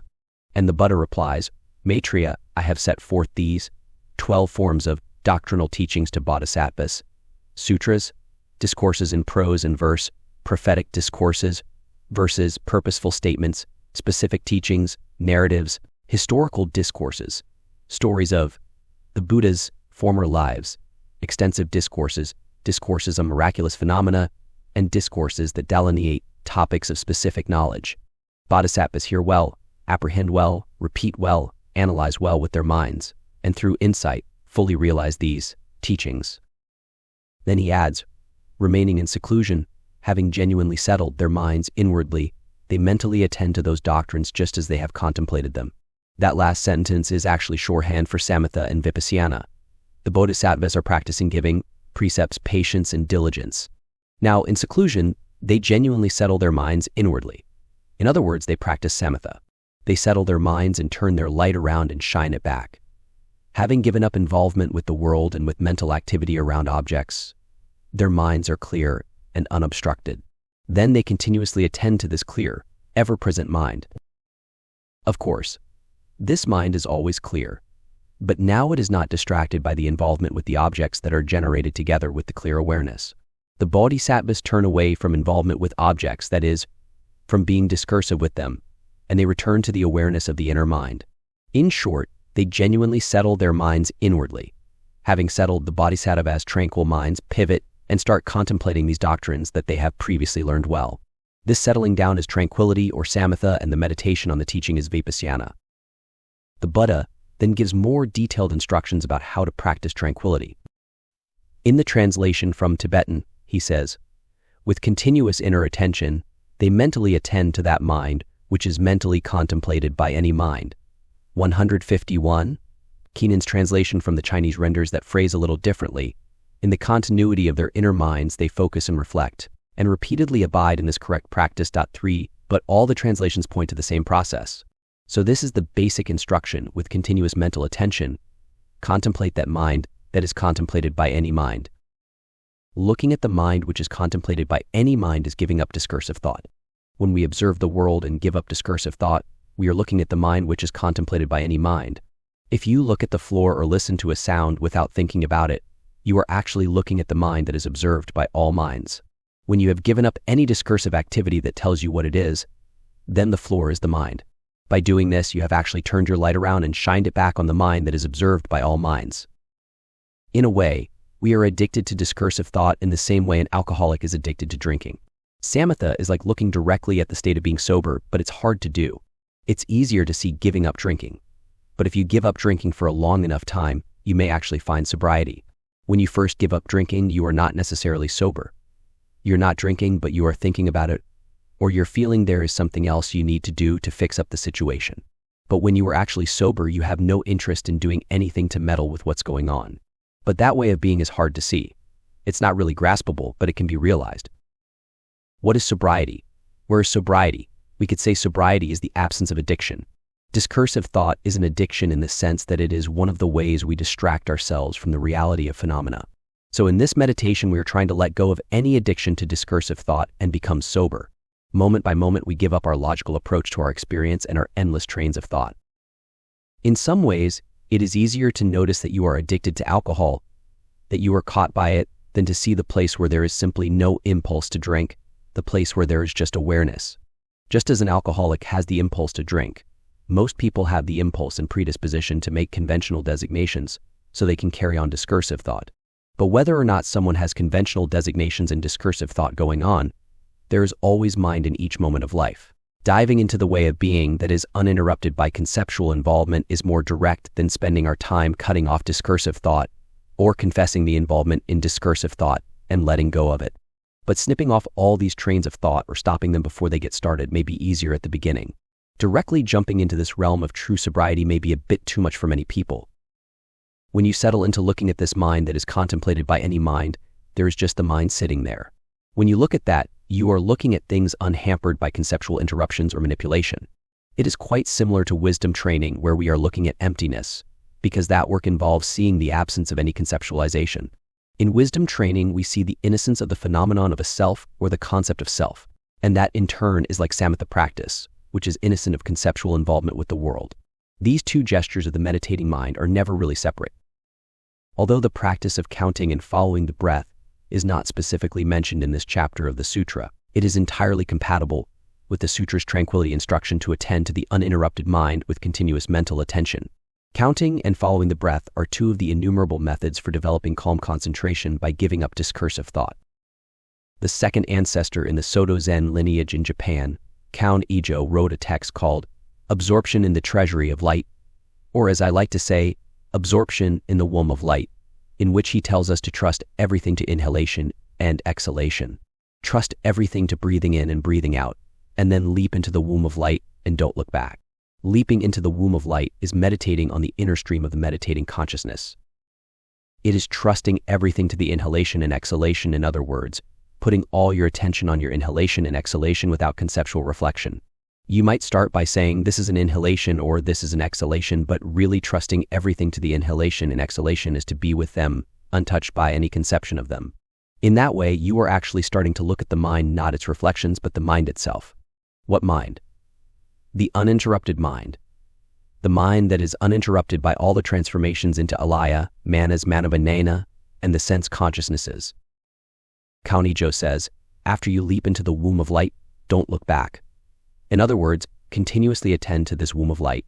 When you use this womb of light as an object of contemplation in tranquility meditation, there are no conceptual images to reflect upon, nothing to tell you what it is or where it is. You are looking at something right in front of you, deep inside you, but you are not using any way to find it or know what it is. It is continuous mental attention to the continuity of the inner uninterrupted mind. Kaonijo's teacher, Dogen, says, learn the backward step that turns the light around and shines it back. That is the same instruction as the one from Kaonijo. Turn the light around and shine it back on the mind which is contemplated by any mind. Shine the light back on the light and contemplate that light without using any image to tell what the light is. The questions of Yangshan. In the Zen tradition, there are innumerable stories that center on working with this practice. Yangshan asked a monk, "Where were you born?" And the monk replied, "Yu province." Yangshan said, "Do you think of that place?" The monk replied, "I'm always thinking of it." Yangshan said, "That which thinks is the mind. That which is thought of is the environment. In that, there are such things as mountains, rivers, the great earth, towers and buildings, people and animals. I think back to the mind that thinks." Next he asked the monk, "Then is there something there?" The monk said, "When I reach this realm, I don't see anything at all. 4. Thinking of that place refers to the way the mind works. The mind is always thinking of where it has been before. There is living experience, but living experience is not thought of. What is thought of is our past. We're always thinking of our past. When Yangshan asks, "Do you think of that place?" he is asking, "Do you have a mind that is always thinking?" This monk understands that he is always thinking of where he comes from. He knows that he deals with what's happening in terms of the past, in terms of past karma, and his answer expresses both his experience and his understanding of the teaching. There is another meaning of always thinking of Yu province. We always think back to the origin of our experience. We always think of where our experience is born. We are both yearning for and thinking about the place we come from, which is the basis of our thinking. We don't necessarily know we are yearning for it, but we do want to go back to it, because that place is the home of our thinking. In this sutra, the home of our thinking is called the storehouse consciousness. Our thinking of Yu province functions on two levels. On an active conscious level, we're thinking in terms of reflections of past experience, and on the most subtle and deeply subconscious level, we are supported by the results of our past action, namely the storehouse conscious, alaya. Next, Yangshan gives a concise rendition of the psychological teachings of this sutra. That which thinks is the mind. That which is thought of is the environment. In that, there are such things as mountains, rivers, the great earth, towers and buildings, people, and animals. The Chinese compound for that which thinks is composed of a character that means to think and a character that designates an actor or activity. The compound for thought of is composed of a passive marking character together with the character to think. So the Chinese here expresses active thinking and passive thinking. Active thinking is mind, passive thinking is the object. The objective world is the passive side of thinking, and the active side of thinking is what Yangshan refers to as the mind. The character for thinking is also the character used to translate the Sanskrit word cetana, which is usually rendered into English as volition or intention. It is the overall tendency of the mind, which is Shakyamuni Buddha's definition of karma, the definition of action. The character for environment in the above story could also be translated as objects. In that which is thought of, there are mountains, rivers, the great earth, towers and buildings, people and animals, in other words, the entire universe. That which is thought of is really just the mind in its passive objective aspect. Then Yangshan gives the monk the instruction we have been looking at, think back to the mind that thinks. This could also be translated as reverse your thought and think of the ability to think. This is the basic instruction offered in the koan, and Yangshan follows it with a question. Then is there something there? Within Yangshan's setup, this question leads us to realize liberation from entanglement with objects. In the context of turning the mind and thinking of the mind that thinks, the question opens to experiencing the world around us as nothing other than mind. In turning the mind this way, all our obsessions of body and mind drop away. We are all just one turning of the mind away from entering such a realm, the realm of suchness, the realm of cognition only. The monk follows this instruction thoroughly and answers Yangshen's question by saying, when I reach this realm, I don't see anything at all. He is not saying that there is nothing, but just that everything is mind. So he doesn't see anything. There's just mind. I don't know how long he practiced these instructions before giving his answer. For some students, it may be a week. For others, it may be years, and some may respond immediately and say, when I reach this realm, I don't see anything at all. In this first part of the story, the monk disengages himself from objects. He does not see the world as external, and his mind is undisturbed. This is the initiation into objectlessness. It is not that there are no externals, it is just that they are the mind appearing that way. Now that this monk has been doing this practice, now that he has got to this place, now that he is totally settled in this realm of objectlessness, it is as if there is nothing at all. This is what happens when we look at the ability to think. When we look at the mind which is contemplated by any mind, we don't find anything. The mind contemplated by any mind is a non-conceptual image. As the story continues, Yangshan tells the monk, this is good for the stage of faith. Or in other words, as Asanga said, you have faithfully done the practice of tranquility, and by this practice of tranquility you have entered the mind that doesn't find anything. In practicing the instruction to turn the light around and shine it back, we make a transition from looking at objects and thinking about them to concentrating on the uninterrupted mind. This transition is potentially disorienting. In my experience, it can be nauseating. We are not used to looking at something, attending to something without any way to reflect on it. We are not attending to just anything, but to a mind that is contemplated by any mind. The mind that is uninterrupted, undisturbed, untouched by images, the mind that no words can reach. This is so unlike our usual way of being, we can feel seasick here. What's more, when we try to get a hold on things, we find ourselves slipping away from the meditation itself back into a conceptual image of it. The sutra says that in developing concentration, we attend to a non-conceptual object. When the sutra tells us about this, we receive the instruction conceptually, and we use this conceptual instruction to direct our mind to the non-conceptual object, which is the mind which is contemplated by any mind. This mind is a non-conceptual, uninterrupted mind. But although nothing can interrupt this mind, it can be transformed in three ways into the alaya, into the manas, and into the sense consciousnesses. But what is the mind that is always there through all these transformations which no image can interrupt? That is the mind the sutra suggests we pay attention to in order to develop tranquility. Dogen Zenji reports that once he was talking to his teacher, old Buddha Rujing, who told him that the practice of the Buddhas and ancestors is to sit in the middle of the world of the suffering of all beings. By sitting with all beings, by opening to their suffering and listening to the cries of the world, there is the birth of what is called Nushin in Japanese, which means supple, soft, or flexible mind. Then Dogen Zenji asked, what is this supple mind? Rujing said, it's the willingness for body and mind to drop off. That is what I think is being suggested by this sutra and by these other great teachers. When you contemplate the undisturbed inner stream of the meditating mind, you are opening to body and mind dropping off. Opening to that, you are opening to the light turning around and shining back onto the mind itself. Dogen says, learn the backward step that turns your light inwardly to illuminate yourself, and body and mind of themselves will drop away, and your original face will manifest. What is your original face? It's a face that relinquishes any concept of face, so there is no way to carry any meaning about what your face is. That is your original face. The training in the tranquility of the Samdhinirmocana Sutra, this Mahayana samatha, is to open to your face without any concept by which you can understand your face. Learning the backward step, this face manifests. There is another example that comes from the early teaching of Shakyamuni Buddha. Train yourself thus, in the scene, there will be just the scene. So you look at the floor and that's it.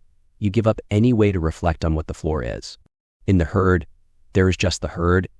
In the tasted, there is just the tasted. In the touched, there is just the touched. In the smelled, there is just the smelled. In any image, there is just the image. You are looking at an image with no way to conceptually reflect on it. This is the same as looking at the mind which is contemplated by any mind. If you can look at a color and in the color is just the color, then you may be able to tolerate looking at the mind that is just the mind. Next, the Buddha says, when for you in the scene there is just the scene, and in the heard there is just the heard, then you will not identify with them. You will not locate yourself in them. Then there will be no here or there or in between, and this will be the end of suffering. Now I would say, this is your original face. You won't say, that's my face or that's not my face. You'll give up any conceptual way to know which face is yours. So this sutra says that in samatha training, what you are contemplating is mind. The mind has objects, but the objects are not different from mind. It is just that mind is generated in such a way that its objects look different from itself. But looking at all those different objects, you are always contemplating the same mind. It appears as different physical and mental phenomena. It even appears as different types of consciousness. You can say this is a good state of mind, and that is a difficult state of mind. Yet no matter what state of mind you are aware of, you are always contemplating the same mind. You may talk about it as having various colors, objects, or good and bad things, but it is really the same mind all the time. But what about the mind that is always being contemplated? What is the inner stream, the light of the mind? What is the unconstructed mind? What mind is that? As the monk says to Yangshan, when I get there, I don't see anything at all. When you look deeply at the mind, you don't find anything. And being able to continuously attend to not being able to find anything is looking back at the mind. You can't find people or horses, and you can't find the mind. That's what it's like to look at the mind which is contemplated by any mind, and that is the tranquility practice of this scripture. The original face will manifest sounds pretty good. Body and mind will drop away sounds great. But that is not the end of the path. In the realm we are cultivating, there are no teachings. We use the teaching on samatha to generate physical and mental pliancy and to enter a realm of light and contemplate the inner stream of the meditating consciousness. This unconstructed stillness allows us to open to the mystery of dependent co-rising. And if we practice this way, we have a good state of mind to turn around and start looking at conceptual images. As the translation from the Tibetan makes clear, part of what a bodhisattva is interested in is expounding the teachings. Yet, in order to really expound the teachings, we have to eliminate any signs of substantial existence that have become associated with the teachings. We have to start looking at conceptual images again, and get back into having ways to get conceptual meaning, but then dismantle the whole thing. Physical and mental pliancy. After describing how bodhisattvas mentally attend to the mind contemplated by any mind, the Buddha goes on to tell us that the physical and mental pliancy that arises through engaging in this practice in this way and continuing in this practice is samatha. This is how bodhisattvas seek samatha. This continuous mental attention to contemplating the mind which is contemplated by any mind gives rise to a state of both physical and mental pliancy.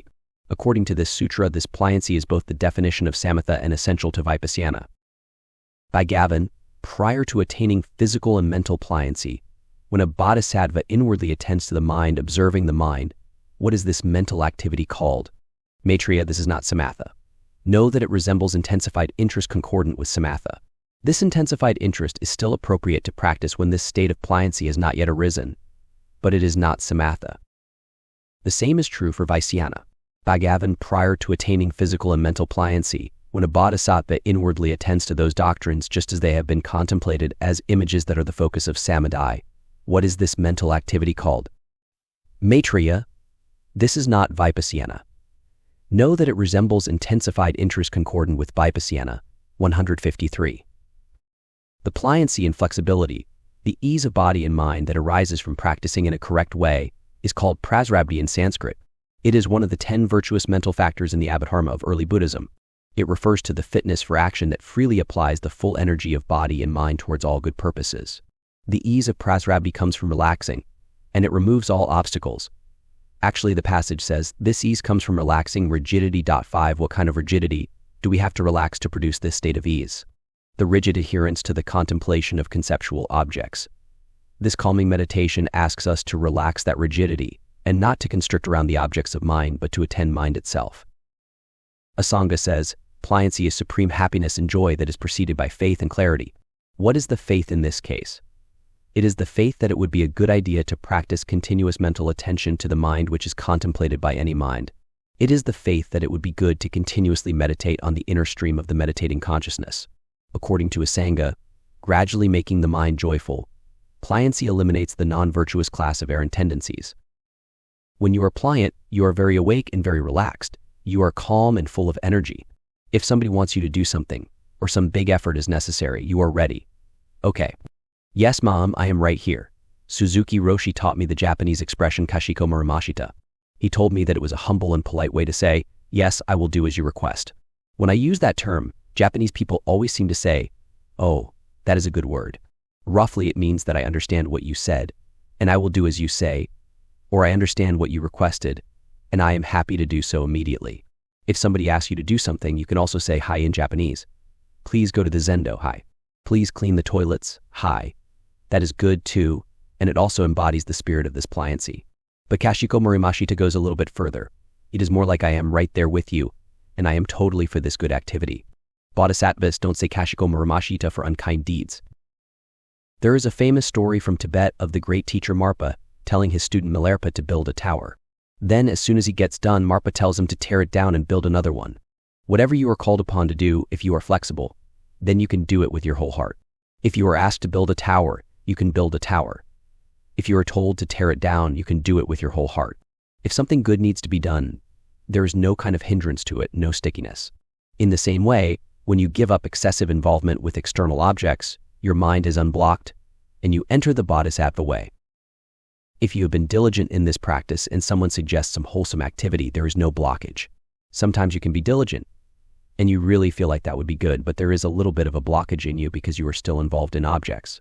When you have no such involvements, the energy flows very clearly. The state that arises has a clear, bright, unhindered freedom and readiness for all kinds of wholesome activities. This state is the fruit of continuous mental attention to the mind, which is contemplated by any mind. Zen temples are places for such practice.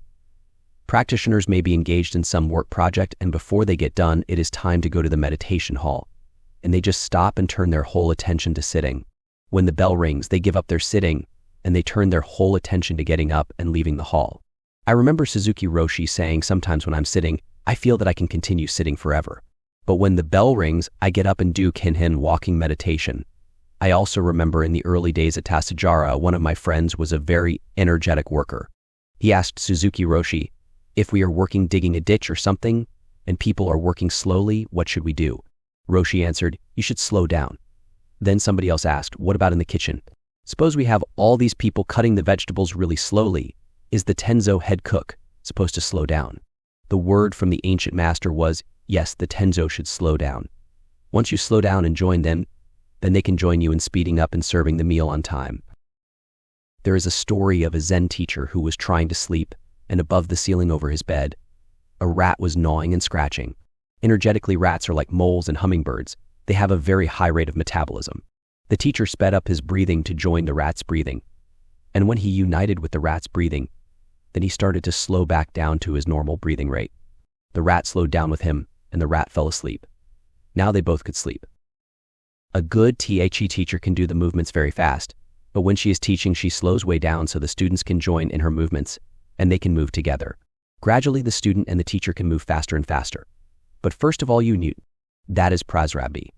Even if you are not so skillful, if you work hard, you can join the teacher's movements and flow together. Giving up discursive thought is really difficult, but with great aspiration and diligence, this giving up can occur. Then, with flexibility, you can think with conviction, I can change. I don't have to keep following these same old chains of thought. I am not going to push them away, but I am not getting involved with them either. I am going to find a new way. Prasrabdhi arises from learning this new way of relating to objects, a way of not getting excessively involved with them. Learning this, we can be flexible and let go of our old habits. We do this without fighting those habits, because if we fight them in our usual way, which many people do when trying to practice samatha, it actually makes them stronger. Then we are involved with an object of trying to give up involvement with objects, and that doesn't work. It just reinforces the old way. That sounds obvious, but we often just have to learn it by trial and error. Besides ease or pliancy, prasrabdhi can also be glossed as freedom from subconscious conditioning. This kind of training, this attending to the mind contemplated by any mind, temporarily frees us from the subconscious support of the alaya venena of afflictive mental states. And when the afflictive influences of the alaya are suspended, prasrabdhi arises and we experience temporary relief from our predisposition toward making conventional designations. Then we can relax with our discursive thought. After describing how the practice of samatha produces physical and mental pliancy, the sutra once again describes the shift from samatha to vipassana. Having obtained physical and mental pliancy, they abide in only that. They analyze and inwardly consider those very doctrines in the way they have been contemplated as images that are the focus of samadhi. The differentiation, thorough investigation, thorough analysis, forbearance, interest, discrimination, view, and investigation of the objects that are known with respect to images that are the focus of such samadhi is vipassana. This is how bodhisattvas become skilled in vipassana. Bodhisattvas generate pliancy and ease by attending to the uninterrupted mind. Then, abiding in that samatha, the tranquility, they turn to analyze, investigate, and inwardly consider the doctrines again. In other words, first they give up discursive thought until the dawning of the tranquil state. Then, either because of previous intention or because of the teacher's instructions, their mind pivots and starts looking at the teachings again. But now they are looking at the teachings in a state of samadhi. They are looking at the teachings as they appear within tranquility. They thoroughly differentiate, they thoroughly investigate, they thoroughly analyze these objects as they appear in the state of tranquility. This is how the bodhisattvas are skilled in vipassana. Now, this analysis and investigation is done in a new context, in the context of samatha. Now, we listen to and reflect upon teachings that we have received and studied before we realize samatha. In the technical language of the sutra, the two mental factors that were given up in the process of training in tranquility, namely application of thought and discursive thought, vitarka and vikara, are now picked up again and used in receiving and investigating the teachings. In this context, the first two levels of vipassana, insight arisen by hearing and insight arisen by reflection, arise. When the practice of samatha and vipassana are united, the understanding of Buddhist teachings enters and becomes one with our tranquil body-mind. This is the third and most profound level of insight. This is called insight that arises through meditation, wherein samatha and vipassana are united. The Bodhisattva Maitreya goes on to ask the Buddha, Bhagavan, are the path of samatha and the path of vipassana different or not different? And the Buddha says, Maitreya, although they are not different, they are also not the same. Why are they not different? Because samatha observes the mind, which is also the object of observation of vipassana. Why are they not the same? Because vipassana observes a conceptual image. 153, they both are looking at mind, so in that way their path is the same. But they are different in that one is giving up discursive thought when it studies mind, and the other is using discursive thought to study the mind. So one is looking at non-conceptual mind, looking at the ability to generate concepts, not at the concepts themselves. The other is looking at the mental concepts themselves. You might say one looks at concepts and the other looks at the system for generating concepts. The first comes to fruit as bright, tranquil flexibility, and the second comes to fruit as the various levels of insight. The teaching of mind only. Now we come to the pivotal teaching of this chapter, the doctrine of mind only. In the middle of the discussion of the nature of tranquility and insight, Maitreya asks, Bhagavan, what is the image, the focus of samadhi which perceives an image? In other words, what is the image that is the focus of this tranquil state? Is it different from the mind, or is it not different? The Buddha answers, Maitreya, it is not different. Why is it not different? Because that image is simply cognition only. What cognition perceives is just cognition. It is mind perceiving mind. Maitreya, I have explained that consciousness is fully distinguished by the fact that its object of observation is cognition only. The objects of consciousness are only manifestations of consciousness, their mind appearing as images. They're not different from mind because these images, all images, are only consciousness. So here is the teaching of mind only, the teaching of the intimacy where we live, the intimacy of mind and objects. But even though we live in this intimacy, we may not realize it. All that this sutra has taught us about mind has prepared us to understand how it could be that the objects of mind are only cognition. It shows us how what we are aware of right now is only our mind.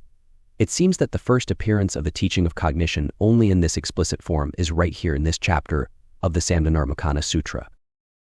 Maitreya follows up with another important question. Bhagavan, if that image, the focus of samadhi, is not different from the physical mind, how does the mind itself investigate the mind itself? If the image that is the focus of this tranquil state is just the mind, how is this meditative investigation to proceed? The Buddha replies, Maitreya, although no phenomenon apprehends any other phenomenon, nevertheless, the mind that is generated in that way appears in that way. 155. Mind is generated in a way that appears that one thing. The mind apprehends another thing, its object. That is the kind of minds we have, minds that appear to apprehend something other than themselves. But although it appears that one phenomenon apprehends another phenomenon, the apprehender and the apprehended are both just one mind. So how does mind see mind? There is really nothing at all seeing anything at all. Maitreya, for instance, based on form itself is seen in a perfectly clear round mirror, but one thinks I see an image. The form and the appearance of the image appear as different factualities. Likewise, the mind that is generated in that way, and the focus of samadhi known as the image also appear to be separate factualities. 155. This is a teaching that bodhisattvas hear well, listen to well, consider well, memorize well. Once they have done that, they have a chance to realize great wisdom. But please remember that all this is based on the bodhisattva practices of generosity, ethical discipline, patience, enthusiasm, and tranquility. Maitreya asks again, Bhagavan, are the appearances of forms of sentient beings and so forth, which abide in the nature of images of mind, not different from mind? The Bhagavan replied, Maitreya, they are not different.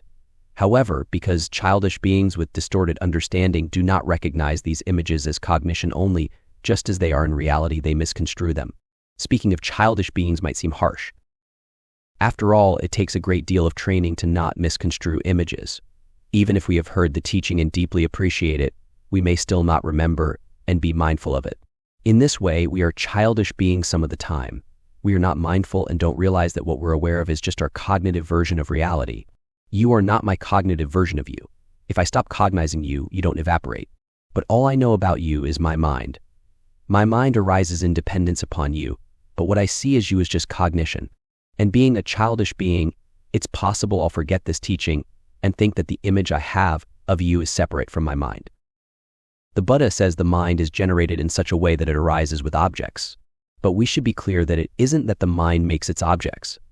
That would be as if mind and the constructions were two things. They are one thing. It's a constructing mind that arises, and the proof that it's a constructing mind is that it has constructions. Mind does not construct something other than itself. We live in the intimacy of our constructing mind. This sutra is the revelation of this deep intimacy. We live in a mind that is generated in such a way that it appears to be knowing something other than itself. We are also given the gift of a mind that knows itself, a mind that is perceiving itself. If we can understand this, we understand suchness. We understand the way we really are. Meditating on this suchness, the bodhisattva moves forward on the path of realizing supreme perfect enlightenment. Maitreya goes on to ask, Bhagavan, at what point do those bodhisattvas solely cultivate virtue toward the 7 degrees of professionals? Maitreya goes on to ask, when they attend to mental signs with continuous mental attention. Attend to mental signs means, as mentioned earlier, thoroughly investigating and analyzing these signs, these appearances. You're watching the way the mind is generated such that it makes appearances out of phenomena. Sentient beings, mountains, rivers, trees, and the great earth are not appearances. A tree is not an appearance. You are not an appearance. But sentient beings' minds are generated in such a way that they make phenomena into appearances. Minds project mental patterns upon phenomena. They put signs on phenomena. Minds put signs on phenomena so that minds can grasp something. They can't grasp the phenomena outside the mind, but they can grasp the phenomena in the mind if they wrap the phenomena in signs. We use signs both to grasp the world and also to distract ourselves from the world. We both get access to the world and distract ourselves from the world by generating signs of the world. Vipassana is to watch these appearances, to be aware of the packaging, to be aware of the signs that the mind puts on everything. And with the aid of this teaching of cognition only, Vipassana learns to abandon the signs of phenomena. At what point do they solely cultivate samatha? The Bhagavan replied, when they attend to the uninterrupted mind with continuous mental attention. In other words, when they attend to the non-conceptual image. The non-conceptual image is uninterrupted mind, uninterrupted stillness in the midst of all the changes. That is the object of observation for developing tranquility. And when they attend just to that with continuous attention, they're developing tranquility. Many people think of concentration as focusing on an image or an idea. This sutra says that focusing on images or ideas is not going to come to fruit as concentration. It is actually giving up discourse with images and focusing on mind that calms and tranquilizes body and mind. Then Maitreya asks, at what point, having combined the two, samatha and vipassana, do they unite them? Combining them means to do one, then the other, and then do them at the same time. Now the question is, at what point, having combined them, are they actually united? The Bhagavan replied, when they mentally attend to the one-pointed mind. The Buddha says they're united when you mentally attend to the one-pointed mind. When they're not united, the practice, on one side is to attend to the mind itself, the uninterrupted mind, and the other practice is to attend to the mind's images. Now, instead of attending to two aspects of mind, you attend to the one-pointed mind. When you do that, the practices are united. Then Maitreya probes more deeply and asks, what are mental signs? And the Buddha says, Maitreya, they are the conceptual images that are the focus of samadhi, the objects of observation of vipassana. What is an uninterrupted mind? Maitreya, it is a mind that observes the image, the object of observation of samatha. So, the mind that observes the image is the uninterrupted mind. The uninterrupted mind is the non-conceptual object that is observed in samatha. When you give up involvement with conceptual objects, we can observe the uninterrupted mind. Finally, Maitreya asks, what is the one-pointed mind? And the Buddha replies, it is the realization that this image, which is the focus of samadhi, is cognition only. Having realized that, it is mental attention to suchness. That's the punchline of the sutra. The previous 3 chapters all work together to help you understand what it means. Instead of suchness, we could also call it mental attention to the thoroughly established character, or mental attention to the ultimate lack of own being. A one-pointed mind is a realization. It is a samadhi that is a realization. You've just heard the teaching of mind only. You've heard the teaching that the mind is generated in such a way that everything it knows is just consciousness. When the mind realizes one-pointedness and tranquility and insight are united, there is a realization of that teaching. There is a realization that the object you're looking at in tranquility is just consciousness. That realization is attending to suchness. And attending to suchness is what frees us from the packaging, the signs that the mind puts on the world.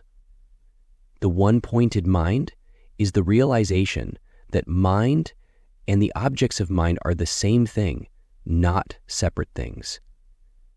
It is the realization that consciousness always arises having objects, and objects always arise being mind.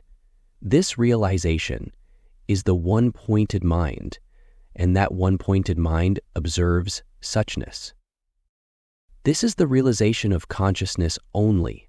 This is the entrance into suchness, which is the deep intimacy of mind.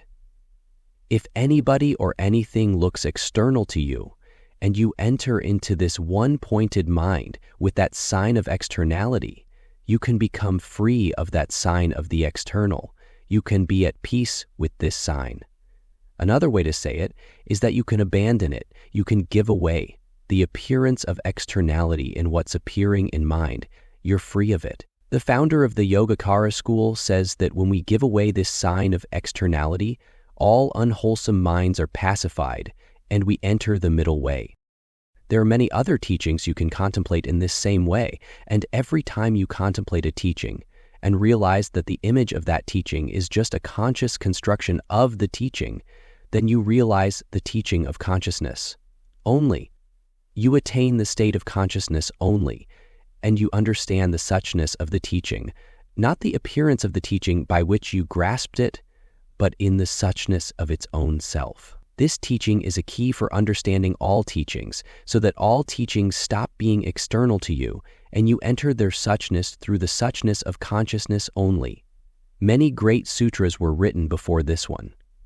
This sutra is offered to help us understand correctly all the other sutras. Here is the third turning of the wheel to help us understand the first 2 turnings of the wheel.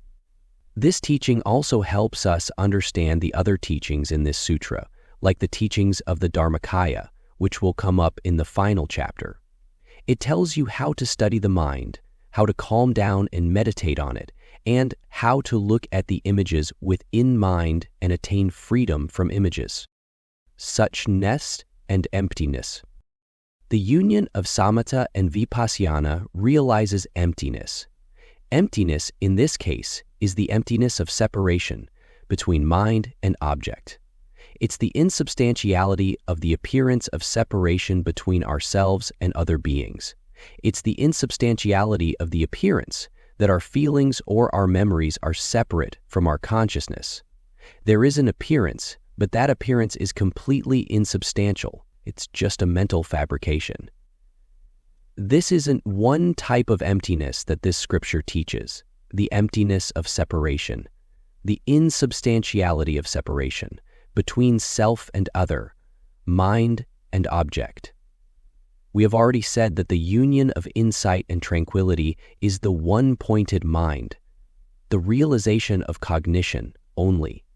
The realization of cognition only is mental attention to suchness. This is also mental attention to emptiness. When you actually understand mind only, you are attending to emptiness and suchness, but suchness emphasizes the way things are, and emptiness emphasizes the way they are not. The way phenomena are is cognition only, and the way they are not is how they appear substantially. Suchness is more affirming, and emptiness is more refuting. Suchness and emptiness are both ultimate truth, but they are subtly different expressions of it. When this teaching of mind only is realized, it opens onto the ultimate truth, which has various names like Dharmakaya, suchness, and emptiness. The true body of Buddha, the Dharmakaya, is suchness. The true body of Buddha is emptiness. The Chinese character that was used to translate sunyata, emptiness, means space, but the character looks like a drawing of a human body. It has a head, shoulders, ribs, hips, legs, and feet. There's a danger in understanding emptiness in a nihilistic way. I think the Chinese were wise in choosing that character to combat a nihilistic interpretation of emptiness and help us be calm, compassionate, and free. The character conveys embodied spaciousness, wisdom, attending to and freedom from signs. Maitreya goes on to ask the Buddha, after bodhisattvas have achieved samatha and vipassana, how do they completely and perfectly realize unsurpassed enlightenment? The Buddha responds by saying that bodhisattvas realize enlightenment by inwardly attending to suchness, and thereby enter great equipoise and freedom with regard to the signs of all phenomena. That they mentally attend to suchness means that they mentally attend to this teaching of mind only in the widest possible sense. When we are mentally one-pointed, there's a realization that the totality of phenomena are mind only. This is the realization of the suchness of all phenomena, and this realization removes the signs of phenomena. So all phenomena are opportunities for observing and attending to the suchness of phenomena. When we see something, and we remember the teaching that what we're looking at is just cognition, then we are attending to suchness. When we apply this teaching over and over and attend to suchness, the Buddha says, the mind soon enters great equipoise with regard to any arising of even the most subtle signs. The mind enters equipoise and freedom with regard to all signs, the signs of separation, the signs of individuality, the sign that this person is different from that person, and the sign that this person is this way and another person is that way, the signs of the totality of phenomena. All the traditional teachings have signs on them. Our vows have signs on them. When the signs of the totality of phenomena, which include all the traditional teachings, are objects of observation of the one-pointed mind, we are mentally attending to suchness. There is freedom from the signs of the totality of phenomena, and the doors of liberation open. When we are set free from the way we sign and package the world, we are also free from believing in that packaging. For example, some people look across the room and say, "Those are my friends," and other people look across the room and say, "Those are my enemies." And both of them think that their packaging, the signs they put on those people, are actually the people. But the signs they put on them, friends and enemies, are really just cognition. Without realizing that, it's hard not be disturbed, hassled, and afflicted by the signed phenomena. Signed phenomena. Phenomena that have been made graspable, afflict us and agitate us. We may not be able to stop our mind from signing phenomena, but with the aid of this teaching of mind only, the signed phenomena won't disturb us. In other words, we can become calm, compassionate, and free with signed phenomena, even while the mind continues to do the packaging. As is taught in the final chapter of the sutra, sentient beings strongly adhere to elaboration. Therefore, there is usually elaboration within cognition. But if we pay calm attention to the elaborations, we can sometimes realize a way of being in which there isn't any elaboration. In tranquil observation, you may look at something arising and see that the image is an elaboration of the way things are.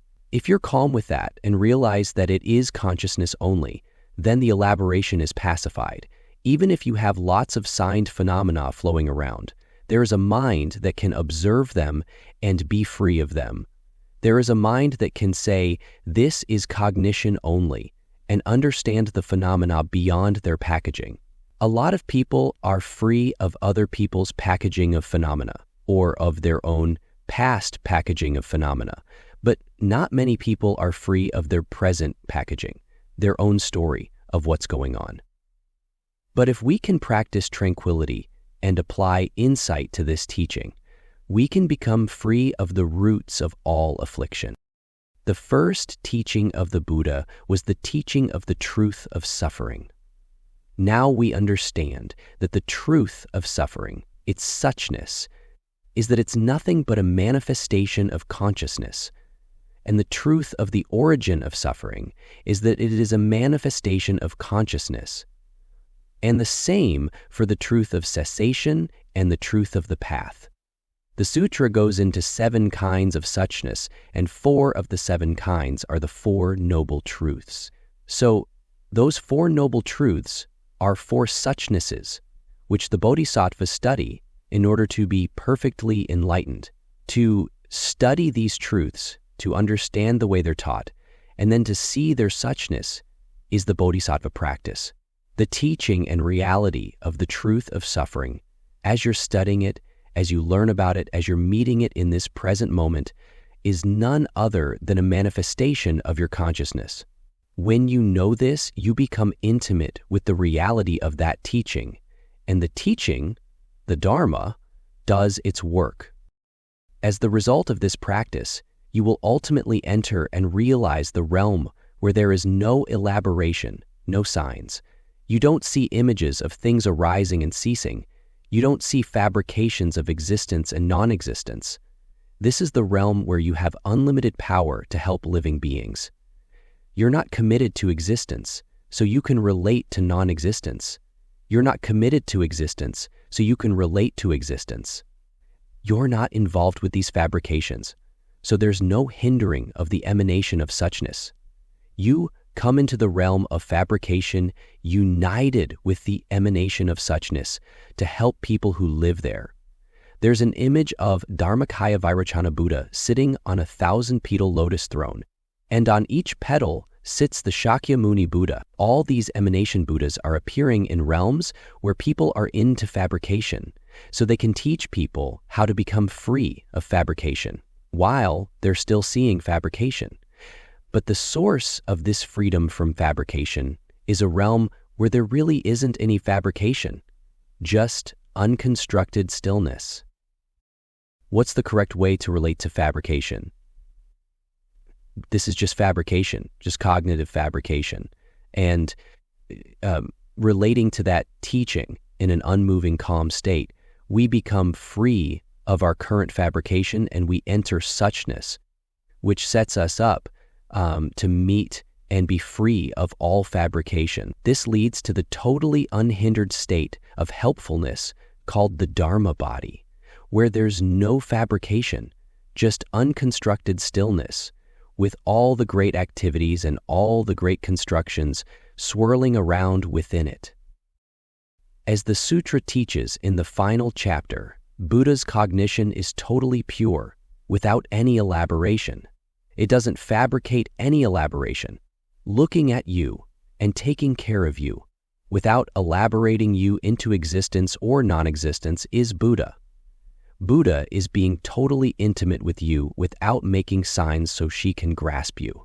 Buddha is taking good care of you, and taking good care of you is Buddha. Buddha is telling me to take care of you, even though I may be putting signs on you. Buddha is also telling me, please be aware you're putting signs on her, and I say, yes, ma'am. So cognition only is a teaching for sentient beings.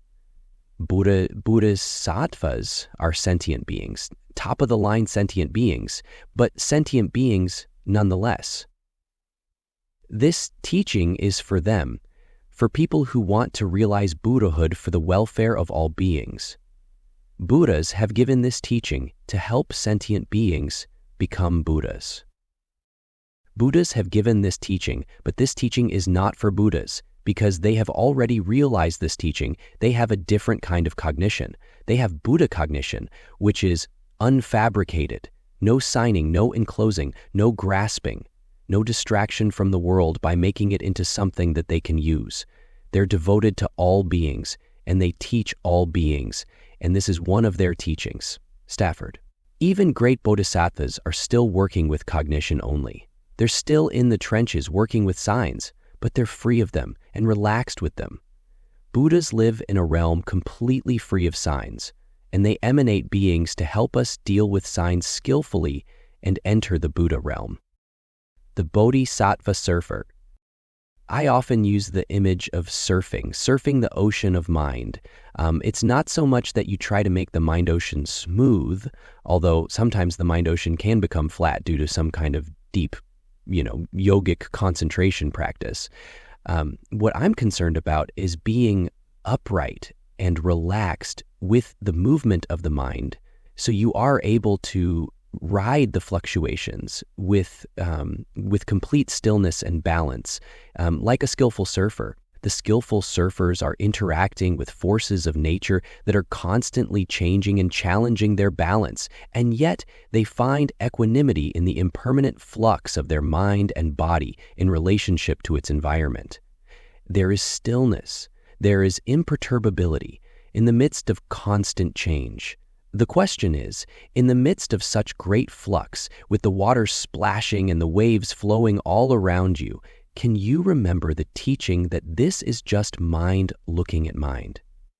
To understand the teaching in the midst of the waves is different from understanding the teaching in a classroom. To remember the teaching under those conditions requires both the teachings and tranquil concentration. Some disciples of Buddha say you don't have to practice tranquility. You can go directly to insight work. But I would say that only works for people who are already concentrated. Other people think you have to get rid of all the movement, all discourse. But the Bodhisattva way is to find stillness in the world of the great white wave. We don't deny the world of apparent flux. We try to find the stillness there, like a surfer. In the flow of the inside and the flow of the outside, we gently attend to the intimacy of the stillness. We find balance in the tumultuous seas of mind. Then we see if we can pick up the sutra and start studying the scriptures while we're balanced on the surfboard. These scriptures will bring up a new kind of turbulence, a new test to see if we can settle into the stillness again. If we can, then we can realize the teaching that mind is characterized by being cognition only, realizing that we become free of the way the mind is tricked and entrapped by itself. In the equanimity that is realized when tranquility is united with this understanding, there is no grasping. Prior to Buddhahood, however, due to past karma, there are still signs on every little particle of water splashing on your face. If you continue to practice this way, all that gets cleared away, so that not only is there no grasping now, but there's no way to grasp ever again. When bodhisattvas see suchness, then they can really start to work on the Buddha way. Bodhisattvas realize the suchness of mind only, and then start the long training program of using the attention to suchness in relationship to all the waves that are coming to them. In that way, they purify and pacify the entire ocean. It's not that there's no more imputation in this process of bodhisattva training. It's just that whenever a phenomenon arises with an imputation, we bring the teaching to it, and then we're free of it, at least for the moment. When you impute things to phenomena, this is the source of affliction. This practice is to get to a state of tranquility even while the mind is still doing things that are fostering the afflictive process. When we're calm within the afflictive process, the next step is to apply this teaching, and then everything actually starts to be cleansed. Because of past unskillfulness, afflictive states are still appearing to us, but now we have a way to deal with them that will lead to complete freedom from them.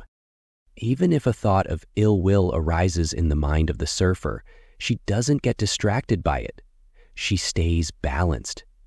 If a mind of lust arises in her, her concentration fully encounters and pacifies it. No matter how lovely the observers on the beach are, the surfer is not distracted. Such a tranquil and wise surfer can ride the agitated seas of affliction and practice compassion toward all beings. If there's agitation in the mind and the mind is tranquil with it, the mind is tranquil. If there's tranquility in the mind and you're agitated with it, the mind is agitated. The way we work with objects is important. The object can be agitation, but there can be kindness, stillness, and tranquility with anything, including agitation. So this tranquil person can go into an agitated sea and practice compassion toward the agitations. If you get knocked off the surfboard, you're in the water, swimming for dear life. If you're getting bumped on the head by the surfboard and a lot of ill will is coming up, then you have to cool those afflictions with giving, ethical discipline, patience, and the aspiration to get back on the surfboard. Then when you're ready, you can diligently climb back on the surfboard, find upright stillness again, and practice the wondrous wisdom of suchness. This is the heart of Bodhisattvas' yoga practice, as taught in the sutra, and the way to realize intimacy with all beings, which is unsurpassed, perfect enlightenment. Chapter 8. The 10 Stages and the 6 Perfections. In the translation of this scripture from the Tibetan, the 9th chapter is called The Questions of Avalokiteshvara. But at the end of that chapter, Avalokiteshvara Bodhisattva asks the Buddha what this discourse should be called, and the Buddha says, the teaching of the definitive meaning of the stages and the perfections. The questions of Avalokiteshvara unfurl the profound and wondrous workings in the training of the Bodhisattvas and the enlightenment of the Buddhas. The stillness of meditation both realizes and expresses the oneness of this training and enlightenment. Therefore, in the Buddha way, we practice stillness together with all Buddhas and Bodhisattvas. In this chapter of the sutra, the dynamic working of the practice of stillness is analyzed in great detail. But before entering this analytic process, it may be good to be aware that later in the chapter, the Buddha teaches that all these various practices have only one mode. The Zen ancestors make the same point. The 42nd ancestor in the lineage to which I formally pay homage was named Liangshan. He studied with Tong'an. Once Tong'an asked him, "What is the business beneath the patched robe?" Liangshan made no answer. Tong'an said, "Studying the Buddha way and still not reaching this realm is most miserable. Now you ask me." So, Liangshan asked him, "What is the business beneath the patched robe?" Tong'an said, "Intimacy." Liangshan realized intimacy with his teacher. That is to say, they were both greatly enlightened. This intimacy is the business of the Buddha mind that lives under the patched robe of our authentic ancestors. This chapter describes the marvelous process of practice that is going on under the robes worn by Buddhas and Bodhisattvas. The teachings of this chapter are really a seamless whole, but they appear to be in the form of teachings of division and analysis. These are teachings that divide, analyze, and subdivide the one mind of Buddha in order to realize the one mind of Buddha. In our practice, we start with stillness, but it isn't a static, dead stillness. Within this stillness, there is tremendous activity. The stillness we practice, the stillness of being ourselves, is fully alive, and within it are all the enlightening activities of the Buddhas and Bodhisattvas. When we come to this practice of simply being ourselves in stillness, and we hear such analytic teachings, we may feel that they will disturb the unity and non-duality of simply being ourselves. We may fear that the beauty of the Buddha and the Dharma will be disturbed by lists and details. But this type of teaching is given to help us understand the dynamism within the beautiful stillness and silence of the Buddhas. Throughout this chapter, the Bodhisattva, the great being, Avalokitesava, is in conversation with the Buddha. Avalokitesava asks many questions for the welfare, happiness, and benefit of all beings. Here, I would like to focus on just a few particular questions that I think will help illuminate the process of enlightenment that goes on when we practice being still and silent. Dealing with ignorance. In this analysis, there are 10 Bodhisattva stages and 1 Buddha stage. Avalokiteshvara asks the Buddha how many types of ignorance or errant tendencies are encountered and dealt with within these 10 stages. These questions lead to a lovely discourse on the different types of ignorance. The main thing it shows is that the Bodhisattva passes through stages of evolution, and certain basic problems have to be taken care of before other, more subtle and advanced problems can be dealt with fruitfully. There is an order and structure to the evolution of the practice, and all this is going on in the stillness of simply being oneself. The reason the Buddha mind is being analytically divided into different dimensions or areas of concern is that there are different types of ignorance. Because there are these different types of ignorance, there are different practices to deal with them and different stages of the path. These ignorances are necessarily dealt with in a certain order. You can't deal with the ignorance of the 10th stage at the first stage. You have grosser ignorances to deal with first, and when you hear about them or read about them, you realize that even the grosser ignorances may take a long time to cure. However, this is in the realm of bodhisattva practice, so we accept this difficulty because dealing with ignorance is our course of study. This chapter tells us that we've got basically 22 types of ignorance to deal with, and it's good to start with type 1 first. Practice is not linear, but there is linearity within it. Stillness isn't linear. You being you isn't really linear, and it isn't really non-linear. But you being you allows linear and non-linear perspectives. We are sentient beings, and we live in a world that includes both linear and non-linear. That's our life. Part of what happens when you become yourself is that you allow all of this to be. When you sand a wooden table, it's okay to start with really fine sandpaper, but that might not work out very well. If you start with rough sandpaper, you can smooth out the gross roughness more quickly. However, as you smooth it out, you notice that there are scratches that you couldn't see before. Then you use a finer sandpaper, and with finer sandpaper, you see even finer scratches. Then you use even finer sandpaper, and the finer the sandpaper you use, the more subtle are the scratches you discover. You could start with fine sandpaper and just keep sanding and sanding, and you might eventually reach the same result, but you might not. Similarly, you can't find the most subtle attachments, the most subtle ignorances, until you deal with the grosser ones. When you deal with the grosser attachments, your reward is, "Oh, great! Now I see new problems I didn't even know I had." Then you take care of those problems, and your reward is to find another whole set of problems you didn't know you had. By taking care of your problems, you keep getting rewarded with awareness of more problems. But there is an end. It's possible to finally get down to the most subtle attachments and ignorance. We may see a kind of linearity in this process, but the idea that linearity is a reality is another kind of ignorance. It's not really linear because there's no own being to linear, and there's no own being to nonlinear. There's no own being to the path to the evolution of the bodhisattva. There's no essence to any of it. But there's a linear progression in getting into the different layers of our belief that there is an essence. It may seem strange that in this bodhisattva career, we need to be trained to be ourselves.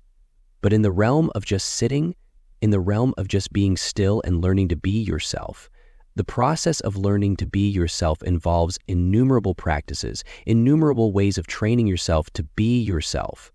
Of course, we are ourselves already. Yet we need to train to be ourselves, and we don't understand that without performing many kinds of practices.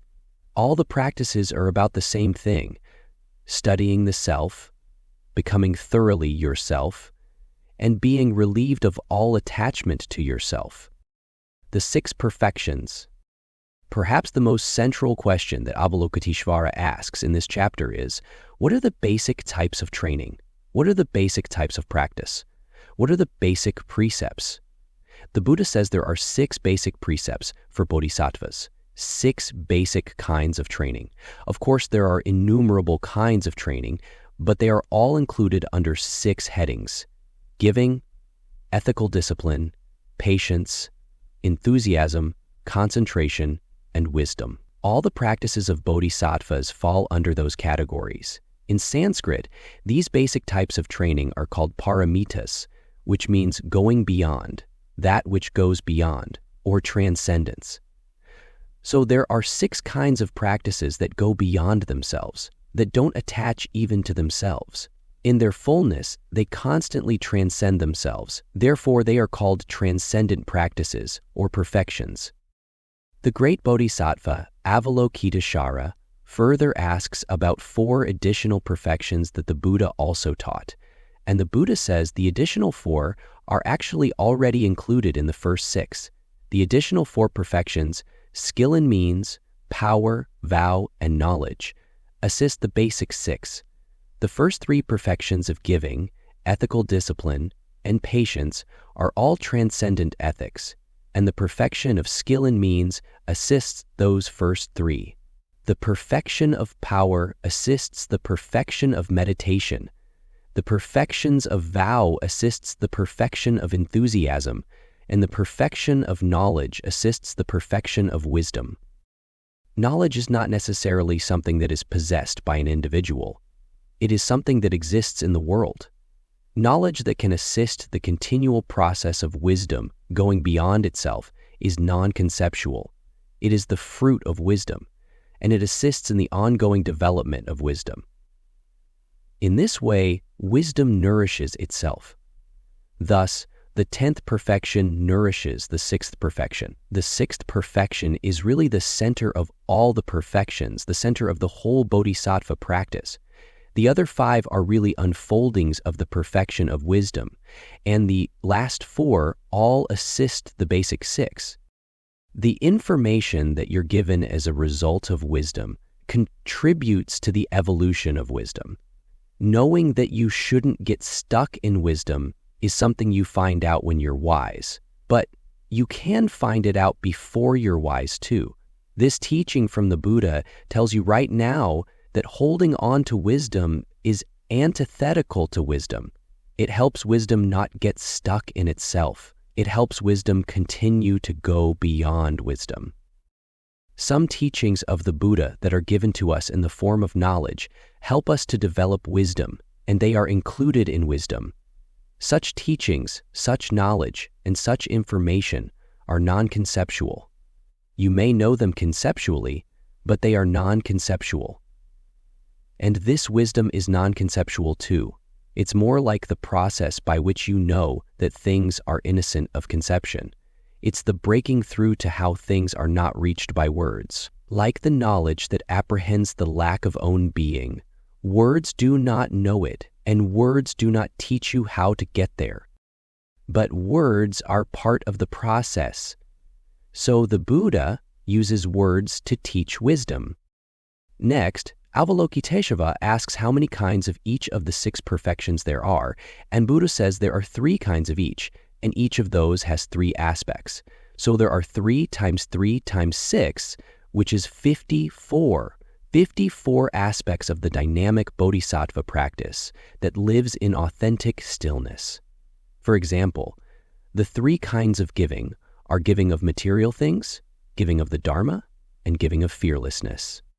The 3 aspects of material gifts are giving what is good, what is clean, and what is suitable.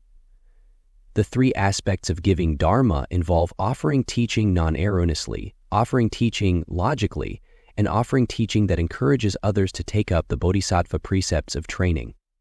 The gift of fearlessness consists of demonstrating equanimity in the midst of a variety of anxieties, and its 3 aspects are protection from conditions of suffering, protection from loss of life, and protection from the bondage of birth and death. Using this analysis, you can check out the enlightened mind at home. Just sit still and look inside and see how the paramitas are going. For example, are the 3 kinds of giving there, and do the 3 kinds of giving have 3 aspects? In this way, you can check out the bodhisattva mind of practice, and you will find, I think, that studying these analytic descriptions of the basic bodhisattva practices becomes a way to get to know yourself. It is a way to get to know your bodhisattva self. But there are not just 54 aspects, there are boundless facets to the jewel of bodhisattva training. As we say in the 4 great bodhisattva vows, which are chanted in various translations in all Zen communities, Dharma gates are boundless. I vow to learn and enter them. I want to know all the activities of enlightenment that are going on in me.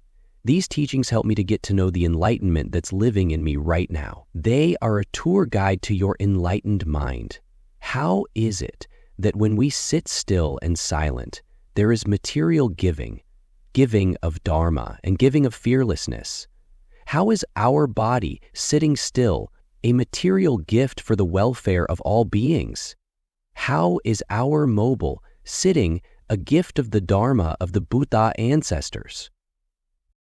How is our just sitting and being ourselves giving the gift of the fearlessness of the Buddhas and Bodhisattvas for the protection of all life?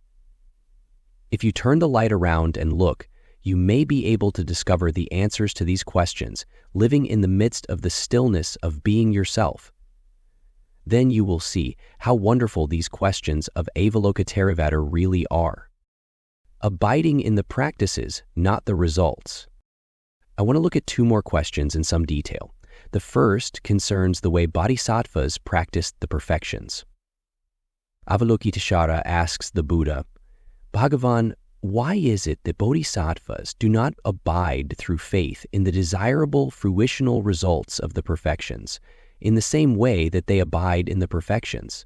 Or, as the Chinese translations put it, why is it that bodhisattvas deeply believe in these basic training methods, these paramitas, and pursue them with enthusiasm, rather than pursuing the pleasant fruits, the agreeable rewards that result from them? The Buddha tells Avalokiteshvara that there are 5 reasons bodhisattvas do not abide in the wondrous results of these practices, but only in the practices themselves. First, it is the perfections, not the rewards, that are the cause of surpassingly great happiness and supreme joy and bliss. The rewards are not the cause of supreme great happiness. The practice is the cause. So, bodhisattvas don't abide in the rewards. They abide in the practice without attachment to the practice, because these practices go beyond themselves. They abide in these practices by not abiding in them. Second, these practices are causes of benefit. They benefit oneself and others, and they are the cause of the ultimate benefit for everyone. Third, they bring about desirable, fruitional results in the future. Fourth, they are the basis of non-affliction. Fifth, these practices are unchangeable reality. These practices are not things that ultimately change or perish. As I understand Suzuki Roshi, Our practice is just to be ourselves. How do we practice being ourselves? By practicing these 6 perfections, free of any idea of gain. We are not trying to gain anything from being ourselves. Bodhisattvas are ordinary beings who practice giving themselves for the welfare of others. They practice giving, ethical study, patience, heroic effort, concentration, and wisdom with enthusiasm. They are devoted to these practices, but they are not devoted to the good results these practices bring. They don't abide in those good results. That's not what they are pursuing. Why? Because they are bodhisattvas. These inconceivably wondrous practices are going on within stillness and silence. They are practices of immediate realization. You don't have to move to find them. They are going on in us right now. We can inwardly know them without words. Within stillness and silence, there is a wondrous, unconstructed practice activity. You being you is not constructed. You are constructed. I am constructed. But you being you and me being me is not constructed.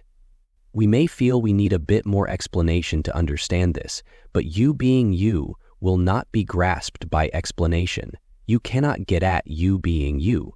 There's no way for you to construct you being you. You are constructed, you are compounded, you are fabricated. The fact of you being you is not fabricated. The practice that apprehends the lack of own being. The second question that I want to look at closely concerns the perfection of wisdom.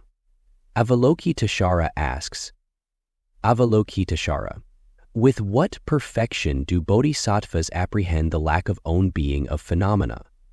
Which of these perfections grasps the fact that all things have no essence? Which is the one that grasps the lack of inherent existence of all things, the one that grasps emptiness?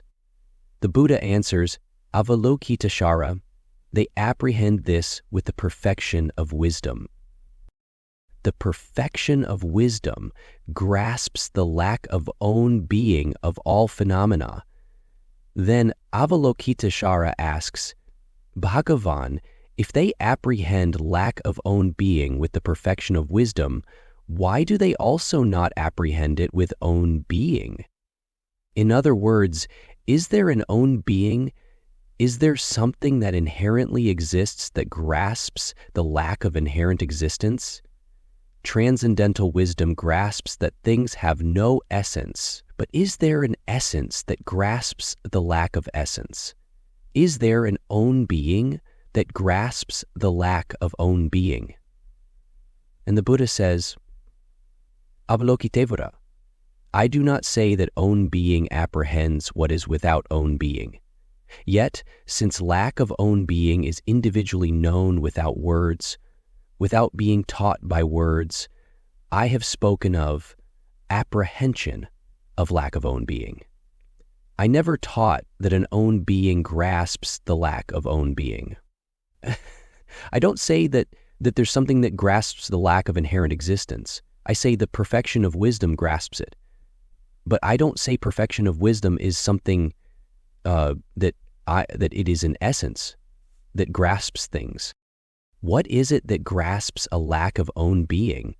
What is it that grasps the ultimate truth?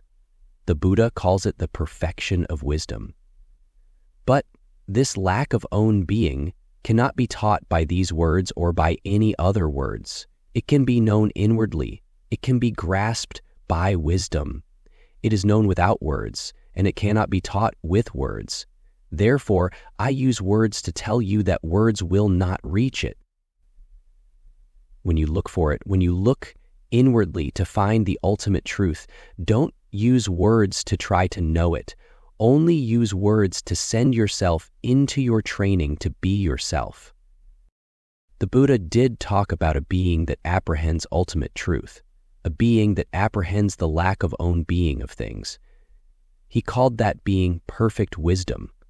But when he is asked if what grasps the lack of own being is itself an own being, he says that he doesn't teach that.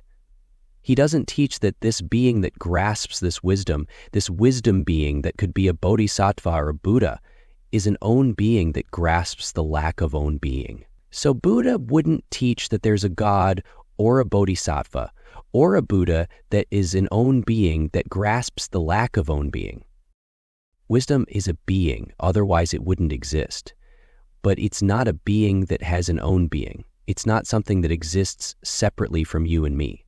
Sophia is a Greek word for wisdom. Sophia is a very elusive creature. Wisdom exists, but you can't find her. You can't get a hold of her. She is ungraspable. But she who is ungraspable can grasp the fact that all things are ungraspable. She grasps by way of non-graspable. So she is a being, but she has no more own being than the ungraspable things she understands. The heroic bodhisattva. Now, we have considered a few details of a wondrous story of bodhisattva training. This bodhisattva story is amazingly heroic. Some might say it is a grandiose, impossible dream. The way you can bring this story down to earth is by having no gaining idea, just practicing for the love of practice, abiding in the practice by way of non-abiding. This is a key to this heroic bodhisattva story. Some may feel they need proof that there's somebody practicing this way. If you need proof, I hope it's given to you. Some people who are not sure they have really seen such a practitioner may still want to give the practice a try.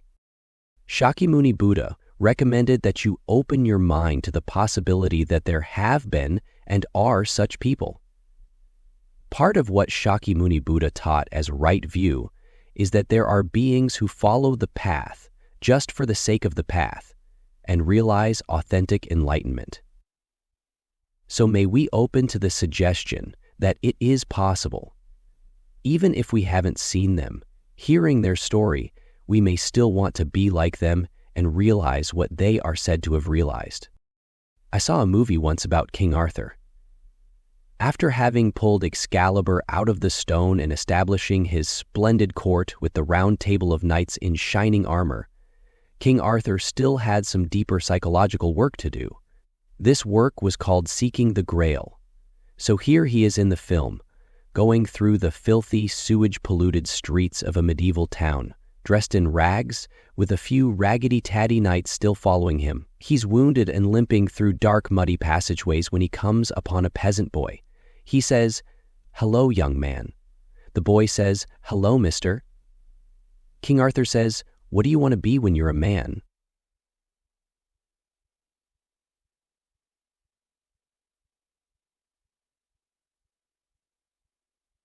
King Arthur says, "Why do you want to be a knight, like King Arthur?" King Arthur says, "Because of the stories they tell about them. I want to live the bodhisattva ideal. I want to be a person who practices these 6 perfections in the stillness of being authentically myself. And the teaching tells me that right along with this ideal, right next to this great virtue, is non-virtue, is lack of interest in virtue. They coexist. We have the aspiration to be this wonderful bodhisattva, along with being an imperfect human. The teaching and the aspiration here are given for the imperfect. We are imperfect people aspiring to complete, perfect, unsurpassed awakening for the welfare of all beings. We already know about imperfect people wishing to have supreme enlightenment for themselves. But how about imperfect people wishing for enlightenment for the welfare of others? It can happen that an imperfect person sincerely wishes to live this way, and if that person has some self-serving gaining idea, so be it. That's part of the imperfect people. We can still aspire to the perfection of no gaining simultaneously with having a gaining idea. If you haven't seen anybody who's perfect, maybe that's okay. Maybe all you can see is people who are imperfect, aspiring to perfection. Part of fruitfully aspiring to perfection is to be willing to be imperfect, to be really good, to be really genuine at being imperfect is the bodhisattva way. By that, I mean that being generous toward your imperfection, being ethical toward your imperfection, being patient with your imperfection, being enthusiastic about being generous, ethical, and patient with your imperfection, being calm with your imperfection, and being wise about your imperfection is the Bodhisattva path of practice. This whole practice leads to understanding that imperfection does not have an own being, and neither does perfection. And such an understanding relieves all suffering and distress. You're not necessarily interested in being the perfect one, and you're not particularly interested in being the imperfect one. You'll be the imperfect one if that helps people, and if it helps people to be the perfect one, you'll be that way for a little while too. You can reflect inwardly and see for yourself whether such a path is commensurate with a tremendous joy at the opportunity of living this way, because such joy is part of this Bodhisattva path. You must have great joy in order to thoroughly follow through on this amazing path. During one of the first talks I heard Suzuki Roshi give, he said, "I'm not enlightened." And I thought, oh, I left my life in Minnesota and came to San Francisco to study with this person, and now he tells us he's not enlightened. But then I thought, he's still the best I've ever seen, and that's good enough for me. Then in his next talk, he said, "I'm Buddha." And I thought, that's more like it. I'm not enlightened. I'm imperfect. I'm Buddha. I'm joyful, and I'm also suffering. But I'm joyful that I can live joyfully in the midst of suffering, that I can be fearless in the midst of suffering, or at least not as afraid as I was before. Practicing this way, I'm encouraged, and I intend to continue. You are welcome to walk along with me. And as my teacher said, if I walk too slowly, please go ahead. I've got your back. Chapter 9. The Deeds of the Tathagatas. The title of this chapter in the Tibetan translation is The Questions of Manjushri. But at the end of this chapter, Manjushri asks the Buddha what these teachings should be called, and the Buddha says they should be called the definitive instruction, establishing the deeds of tathagatas. It might also be translated as the definitive instruction on the establishment of the essential activity, or the essential function of the Buddhas. The deeds of the thoroughly enlightened is a profound topic, so profound that one might wonder what this has to do with our everyday life. If you are wondering that, I suggest the answer will come if you just hear these teachings while fully engaging body and mind. Manjusri Bodhisattva's name could be etymologized as pleasant splendor, soft glory, or sweetness and light. Because his mind realizes the truth of suchness and is permanently peaceful, he is called pleasant, soft, or sweet. He is sweet to his enemies and to his friends. He is endowed with splendor because he is revered and worshipped by people of the world and even those far beyond the world. He is revered and worshipped by everyone. That's the meaning of splendor. Some people would say that this bodhisattva is really a tathagata, a fully realized Buddha, but in order to teach the Buddha Dharma, he appears in the form of a bodhisattva. We call him the Bodhisattva of perfect wisdom, and his statue is enshrined in the meditation halls of Zen temples throughout the world. He is strongly associated with the perfect wisdom scriptures. In fact, he is often one of the partners in the dialogues in those scriptures, and in this chapter we have a story about Manjusri talking to the Buddha about the Buddhas. The Dharmakaya of the Buddhas. This chapter of the sutra starts out with Manjusri asking the Buddha, Bhagavan, when you speak of the Dharmakaya of the tathagatas, Bhagavan, what are the characteristics of the Dharmakaya of the tathagatas? What are the characteristics of the pure Dharmakaya? Dharma can be translated many ways, but here it means reality or truth. Kaya is body. So the question is, what are the characteristics of the reality body of the Buddha? The Buddha replies, Manjusri, The characteristics of the Dharmakaya of the Tathagatas are the well-established transformation of the basis through renunciation, the complete cultivation of the Paroni stages, and the perfect perfection. The basis here is the body-mind complex, the storehouse consciousness that lives in a body. Through training as a bodhisattva, this storehouse consciousness can become completely transformed from being the basis of delusion to being wisdom itself. According to this scripture, bodhisattva training transforms this consciousness. The transformation of the bases is known as asraya paravritti in Sanskrit. The great ancestor Asanga, the co-founder of the Yogacara school, states that there are 3 types of asraya paravritti. One type is the transformation of mind, chitta asraya paravritti. The second kind is the transformation of the bases of the path, marga asraya paravritti. And the third kind is the transformation of the bases of errant tendencies, daustulya asraya paravritti. This basis is transformed by practicing the 6 perfections: giving, ethical discipline, patience, enthusiasm, concentration, and wisdom.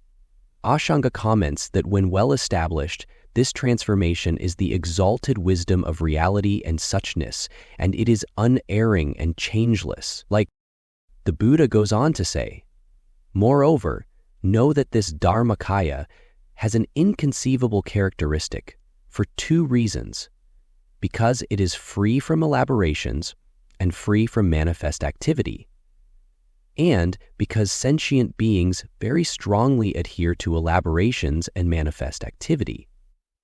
When I read this part of the sutra, I always think of the time when a monk asked Dongshan, "What is Buddha?" And Dongshan said, 3 pounds of hemp. One here Dongshan speaks of the Dharma body of the Buddha, not the historical Buddha. The hemp is free of all elaboration and manifests activity. It can respond appropriately to the needs of beings. For example, it can become clothing for a bodhisattva to wear. That the Dharmakaya is free of elaborations means it's free of such things as arising and ceasing. Enlightenment is the essential functioning of the Buddha, and this enlightenment is free of elaborations like arising and ceasing or coming and going. In memorial ceremonies in the Zen tradition, such as our monthly memorial for Suzuki Roshi, we say, "In the Dharma body, there is no coming or going, no increase or decrease, no birth and death." We often say in Zen that birth and death is a truly great matter. Birth and death is a truly great matter, an all-pervasive affliction among the unenlightened.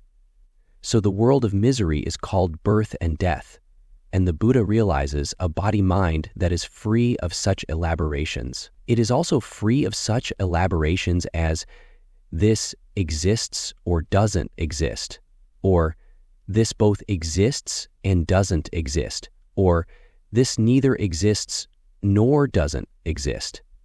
It's free of all elaborations and all manifest activity. Manifest activities are activities that come and go, that arise and cease, that are mixed with perception, but not all activity is manifested activity. The reality of perception doesn't come and go, isn't born, and doesn't die.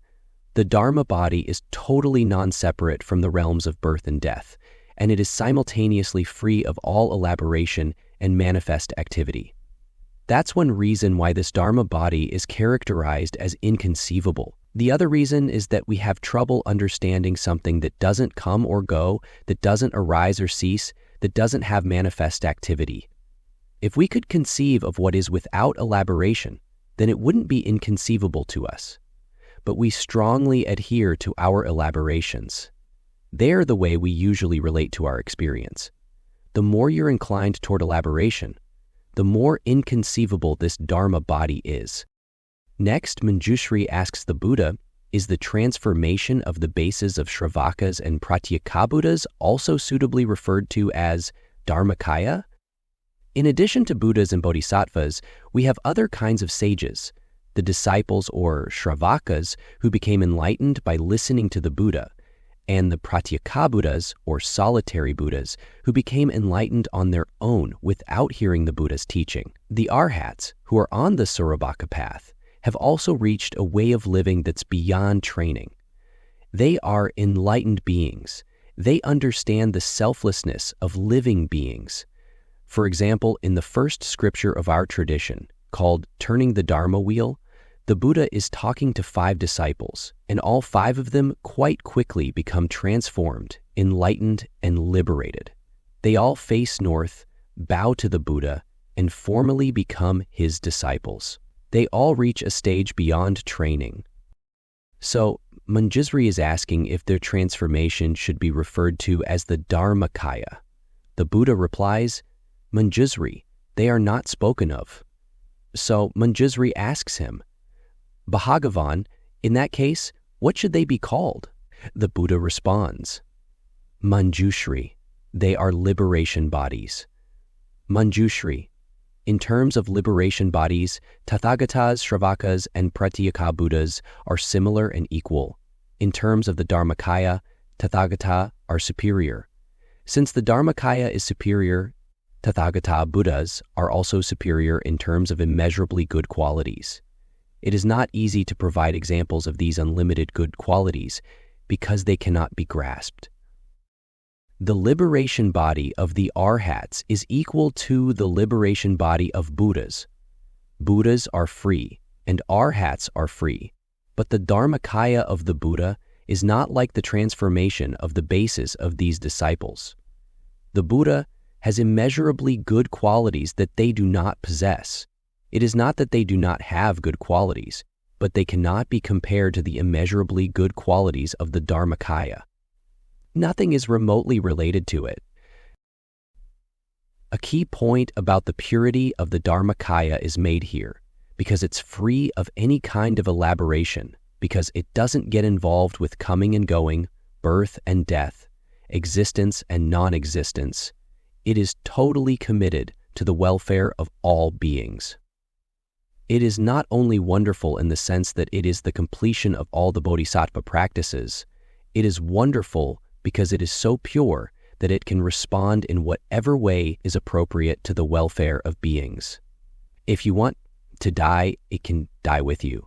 If you want to be born, it can be born with you. If you want to go, it can go with you. It doesn't really go, it emanates a manifestation in the form of going. This is called the transformation body of the Buddha, the Nirmanakaya, which we will discuss next. Because of the purity of the Dharmakaya, it is so adaptable that it can be whatever will help beings. When asked what the Nirmanakaya is, each answer is unique, and they all are the subsidiary of the body which is birthright and health. Again, we are taught in this chapter that the Dharma body is the complete transformation of the storehouse consciousness, the alaya vijnana. It is the wondrous fruit of the authentic practice of the Buddha way.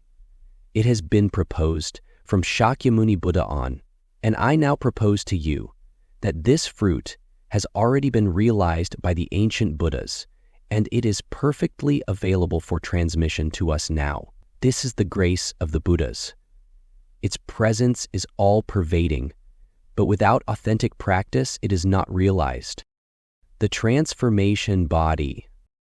The next part of the conversation is about this transformation body, or Nirmanakaya. Manjusri asks, Bhagavan, how should one know the characteristics of a tathagata's genesis? How should we know the birth of a tathagata? The Buddha answers, Manjusri, the characteristics of the Nirmanakaya are like the arising of worldly realms.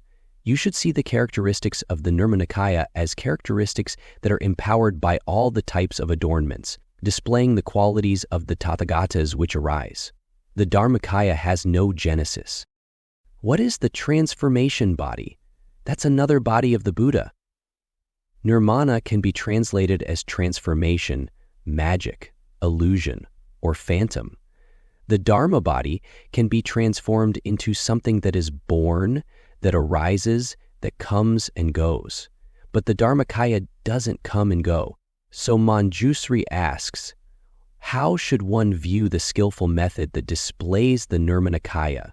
And the Buddha says, Manjusri, view the skillful method that displays the Nirmanakaya as everywhere displaying the stages, entering the womb in a household of one renowned as sovereign in all the Buddha fields of the Trichiliasam, or of one renowned as being worthy of gifts, taking birth, growing up, enjoying worldly pleasures, leaving home, fully demonstrating the practice of austerities all at once, renouncing them, and displaying the stages of complete, perfect enlightenment. The Bodhisattva Gautama progressed through innumerable stages before he became Shakyamuni Buddha. The Nirmanakaya manifests in the world through such stages. Sometimes Zen students don't like to hear about stages because part of our inheritance is the teaching that the Dharmakaya doesn't have stages, arisings, or ceasings. But the Nirmanakaya, the transformation body, has those things. Part of Buddha activity is this pure Dharmakaya, which doesn't come or go and has no manifest activity. Another part of the Buddha activity is to appear in display.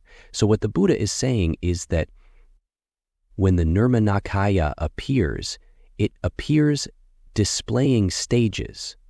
Nirmanakaya can use any adornments of the Buddha that would be helpful. The stages presented in the text are based on the pattern of the historical Buddha. His story is an example of how the Buddha skillfully displays something for living beings to see. And what do we see? We see an entry into a womb in a woman's body in India, in a household of one renowned as a sovereign. Even in the Buddha fields, you could see this sovereign realm where his mother and father lived. The Buddha body was transformed and entered the womb of this woman who lived in a palace that was revered in Buddha lands throughout the cosmos. Then it took birth and grew up from a baby to a little boy to a big boy, then enjoyed worldly pleasures in the palace, and then left home. He fully demonstrated the practice of all austerities, and then he renounced those austerities and displayed the stages of complete perfect enlightenment. This is an example of a transformation body of the Buddha that is recorded in history as Shakyamuni Buddha's life story. The teachings of the tathagatas. Manjushri then asks, Avaguvan, through the tathagatas' empowerment body, tathagatas mature trainees, immature constituents, by expressing their teachings, and they teach mature beings in a liberative way by these objects of observation. How many expressions of the teachings are there? The Tathagata's empowerment body helps trainees by expressing the teachings, and it teaches more mature beings by guiding them to observe these teachings in a liberative way. The Tathagata's empowerment body initially helps trainees by expressing teachings, and it teaches more mature beings by guiding them. The Dharmakaya is not an individual. The pure body of Buddha is free of elaborations like individual and group. The great teacher is not an individual, but something that results from long training that transforms an individual into the realization of something that is not individual. But that great teacher can manifest in individual ways to help people who relate to individuals. The Buddha is not something out there and not something in here. It is actually a relationship. The relationship is ungraspable, but it offers the appearance of a separate individual so that people can relate to it and have an individual teacher. But the appearance of being an individual is an illusion. The transmission is not from individual to individual. It is the transmission of the actual relationship among all beings. At the beginning of the chapter, we're told that the characteristics of the Dharma body are the well-established transformation of the bases through renunciation. So the qualifications for this kind of realization are that an ordinary person practices renunciation by means of the 6 perfections, and that the practice develops over a long period of time. At one time, the person may be practicing the perfections in a monastery, sitting many hours a day, and at other times, she may not. It takes a long time to develop these practices, but doing the practice right now, wherever you are, at whatever level you're at, is the Buddha way. There is no other Buddha way than our practice right now. Bodhisattvas are ordinary people who practice the 6 perfections. They evolve, but they're still ordinary people. As a matter of fact, as they become more and more highly evolved, they become more and more genuinely ordinary. But it takes a long period of practice to be genuinely ordinary. Buddhas are those who have wholeheartedly encountered an authenticity, and these practices help us be authentic. I have worked with hundreds of people who have been genuine, but a qualification is genuineness and authenticity, and these practices help us be authentic, but it takes a long period of practice to be genuineness and authenticity, and these practices help us be authentic. That is why bodhisattvas are such a praise. All the different practices you can think of to help us be authentic are included in these 6 perfections. Even though there are infinite practices, they are all encompassed by these perfections. Next, Manjusri introduces a section of systematic categorizations by asking how many expressions of the teachings there are. The Buddha answers, Manjusri, the teachings of the Tathagata are threefold: Sutra, Vinaya, and Matraka. Matraka here refers to Abhidharma. The Vinaya embraces the Buddha's teachings of the Pratimoksha for disciples and bodhisattvas. It also consists of many stories of the disciples' successes and failures in the practice of the Pratimoksha discipline. Etymologically, Pratimoksha means that which is conducive to liberation. It includes the regulations and ceremonies for the disciples and the bodhisattvas and other things that are associated with this Pratimoksha discipline. When Manjusri asks how many aspects there are to the bodhisattva's Pratimoksha, the Buddha says, Manjusri, it consists of 7 aspects. Teachings concerning properly performed rites. Teachings of things such as the bases of defeat. Teachings of things such as the bases of infractions. Teachings of the own being of infractions. Teachings of the own being of non-infractions. Teachings concerning emerging from infractions, and teachings concerning abandonment of vows. Teachings about the bases of defeat are teachings about the actions that would lead to your being asked to leave the Sangha. Infractions are violations of the discipline of ethics, where there can be some reconciliation process and you can still stay in the group. This could be a table of contents for a book on the precepts. Turning to the Abhidharma, the Buddha says, Manjusri, matrakas are that which I have explained, differentiated and taught, in terms of 11 types of characters, and then he goes into these characters. The word used here for Abhidharma, matraka, means mothers, but matraka are actually formulas for the memorizing the theory that coordinates all the Buddhist teachings. This sutra is the Buddha's teachings about the profound intimacy of Buddha's wisdom. Memorizing these teachings, learning them by heart, is an essential ingredient in realizing this intimacy. To study this part of the sutra, you have to memorize it and then talk to a teacher. When you memorize it, you start to understand it. This is not something you can just read and immediately understand. In fact, a lot of this material cannot be penetrated until the bodhisattvas memorized it. Errant tendencies. Next, the Buddha talks about the difficulties immature beings have with this teaching. Because of predispositions and latent tendencies, they see people and things as having an own being, and because of that, they grasp a world as self and other. Childish, ordinary beings relying on views that predispose them toward exaggerated adherence to the phenomena within the collection of errant tendencies and to an own being of persons, grasp at I and mine. Due to this, they mistakenly conceive I see, I hear, I smell, I experience, I touch, I know, I eat, I act, I am afflicted, and I am purified. Childish beings cling to things and are passionate with regard to false views. Zen students may have the errant tendency to think in terms like me and my sitting meditation, my experience, my practice, my activity. Dogen Zenji said that to practice and confirm all things while carrying as self is delusion. To hold on to I while you eat, to hold on to I while you practice Zen, this is a definition of delusion. Here the sutra says the same thing. These errant tendencies are something to be gracious with, to be careful of, and to be patient with. When we notice the I and the mind and can relate to them in beneficial ways, we are practicing the first 3 bodhisattva precepts, the first 3 paramitas. The ancestor Dogen also said that when we hear sounds or experience our sitting meditation with a fully engaged body and mind, it is not like the moon in its reflection in the water, or an image in its reflection in a mirror. When one side is illuminated, the other side is dark. If we hear sounds while fully engaging body and mind, it isn't like us hearing the sounds.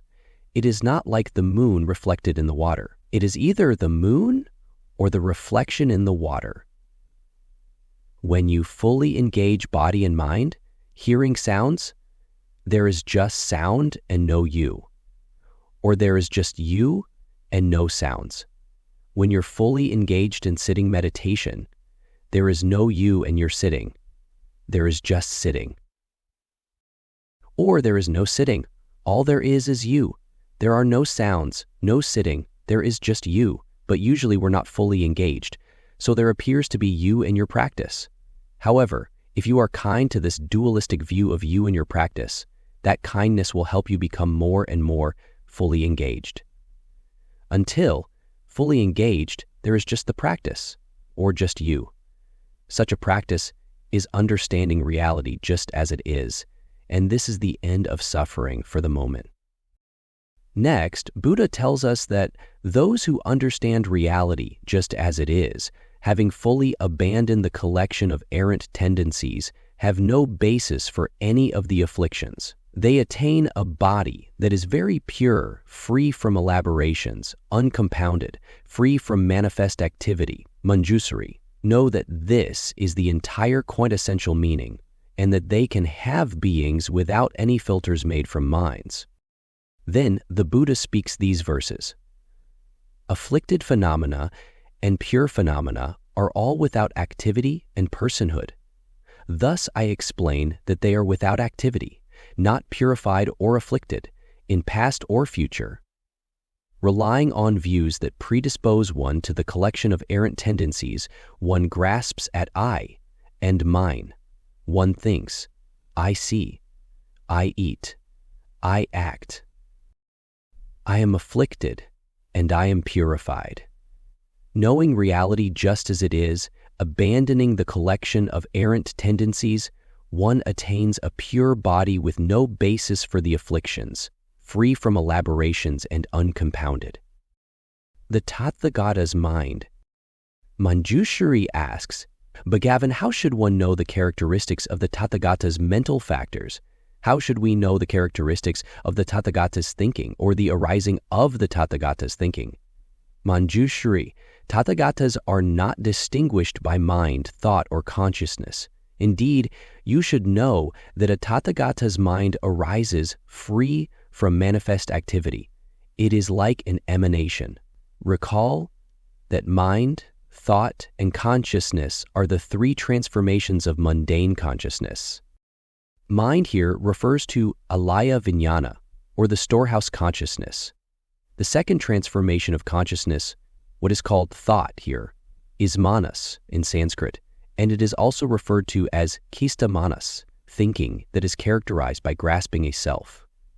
The third transformation of mind, which is called consciousness here, or vijnana, is the 6 active sense consciousnesses, the 5 material sense consciousnesses, samukhan, and the mind sense consciousness, manu vijnana. The Buddha teaches that sentient beings just have these 3 transformations of consciousness, but Buddhas do not. Buddhas have 4 kinds of wisdom, which are the highest evolution of these mundane minds. The 4 types of wisdom are called the Great Round Mirror Wisdom. Adasayana, the wisdom of equality. Krityana, the wondrous, subtle, discriminating wisdom. Pratyaviksana, and the all-accomplishing wisdom, Krityanustana, Jnana.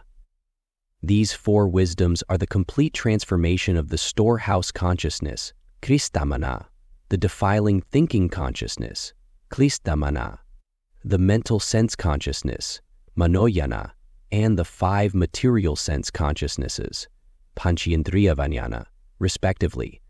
The great round mirror wisdom is the joyous samadhi of the Dharmakaya. The wisdom of equality is the compassionate non-duality of Buddhas and sentient beings. The subtle discriminating wisdom is Buddha's teaching wisdom, and the all-accomplishing wisdom is Buddha's practical wisdom that is attained through the workings of the five material sense consciousnesses. Now, the sutra teaches that we should know that the tathagata's mind still appears to arise, even though it is unencumbered by elaborations like arising and ceasing. But how does it appear to arise? It appears to arise through the intimate relationship between Buddha's wisdom and the three transformations of sentient beings' minds. All the appearances of self and phenomena, like arising and ceasing, occur within these three transformations. These transformations are what fabricate self and phenomena. These three are the fabricated and the fabricators. By the bodhisattva vows and practice, they are transformed into four wisdoms, which realize the pure Dharmakaya. This realized Dharmakaya functions in a totally dynamic way.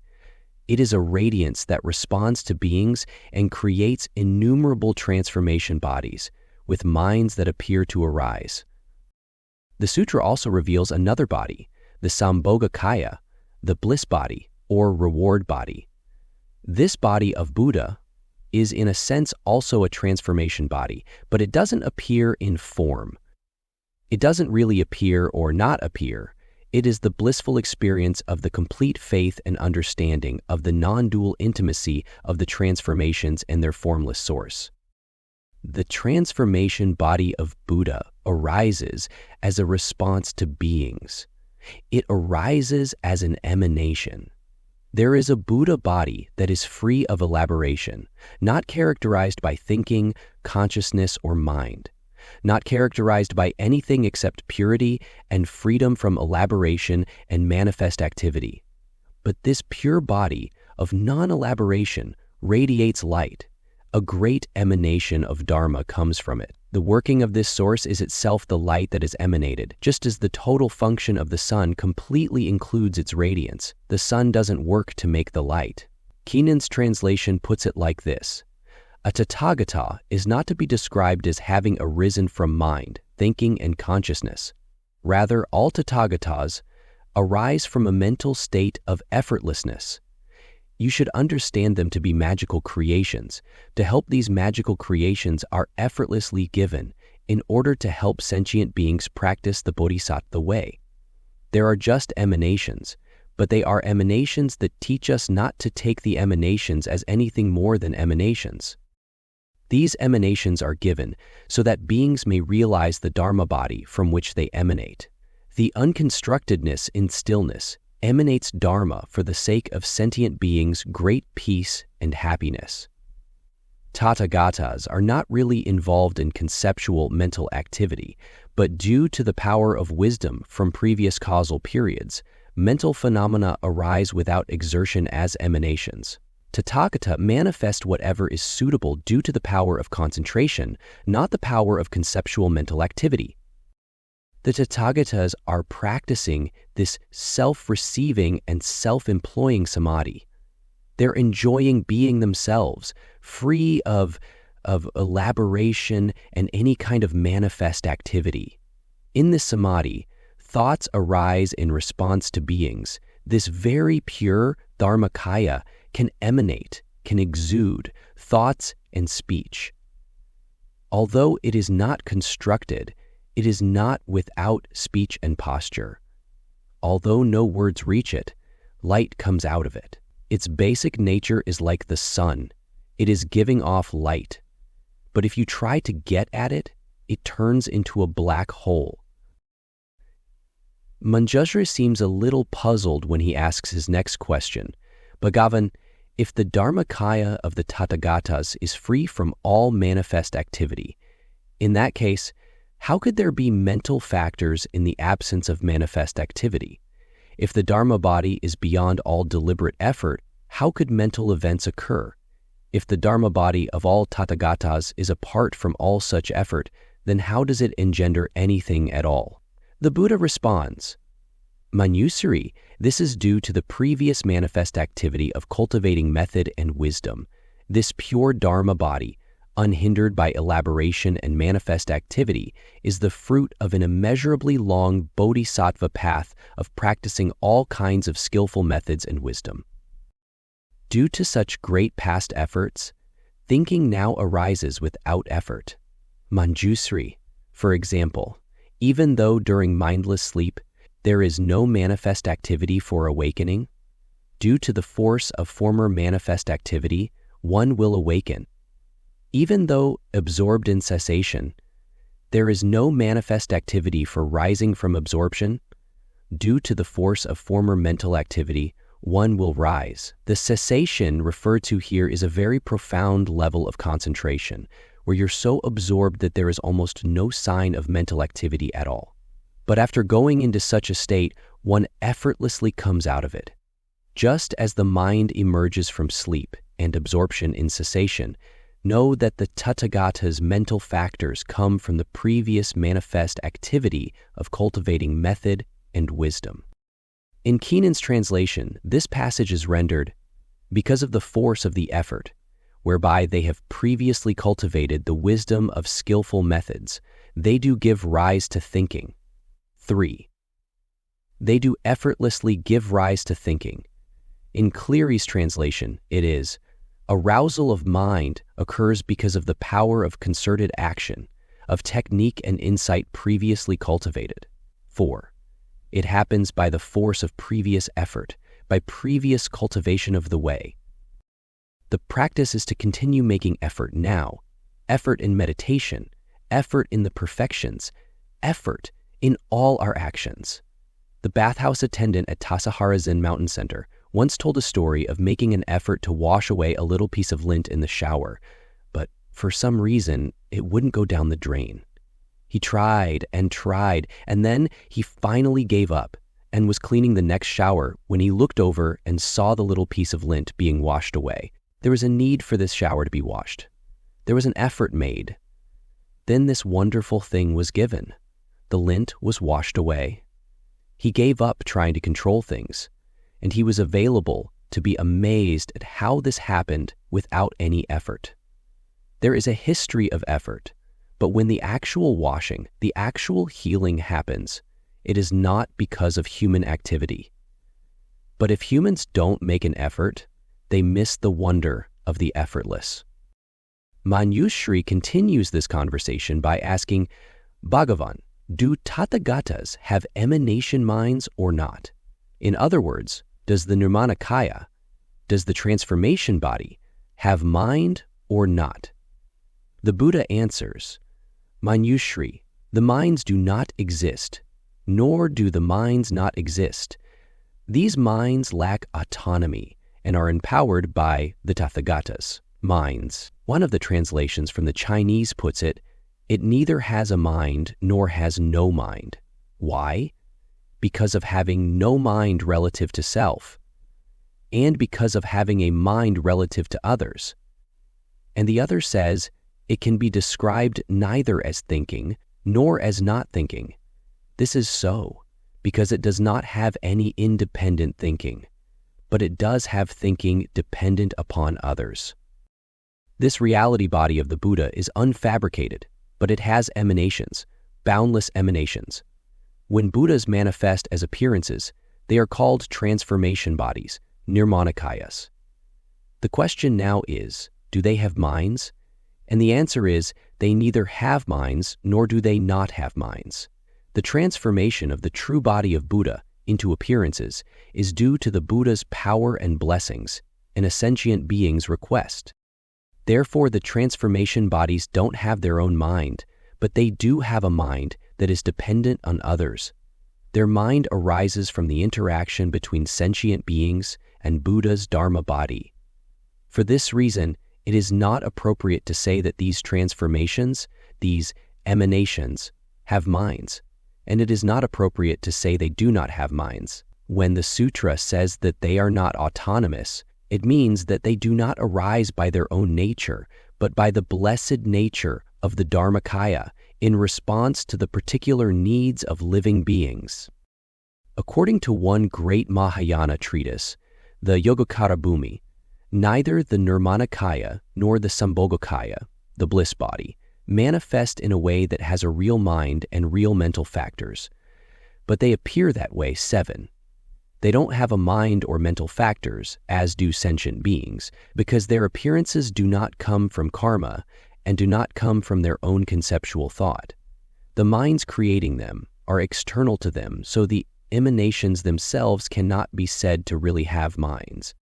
The transformation bodies are blessed emanations of the unfabricated, unconstructed, unelaborated fruit of long practice.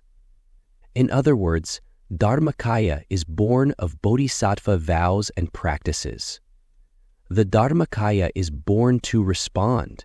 The fruit of those vows, plus long practice, gives rise to a consciousness that is not fabricated and is a great light. It glows, it radiates, it gives off these transformations. These transformations do not come from conceptual karmic consciousness. They arise from the intimate interaction between unconstructed consciousness with constructed karmic consciousness in stillness.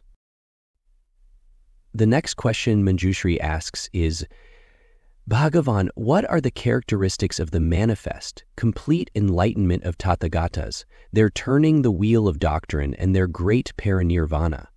Now he is asking about the characteristics of the manifest tathagatas, not about the Dharmakaya. What are the characteristics of the manifest parinirvana, and what is their turning of the wheel of Dharma, and what is their parinirvana? The Buddha replies, Manjushri, they are of a non-dual character. They are neither manifestly, completely enlightened, nor not manifestly, completely enlightened. They neither turn the wheel of doctrine, nor do they not turn the wheel of doctrine. They neither have a great parinirvana, nor do they lack a great parinirvana. This is because the Dharmakaya is very pure and the Nirmanakaya are fully revealed.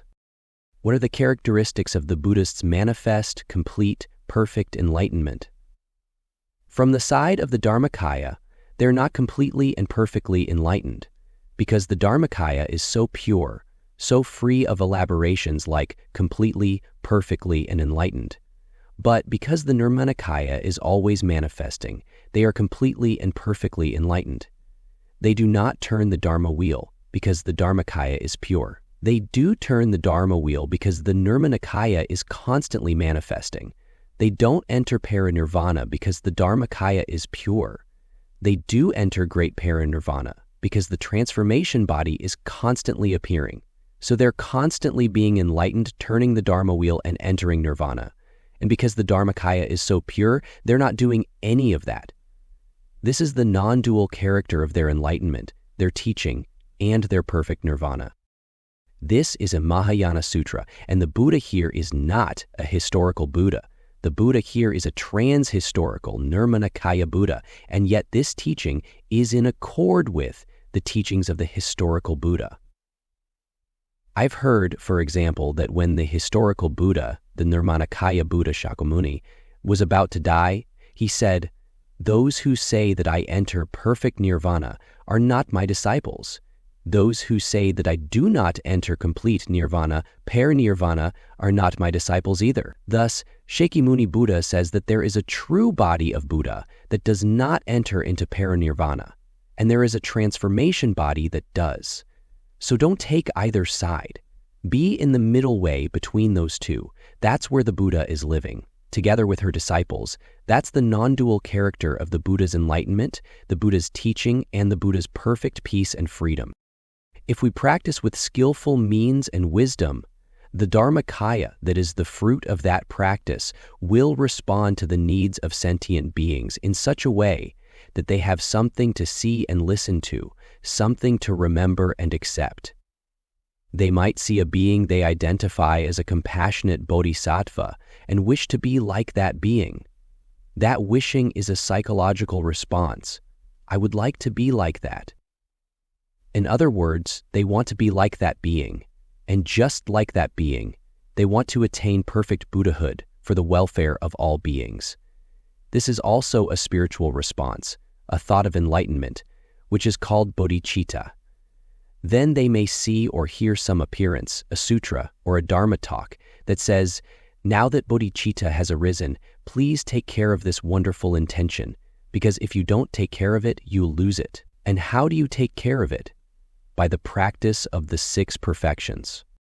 The Dharmakaya is the fruit of the complete practice of the 6 perfections, but the practices themselves do not focus on the fruit. The bodhisattvas aren't devoted to the results, they are devoted to the practices.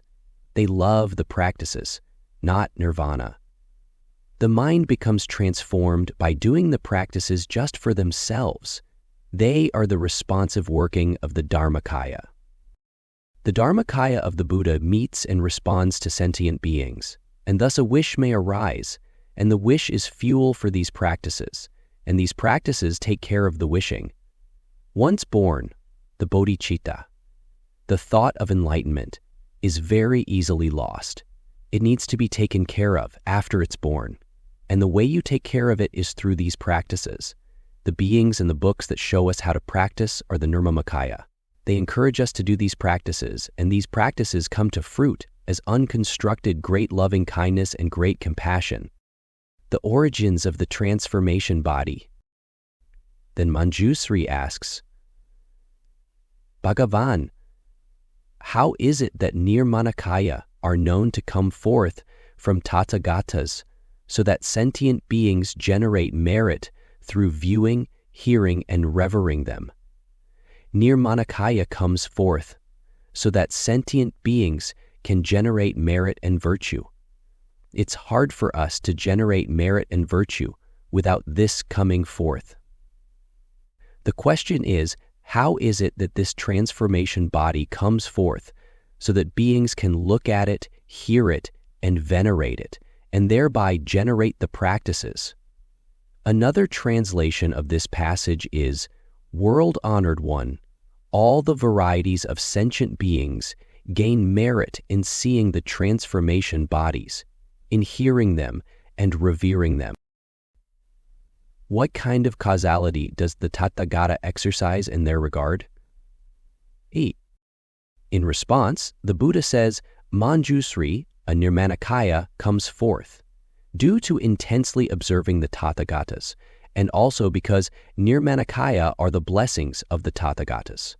So the Nirmanakaya comes forth because a sentient being is intensely contemplating the Buddha, and the Tathagata responds by giving blessings to those who are observing Buddha, which is observing enlightenment in practice.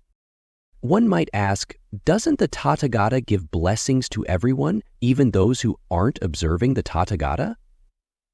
The Tathagata is totally devoted to all beings, but he can't bestow his blessings unless there is an intense and sincere request. The blessing is a sympathetic response.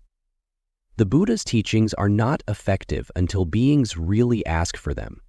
But such beings might see someone else having a conversation with Buddha and think, "I want that," and then the blessing comes.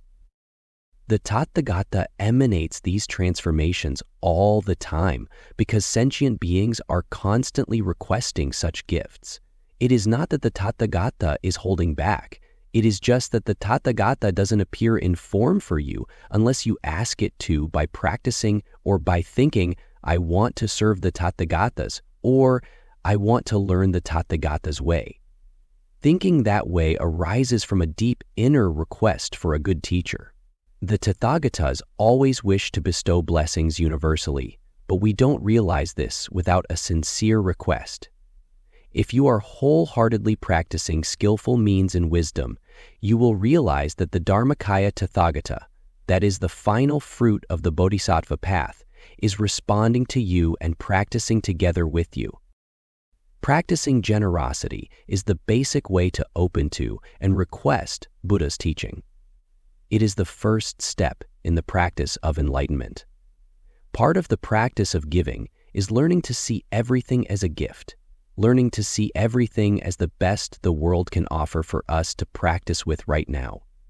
Being able to see everything as a gift is an essential aspect in the extremely joyful bodhisattva practice of giving. I propose that all sentient beings, by their deepest true nature, wish to meet and be intimate with enlightenment, to be intimate with their true, authentic nature. If they do not make a request for such a meeting, they are not asking for what they really want. Then they may feel distress and alienation because they are not acting in accord with the deepest wish of their true nature. It is our nature to be intimate with this pure Dharmakaya and all its transformations that are offered for the benefit of all beings. Because true enlightenment is our nature, if we don't cultivate an active practice relationship with it, we are likely to be miserable sentient beings. In other words, our karmic consciousness, which is all we've got to work with, will not be properly oriented toward what will realize its deep true nature. Tathagata can be translated as, "Thus come one." The light of the Buddha Tathagata only turns into appearances when somebody who lives in the realm of appearances calls out to it to thus come. If no one requests the pure light to be transformed into appearances, then there will be no Nirmanakaya Buddha. Buddhas are constantly emanating blessings because beings are constantly calling for them. Even the Buddhas can't overcome our karmic consciousness. However, if we devote our karmic consciousness to the 6 all-embracing bodhisattva practices, our karmic consciousness will be transformed into Buddha's perfect wisdom and compassion. The Buddha can't just reach into our hearts and minds and say, "Take this blessing." The Buddha just keeps sending them, and gradually we start to open. And once we start opening to them, we have a responsibility, a practice responsibility to them. Sympathetic response, the pulley and the well. This part of the sutra offers an Indian scriptural source for the teaching and practice of the communion between Buddhas and sentient beings. This spiritual communion, whereby transformation bodies appear so that sentient beings can see, listen to, and revere them, and thus develop great virtue, became very important for Chinese Mahayana, and especially for the Zen school. The 52nd koan in the Book of Serenity portrays this responsive relationship between sentient beings and the Dharma body of Buddha. The koan goes like this. Attention! Kaoshan asked Elder Day, the Buddha's true Dharma body is like vast space. It manifests in appearances in response to beings, like the moon and water. How can this principle of response be expressed? Day said, like a pulley looking at a well. Kaoshan said, well said, but that's only 80% of it. Day answered, how about you, teacher? Kaoshan said, like the well looking at the pulley, 9. The koan literally speaks of a relationship between a pulley and a well, but the word pulley is shorthand for pulley, rope, and bucket.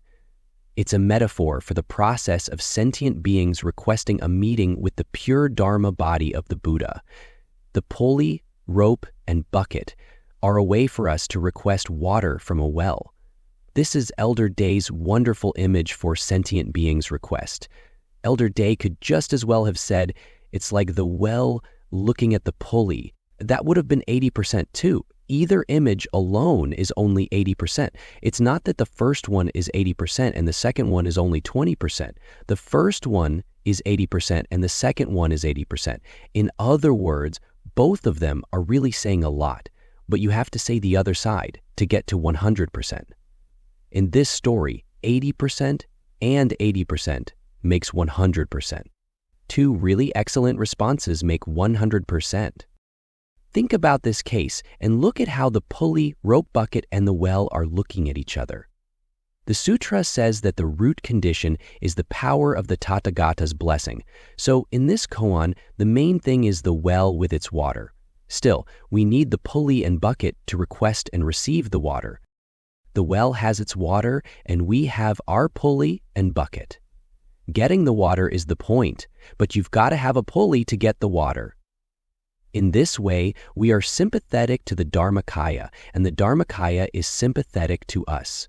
By cultivating the bodhisattva practices like those of this great scripture, we become more and more intimate with the true body of Buddha. Carrying the metaphor of the koan even further, one could imagine that before the pulley in the bucket, someone dug a hole in the earth to make a well and reach the water. This is like our great Buddha ancestors who realized and transmitted this Dharma body to us. Now we have a well in our world, and the water coming forth is the sympathetic response to the effort of creating the well. We are indebted and grateful to our hardworking ancestors who dug the Dharma well and reached the water for us to use today. Thus, we can set up the pulley and bucket of our bodhisattva practice to touch and bring forth the true Dharma waters into our life. The Dharmakaya responds to us, depending on how we practice, just as the well responds to the pulley and bucket depending on how they are used. In the commentary on this koan's intimate dynamic, Zen master Wansong Singshu offers this poetic reflection. The falling flowers consciously accord with the flowing water. The flowing water mindlessly carries the falling flowers. The falling flowers consciously falling into the flowing water is a metaphor for the human request of our practice, and there is an unconstructed reception of these offerings by the water of the Dharmakaya. The Dharmakaya, which cannot be described in terms of mind, consciousness, or intellect, is reflected in the image of the flowing water mindlessly carrying the fallen flowers. It is the transformed embodied mind that is the fruit of complete bodhisattva practice. It is an awareness that is emptiness itself. It is a non-conceptual realization of suchness. It is mindless in the sense of sentient beings' minds. It is the Buddha mind that can and does respond to all minds.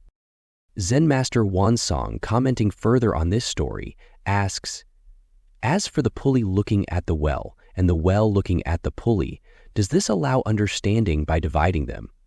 Does it admit of any transmission by learned understanding? Can we understand this story by separating the pulley looking at the well from the well looking at the pulley? Can we receive its transmission by learned study? Within wholehearted practice, analysis and learning can be part of authentic understanding and transmission, but outside this context, understanding and learning will miss the point. We are called by this sutra and by this koan to intimately penetrate both the Dharmakaya and its manifestations and verify their non-duality in our practice. We must sit upright, practicing with this teaching by wholeheartedly plunging into it, like the bucket plunging into the water of the well. The sutra and the koan teach us that we must fully engage in the intimacy of spiritual communion.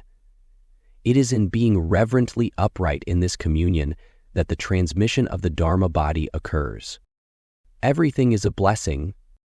The 4 universal bodhisattva vows are: sentient beings are numberless, I vow to save them. Delusions are inexhaustible, I vow to cut through them. Dharma gates are boundless, I vow to enter them. The Buddha way is unsurpassable, I vow to become it. The 3rd vow teaches us that there is no boundary, that the doors to realizing liberating reality are limitless. Everything, met with authentic bodhisattva practice, becomes an occasion for seeing, hearing, and entering the true Dharma. In this sense, everything that comes to us is the Dharma. Everything, no matter how terrible, can with sufficient training be met with wisdom, compassion, and true enlightenment. Everything is a blessing. Sometimes we realize it and sometimes we don't, but we are more likely to realize it if we remember that everything is a gift and vow to always practice giving. The transformation body of Buddha does not arise due to the power of the Tathagata alone. It is also due to the request of beings. This sutra teaches that the wish of the thus come one to benefit beings is really the primary condition, but the Tathagata's wish can't be fully effective unless somebody calls for help. The transformation body arises because sentient beings intensely observe and intensely contemplate the tathagata. Sitting meditation can be such a request that Buddha be manifested in the world. Then your sitting is saying, may we have some enlightenment in this world. Or may this sitting be a gesture toward manifesting compassion in this room, in this world, right now and in the endless future. The thought of what you want to be and what you don't want to be are mental fabrications. This is not meant as a disparagement of such fabrications. We need to work with fabrications of what we want to be in order to be free of all fabrication and enter Buddha's unfabricated wisdom. If we have a fabrication like, I would like to be someone who is totally committed to the welfare of others, we need to recognize and graciously accept that even our best intentions are still fabrications. If you have a fabricated intention like, I would like to be a person who is totally devoted to my own welfare, that kind of fabrication will not set you free from fabrication. Most of us have this kind of selfish intention, but some of us will come to realize that it is not the source of true happiness. There are 4 basic types of spiritual communion. In the first, you are making a request, and you don't know it, and you're responded to, but you don't know it. The motivation is unconscious, and the response is indiscernible. That is really the most basic type of communion. The second kind is when you're making a request and you don't know it, and you get a response and you do know it. Here the request is unconscious, but the response is discernible. You don't know that you're saying, please, Dharmakaya Buddha, come into my life, be intimate with me. But suddenly you see the sun in a dewdrop, and you say, wow. The third type is that you make a request, and you're conscious of making it, and the answer comes, but you don't see it. Finally, the fourth type of spiritual communion occurs when you consciously make a request, and the response is discernible. Even after you're no longer ignorant of this wonderful communion, and you see the blessings coming all the time, all the other types of sympathetic response are still going on too. They're all going on at once, but when you completely realize the fourth type, you understand this. In other words, you would understand that if you ever met something and didn't see it as a blessing, that would just be because you were distracted from reality. We're always requesting the blessing of the teachings, and the Buddhas are always responding. It is our true nature to request the blessings of the Buddha. We sentient beings are essentially a cry for enlightened wisdom and compassion, and enlightenment is realized within the awareness of this yearning. The Buddhas are always radiating these blessings, and we're always requesting them. However, we're not usually conscious of the request or of the transmission of the blessing. That's the basic level of communion. For example, people sometimes go to a Zen monastery and they sit, and they may not consciously think that their sitting is requesting the blessings of the pure Dharmakaya, but it is. Sitting, Shakyamuni Buddha's sitting, Bodhidharma's sitting, Dogen's sitting are all a request to the pure Dharmakaya to come into this world to benefit beings. The Dharmakaya responds without delay. As the Song of the Jewel Mirror Samadhi says, inquiry or request and response come up together. So it's not that you're sitting now and then later the blessing comes. The blessing is totally manifested by the sitting. The sitting is both our request and the Buddha's response. Unfabricated being. The way all sentient beings are interrelated is unconstructed, unfabricated. Each of us may have some story about how we're related, but that is just a mental fabrication. We're actually related in a way that is completely inconceivable and unconstructed. If we think of the Dharmakaya, that also is a mental fabrication. But the Dharmakaya itself doesn't come, and it doesn't go. It doesn't arise or cease. It is pure of such elaborations. It is completely unconstructed and unfabricated. We're used to knowing things in terms of coming and going, but that way of knowing does not reach the Dharmakaya. It is an absence of elaborations that is always present. But we hold on to elaborations such as coming and going, and the unelaborated is therefore inconceivable for us. So when we're holding on, we need to bring the bodhisattva practices into our construction of coming and going. Then, by fully engaging the constructions of coming and going, increasing and decreasing, they will be actualized and transformed. They will come to maturity as the Dharmakaya. In the meantime, the Dharmakaya is sending us manifestations in response to our practice in the realm of knowing and not knowing. Our practices invoke gifts from the Dharmakaya. Our teachers and inspiring fellow practitioners are transformation bodies. The triple treasure of Buddha, Dharma, and Sangha is not an appearance, but it can be transformed into something that appears to us so that we can be inspired to engage in virtuous practice in the realm of appearance. But appearances will never reach the Dharmakaya because appearances are constructed. When Buddhas are truly Buddhas, they do not necessarily think they are Buddha. They are just doing the Buddha work. They're helping people, they're teaching people, but they don't necessarily think that they're Buddha. So it's not about getting to know that you're Buddha or getting to know that you understand. It's just understanding with no self added on. We begin by being devoted to beings. Then we learn to not elaborate our devotion into a subject or object of devotion. We're devoted to beings, but we're not elaborating in terms of self and other or me and my job of helping. To be devoted to saving beings involves realizing, as the Diamond Sutra says, that there are no beings to save. To think that there are persons to save elaborates on the beings that we vow to save. Just being devoted to the welfare of all beings is the beginning and the end. Don't lean into their existence or non-existence. Such uprightness is what saves beings. How does that save them? By demonstrating the way of being devoted to beings without elaboration. Then one realizes the body that is free of elaboration. This is the body that conveys the reality of non-elaboration, the reality of non-duality. This devotion, this intimacy of beings with themselves and with each other, is not fabricated or constructed. I am fabricated, you are fabricated, but the intimacy of our relationship is not fabricated. Like the Dharmakaya, this intimacy is pure and radiant, and it can be transformed into limitless forms. If you observe a sentient being, and you see how he is not independent of the Buddha's blessing, and how he appears the way he does, because of the beings who support him, then you see the Nirmanakaya in that sentient being. When a sentient being appears just as a sentient being, she is thus teaching other sentient beings the path of enlightenment. This is the teaching of the Nirmanakaya. This Dharma teaching is not her consciousness. It is the teaching of the Dharma body thus coming into form as her practice of immovably being herself. So it's possible for a sentient being with karmic consciousness to be transmitting Dharma authentically before she fully realizes the Dharma body of the Buddha. As we say, the horse arrives before the donkey leaves. This transmission of the teachings embraces all three bodies of Buddha. It is their way of practicing that conveys the light of Dharma to all beings. There are many stories of the way this mind of enlightenment, bodhicitta, arises. For example, once someone saw a monk urinating with a very dignified posture and the mind of enlightenment arose. Something like that happened for me when I saw a picture in a 1954 Life magazine article on Buddhism. There was a photograph of the back of a layperson sitting in meditation on a tatami mat. I was struck by the quiet beauty of that sitting posture. The caption said, "In deepest thought," and I thought, yes, when a person is in deepest thought, their body should be beautiful. At that time, a little bit of bodhicitta rose in me. I wanted to have a posture that embodied and emanated deep thought like that person. When you see things and they turn you toward practice, they are nirmanakayas. In that way, you're in communion with the Buddhas. That's how the thought of enlightenment is born. You don't make it happen by yourself. Buddhas don't make it happen to you. It is in the intimate communion of Buddhas with sentient beings that the great mind and spirit of enlightenment arises. The heart of perfect wisdom scripture says, "In emptiness, there is no birth, no death, no coming, no going, no increase, no decrease." This is the emptiness of the reality body of Buddha, and the heart of this body is great compassion. This reality body is actually the accomplishment of emptiness. Here you don't just dualistically understand emptiness. You become it. You are emptiness. Then your compassion is purified of all hindrance to responding appropriately to the needs of beings.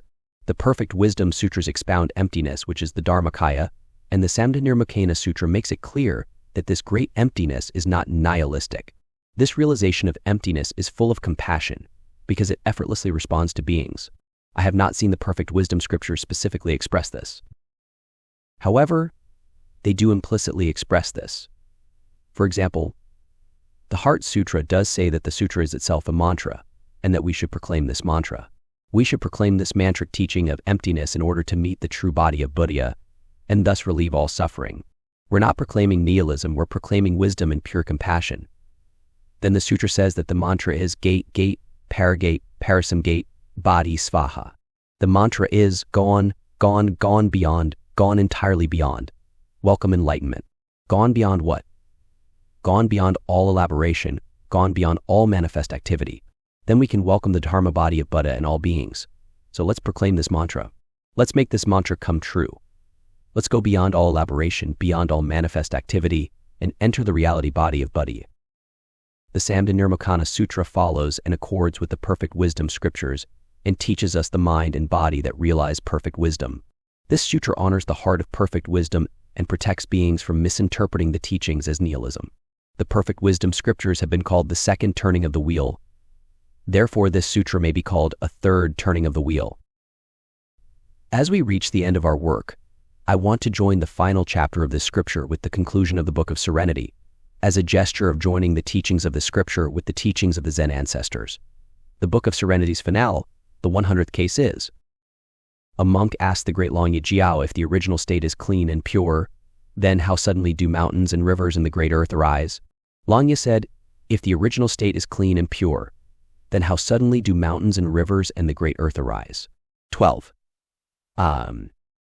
Here, in the end, the Dharma body of the Buddhas and mountains, rivers, and great earth join hands and walk joyfully together through birth and death for the welfare and liberation of all living beings.